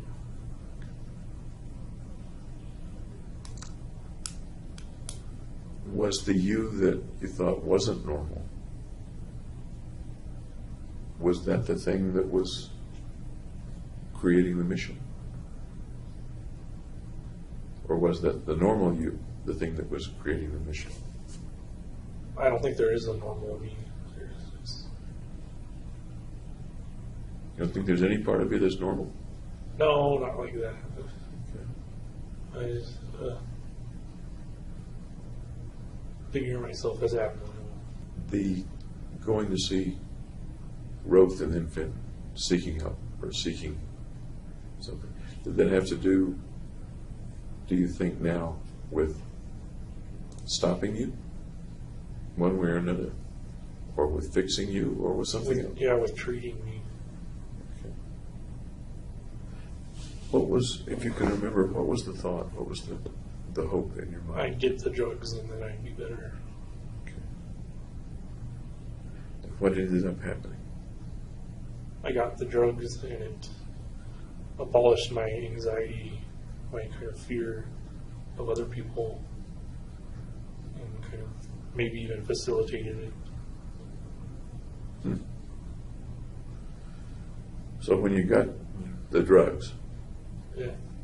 your anxiety around other people decreased? Yeah, that was one of the main reasons. I'd also told her why I came to see her was to reduce the anxiety. Okay. But coming down to what happened, when you got the drugs, and I'm just saying what you said, I want to be sure that it was accurate and complete in my mind. The anxiety with people decreased. It was easier to be around people. Is that accurate? Yeah. Okay. The medication made it easier for Holmes to be around people. Unfortunately, it also made him less anxious about the consequences of his actions. Did it change the way you felt about the people, that it was now easier to be around? I just didn't fear them. I'm sorry? I didn't fear them. Okay. The last couple of days we've talked about you hating them. Your phrase was, like you hate broccoli. Yeah. Not a, I want to hurt you hate, but a, I want to get away. I want to avoid you. Yeah. Is that, that's what I heard. That's right. Okay, okay. So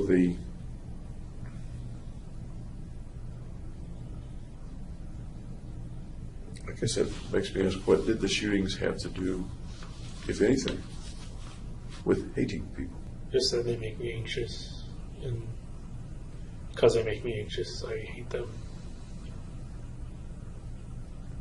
You described that hatred as wanting to avoid. Because they make me anxious, I want to avoid them.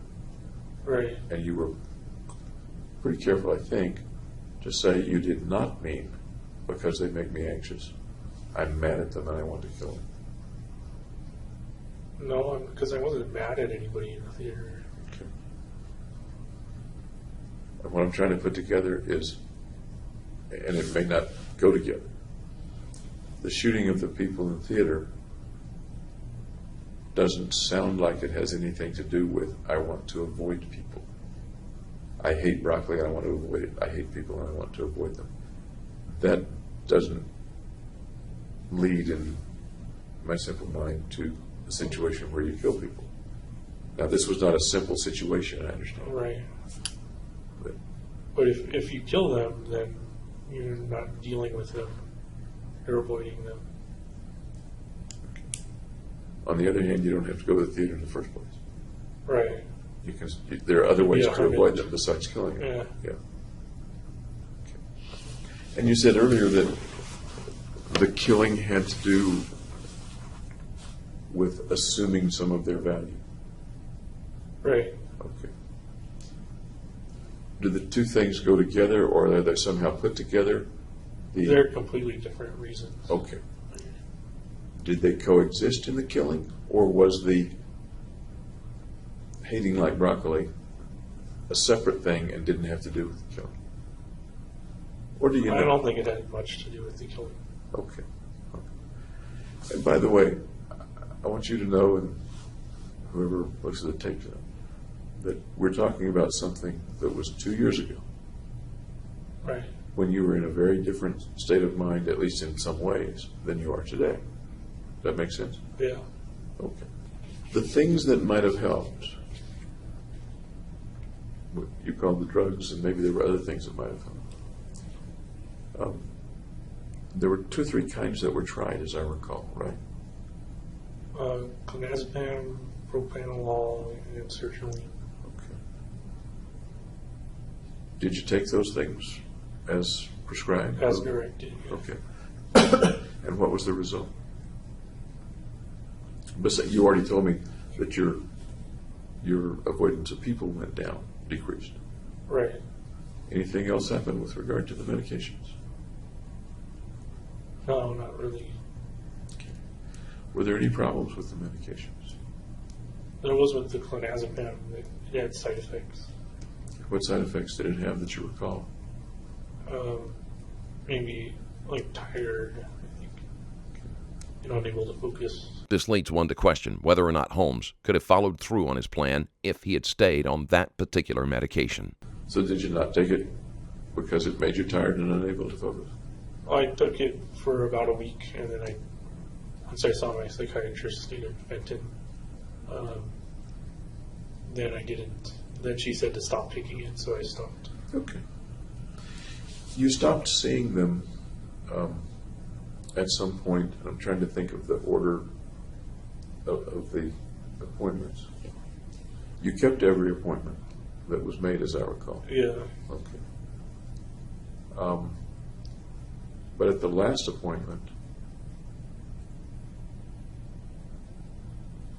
you communicated in some way that this was going to be the last This was the appointment. last one. Okay. Yeah. And as I recall, even left a little early. This is it. Is that accurate? Yeah, that's Okay. accurate. Why did you make that your last appointment? I don't know why.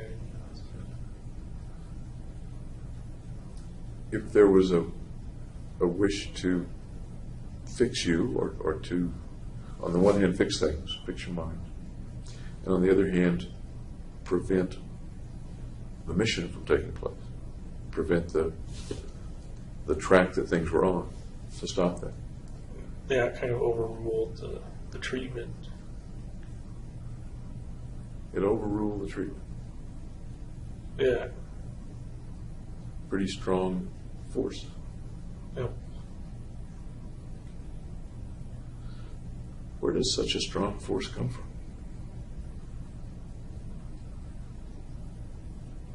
I don't know. It just took hold of my mind. I'm sorry? Took hold of my mind. Took hold of your mind. There are some pretty strong forces that take hold of people's minds sometimes. The impulse to drink for alcoholics, to shoot up for heroin addicts, to do other things. Yep. Any thoughts about why this took such irrevocable hold of your mind, such unbeatable hold of your mind? I don't know why it dominated, but it did. But it did such a thing. Yeah. Did you think of any other ways to stop it? Well, at that point, I was more concerned with going through with it than stopping it. But going through with it,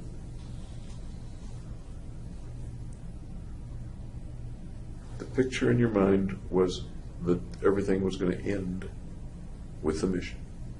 That is, you didn't plan beyond the mission. It sounds as if, and once again, correct me if I'm wrong, that nothing existed for you of import beyond the mission. Right.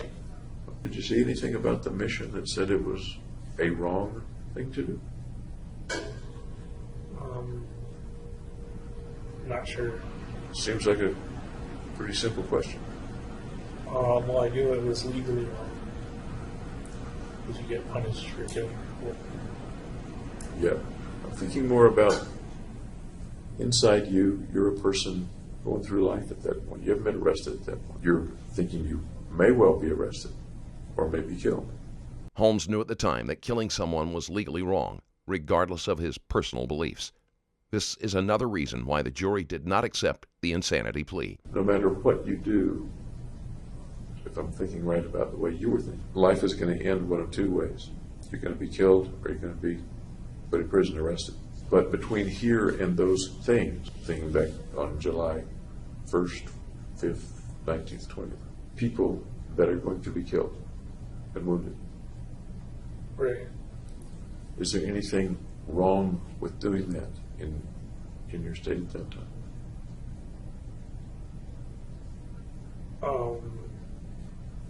I just consider the numbers really, not people.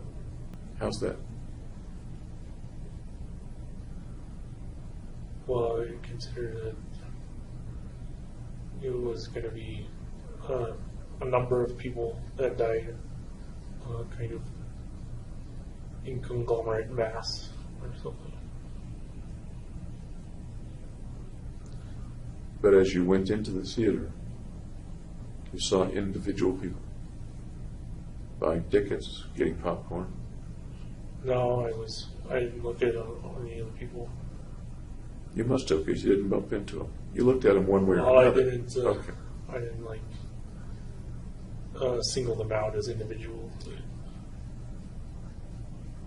As you drove to the theater,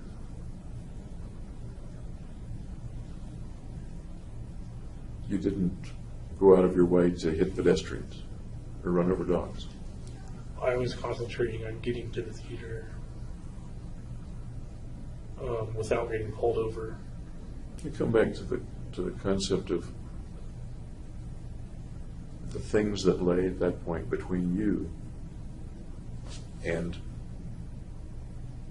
dying or being arrested, those two things.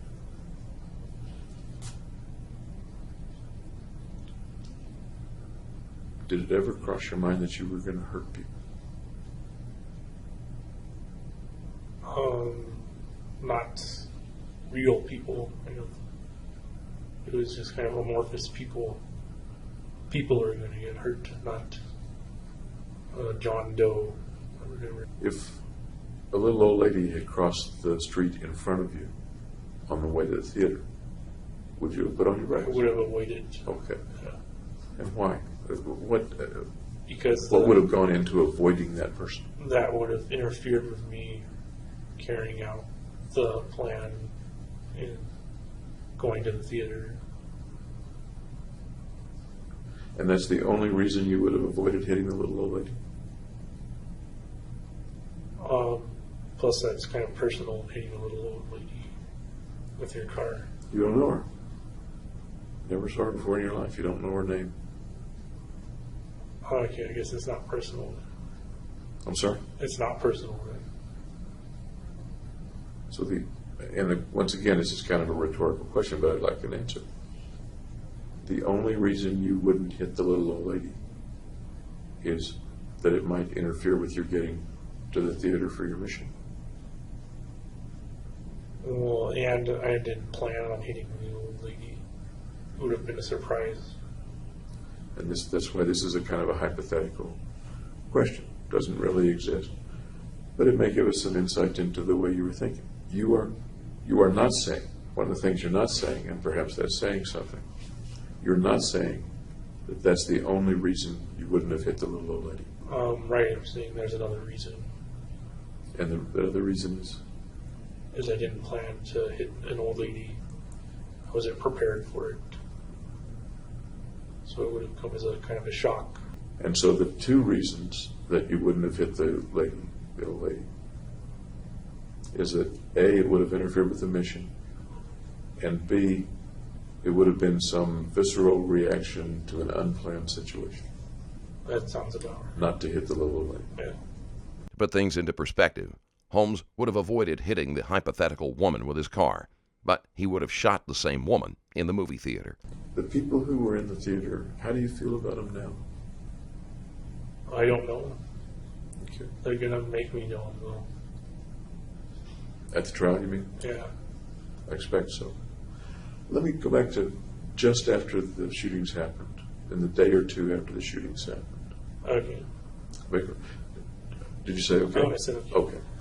Okay. Did you have any thoughts about the victims, the people that were shot, etc.? No, I just heard the numbers. It was like over 50 wounded and 12 died. What came to mind as you heard the numbers? It was new information. I didn't know that while I was in the theater. Any feelings come to mind? Any pictures or feelings come to mind as you got that information? Just that I was worth 12 more people than I was before. Okay. Do the wounded count in your worth in that way of thinking about things, or no? I only count fatalities. So is there a difference in the way you think about the wounded than in the way you think about the deceased, about the dead? Yes. And what are the two ways that you think about it? What are the two? What are the two ways? What are the ways you think about the dead versus the way you think about the wounded?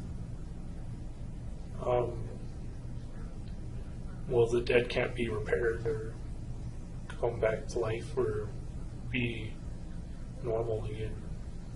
Mm-hmm. So it's kind of irreversible. And what I heard you say was that that accrues to something positive for you. Right. Okay. What about the wounded? They're like collateral damage, I guess.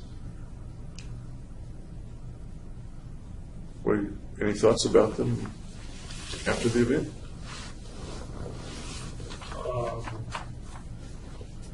I regret they had to be wounded.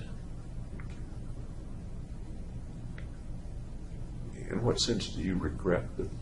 Excuse me.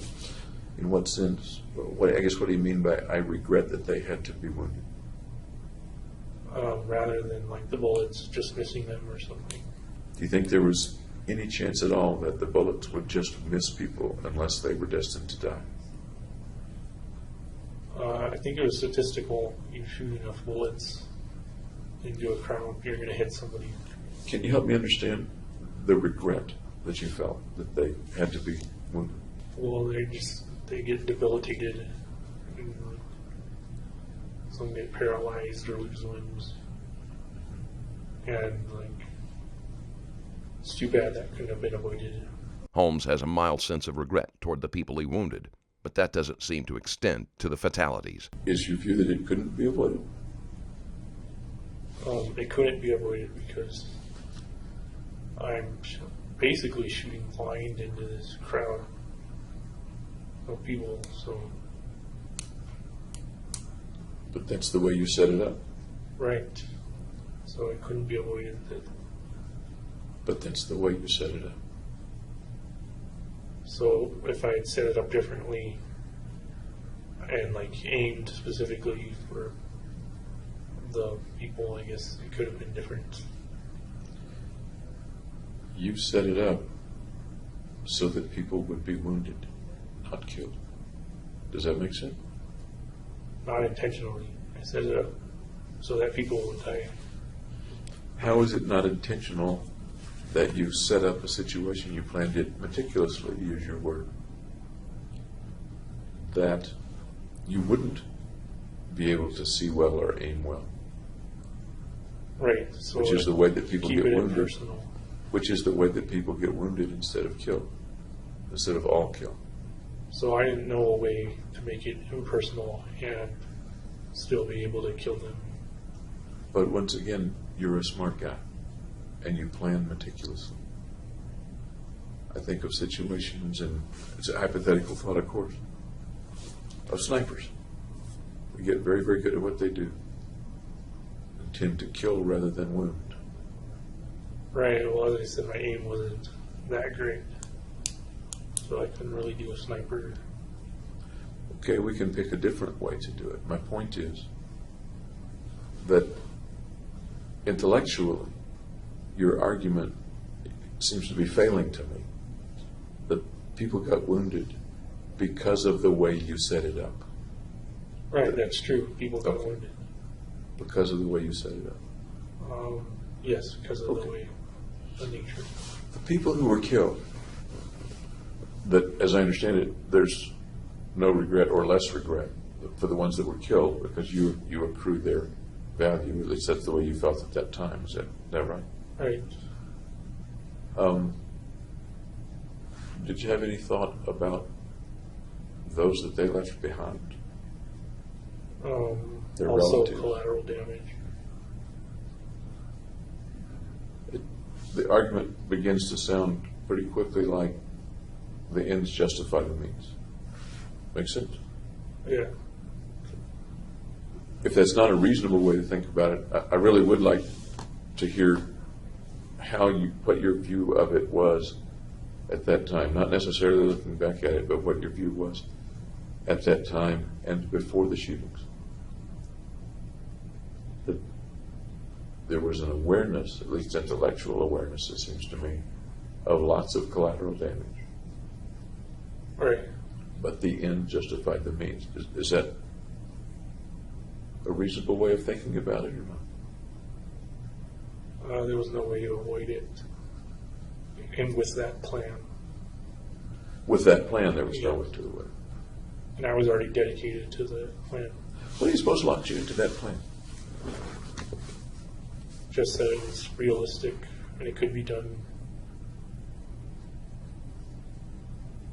But the collateral damage was part of the realistic part. That was going to happen. Well, I didn't figure the collateral damage had anything to do with me. Really?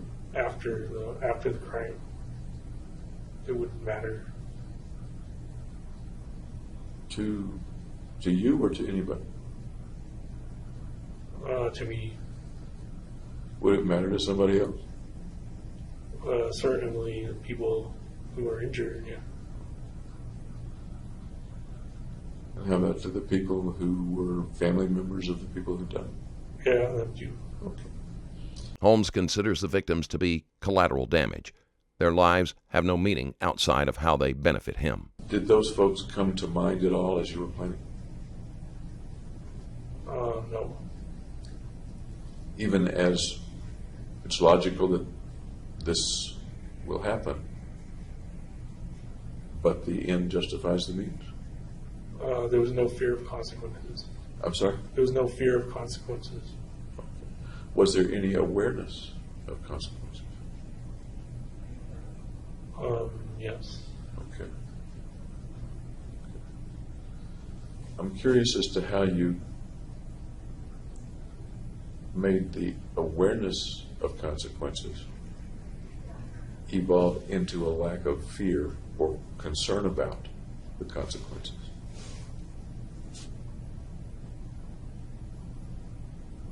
I don't understand the question. I don't think you're a cruel guy. Okay, I don't either. Okay. I don't think you're a cruel guy. You don't go out and, I mean, in the lab you may sacrifice rats, okay. Right. But you don't go out and hit little old ladies and you cry when your dog dies. You don't go and torture animals or anything like that. I don't think you're a cruel guy. Okay. But somehow, once again, correct me if I'm wrong, the awareness that other people would be badly hurt was not enough to stop the mission. And it sounds as if you're telling me that the awareness that they would be hurt somehow became a lack of concern about the consequences to them or anybody else. Right. Okay. Can you help me with how that, Why that is the way it is. and why is sort of an odd question. Sometimes why is not the right question. Okay. But it may be in this case. I'm wondering about the process. How does it go from there are going to be many people hurt in lots of different ways? How does it move from, okay, that's going to happen, but I'm going to do it anyway, and I have no concern for the consequences? Because I think in general, you do have concern for at least many other people. Right, so that's all kind of appearing now that it's after the fact that it's happened. But before it happened, I wasn't counting on dealing with any of it because I could have died. And you're bringing another part into it that may be real important. You said not dealing with it. I'm not remembering your exact words, but not dealing with the consequences. Right. So now I have to deal with the consequences. Before the shootings, I didn't think ahead, so I wouldn't have to deal with the consequences. right after the shooting, were you concerned with the wounded or whether anybody was going to get hurt at the apartment? I inquired if a child was hurt because I saw a sign that said like child division homicide or something. As you came into the Aurora? Yeah, I inquired over and investigated. And did anybody tell you one way or the other whether a child was hurt? No, they were evasive. What do you But think? I put it together What did you put together? that a child was killed the next day, I think. How did you react at that time when you put that together? That they tried to minimize child fatalities by choosing midnight, PG-13. Okay, so it would be grown-ups at that showing of that particular movie. Is that what you're saying? That was what was intended, yeah. So it would be like, Once you learned that a child was killed, that you had killed a child, yeah, it was remorseful. tell me more. Remorseful is 3 syllables.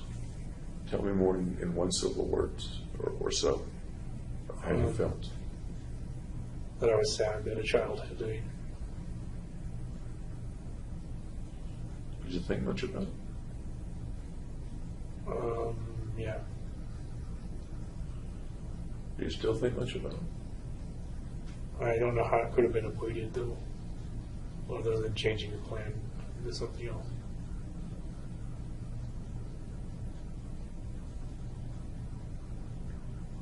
If you had known that a child was going to be killed, would you have changed the plans, do you think? No, I think I would have still carried them out. If you had known that lots of children were going to be hurt,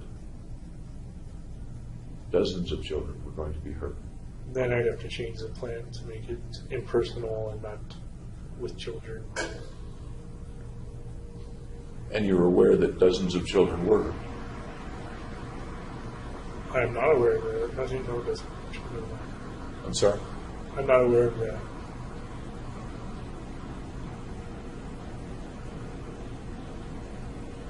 Once again, you're a smart guy. You think about the plan meticulously, Right, but not much about the consequences of the plan. right. What about the children of people who are killed? Are they hurt?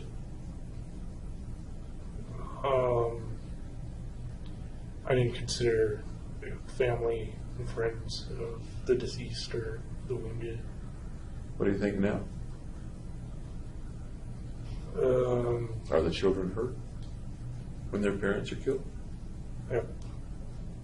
Are they hurt when their parents are wounded? Yeah. Yeah. So at least in that sense, dozens of children were hurt. Indirectly. The children are still hurt. Yeah. Does that make you feel anything as we talk? Not so great. Tell me a little more. What do you mean not so great? Well, it wasn't my intention to kill children or leave them parentless or like that stuff. Soon after the shootings, days, weeks, did you think that there were some children? Did it occur to you that there were some children who were parentless? Who or what? Who were parentless? Who had lost one or both parents? No, I never took that perspective. Did it ever cross your mind, other than taking the perspective, did it ever cross your mind that there were No. children who now had lost a parent? I'd only considered the children who'd been directly hurt.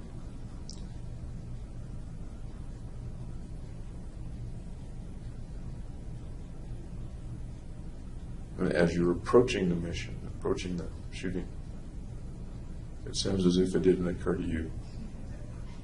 One way or another, it did not occur to you that some of the people that were going to be killed would be parents. No, it occurred to me. You've talked about remorse or regret. You've used the word a couple of times. Almost, and I'm not sure of the feeling that goes into the words. Can you help me understand the feeling that goes into the words remorse and regret as you're using them the last couple of days with me? That's kind of hard because they are the descriptors of the feeling.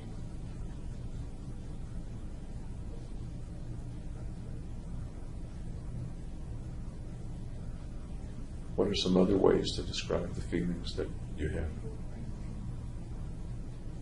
about remorse and regret? If you haven't, I'm not assuming that. I don't know. Do you have those feelings? Sometimes. When did they come to you? When do those feelings come? Just when I'm alone in my cell. That's a lot. You're alone a lot. Right. Any particular time of the day or night that those feelings come to you? Not really, no. Sometimes make it hard to sleep, for example. No. Okay. Was there any time, you've been in jail for a couple of years now, was there any time, early, middle, late, that the feelings were more or less, or interfered more or less with you? They were more right after, or shortly after. Tell me what that was like. I'm interested in what that was like. I don't know what to tell you. Just tell me what it was like. What was it like soon after the shooting? What did you feel like?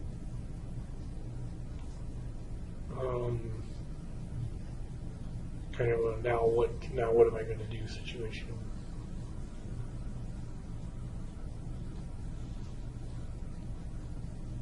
Now what am I, in what context, now what am I going to do? Right. But I don't understand quite what you mean. Now what am I going to do? That's kind of how I felt. Holmes had not planned beyond the shooting, and he was at a complete loss once he was finished. I just wanted to let you know real quick that my merch shop, StrangerLabel.com, has a ton of quality and unique designs that you can purchase right now. And by doing so, support the channel at the same time. Items like the Architect and the Interrogator hoodies, the Mentally Checked Out and the Stranger t-shirts, the Do Not Cross mug, and the All-Seeing beanie are all there and available. Check out these and other items I have to offer on StrangerLabel.com, and don't forget to use code STRANGER15 to get an extra 15% off your entire order. And with that out of the way, let's get back to the case. Meaning, what am I going to do for lunch, or what am I going to do with the rest of my life, or Yeah, what? In the long term, I guess. Anything else about the way you felt about remorse or regret after the shooting, right after the shooting? No. The folks that died, the value, or what are the best words to use? The value, the power that they had, that accrues to you. What's the best word to use? What comes to you as a result of their dying? Their value. Their value. Can you describe to me what value means in that sense? Just what they're worth. And what do you mean they're worth? I don't know how else to explain it. Lots of kinds of worth. What kind of worth do you mean? Their worth in totality. Earning potential? Value of the chemicals that make up their bodies? What do you mean? Just their value as a human being. Okay. Their value as a human being. Does that bring up any thoughts or pictures of what one's value as a human being means, or what it is? I just designated arbitrary value of like 1 to each person. I want to ask one what? 1 value unit. I don't know. Is the value unit a big thing? Really, really significant? Or is a value unit a little thing and it takes lots of them to make up something significant? 1 is significant enough. 1 is significant enough. And you had 12. Right. Okay. Their value as a human being. Does that seem to jibe with your effort to not see them as human beings? Or does that not see not see them as individuals, like personally individuals. I don't mean to be playing games with you, but you did see them as human beings because that's their value. Right, is their being value human as a beings. human being. So, as a human being, they have this value, and I can take that value. Was it successful? Yes, In what way for you was it successful? I increased my self-worth, and I didn't have to die. Okay. Can you talk to me about how your self-worth is increased and in what way you see that? Well, it's at a value of 13.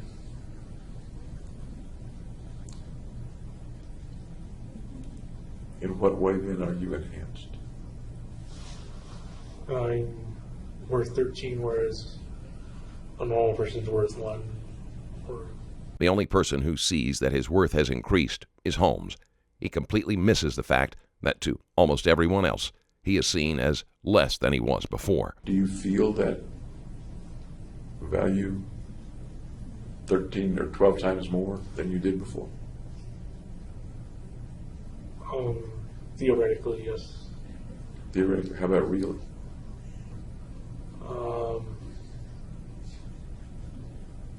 Well, it's only theoretical in nature. So. No, it's pretty real in nature. How about really? What do you feel in terms of the feeling of increase in you or your worth? Right, my worth is a lot more. Okay. And what do you feel is more? What does that feel like to be more?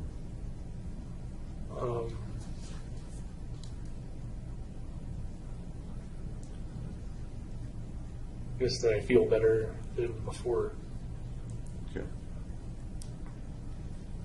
Many, many times better, lots and lots better, or incrementally better? Incrementally.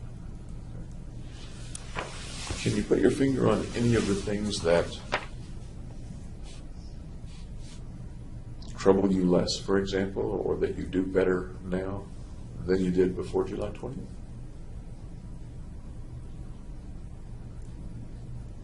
You're kind of getting at what the value actually is. Sure. See, it's just in value. Otherwise, it's just keeping score. I'm Right. asking you, what is it that is better about you, in your view, or that feels better about you? That I didn't have to suicide. Okay. Do you sometimes think about suicide since the killings, or no? Yes. A lot, or just a little? A lot. Every day? Maybe once a week. Okay. So is that better or not better or the same as it was before the killings? My environment's worse, so I'd say it's about the same. Before the killings, you weren't aware of feeling suicidal. That's what you said. I transferred them in. You weren't aware of feeling suicidal. That's what you said. Did I misunderstand it, or did you misspeak? When I would feel suicidal, I would transfer that into homicide. Actually, you were pretty specific that you never felt suicidal. That Because I would transfer. that what you felt was homicidal, and you deduced that the homicidal was preventing the suicidal feelings. Right. Am I remembering that right? Yeah. Okay. And now you do feel suicidal at wanting to hurt yourself, wanting to kill yourself. Is that right? Yeah, because I've already done the homicidal.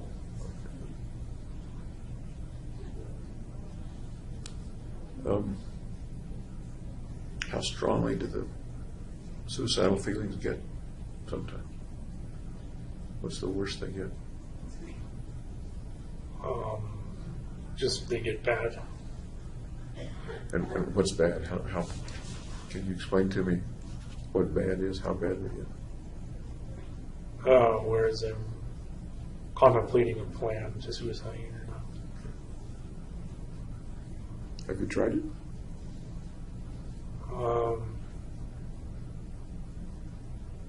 Yes and no, I guess. Tell me about the yes part.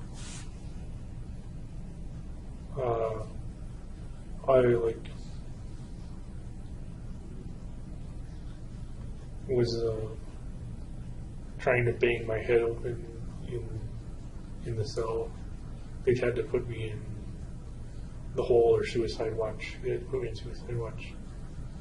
In the months leading up to the shooting, Holmes showed no sign that he was suicidal and put considerable effort into ensuring that he remained alive. And I was still banging my head on the cell, like doors and stuff. That was the day that you fell backwards off your bunk? Right. Okay. And did you also banged your head against the wall on that day? In the suicide watch, yeah. Okay. I've seen both those cells, as you know, when I was there a week or two ago. Okay.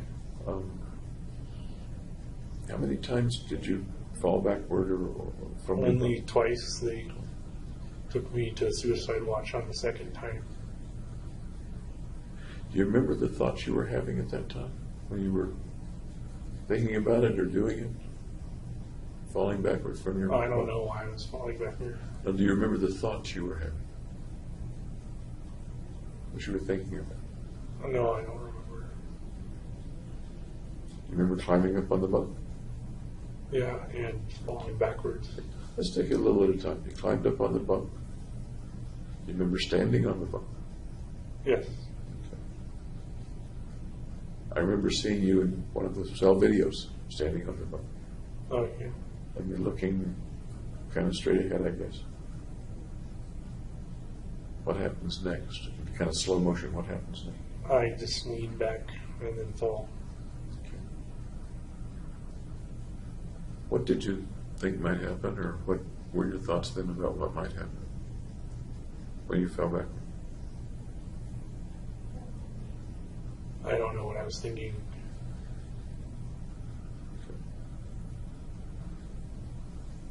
Then they put you in the hole. Yep. Use your word. That's a pretty crappy place to be. Yeah, bad environment. Very bad environment. Barbaric environment. Yep. Tell me about being there. Well, first off, I couldn't see because I didn't have my contacts, and people had like scratched a bunch of stuff into the walls, and I started interpreting them as messages. Do you remember what was scratched in the walls, or what your interpretation was at that time? Well, someone scratched like Ethiopia or something. I thought that was kind of applicable. Applicable? Applicable. In what way? And that it was kind of an Ethiopian environment. Okay. And I didn't realize you didn't have your contacts at the time. That you couldn't see. Or you couldn't see very well. Couldn't see very far. Before that, in the days before this happened, had you been getting your contacts regularly and able to wear them? Yeah, but I'd had them out because I was going to go to sleep. But Oh. then I did the head What time of day was it that It was at night. Okay, it was at night, so that's why you had them on. Yep. Did you ask for your contacts No, or glasses or something? I figured there wasn't much to see anyway. That must have made it even worse, I guess. not being able to see. And at some point, they came in and strapped you to a chair and started an IV. One IV and took me to Denver Health. I'd like to hear more about that, but I think we're going to have to stop for a minute. Okay. Holmes has more to say, but the interview has already been over 5 hours, so this session is brought to a close. Sounds like a very, once again, crappy experience. Yep. Once again, anything that you want me to leave with, any thoughts you want me to leave with? Nope. Okay. Thanks for talking with me again. And I'll see you tomorrow about 9 o'clock, okay? All right. Okay. Holmes has more to say, but the interview has already been over 5 hours, so this session is brought to a close. After numerous delays, Holmes' trial was set for April 27, 2015. The trial began with opening arguments by the prosecution explaining that Holmes intentionally went to the movie theater that evening with the deliberate intent to kill as many people as possible in a mass shooting spree. The defense opened their argument by admitting the facts that Holmes was the shooter, but said that he was mentally ill with severe schizophrenia and was never in control of his right mind. On May 27th, Dr. William Reed, a court-appointed psychiatrist who interviewed Holmes for a total of about 22 hours, testified that Holmes was mentally ill, but legally sane. He diagnosed him as having schizotypal personality disorder, which is characterized by constricted behavior and difficulties relating to others.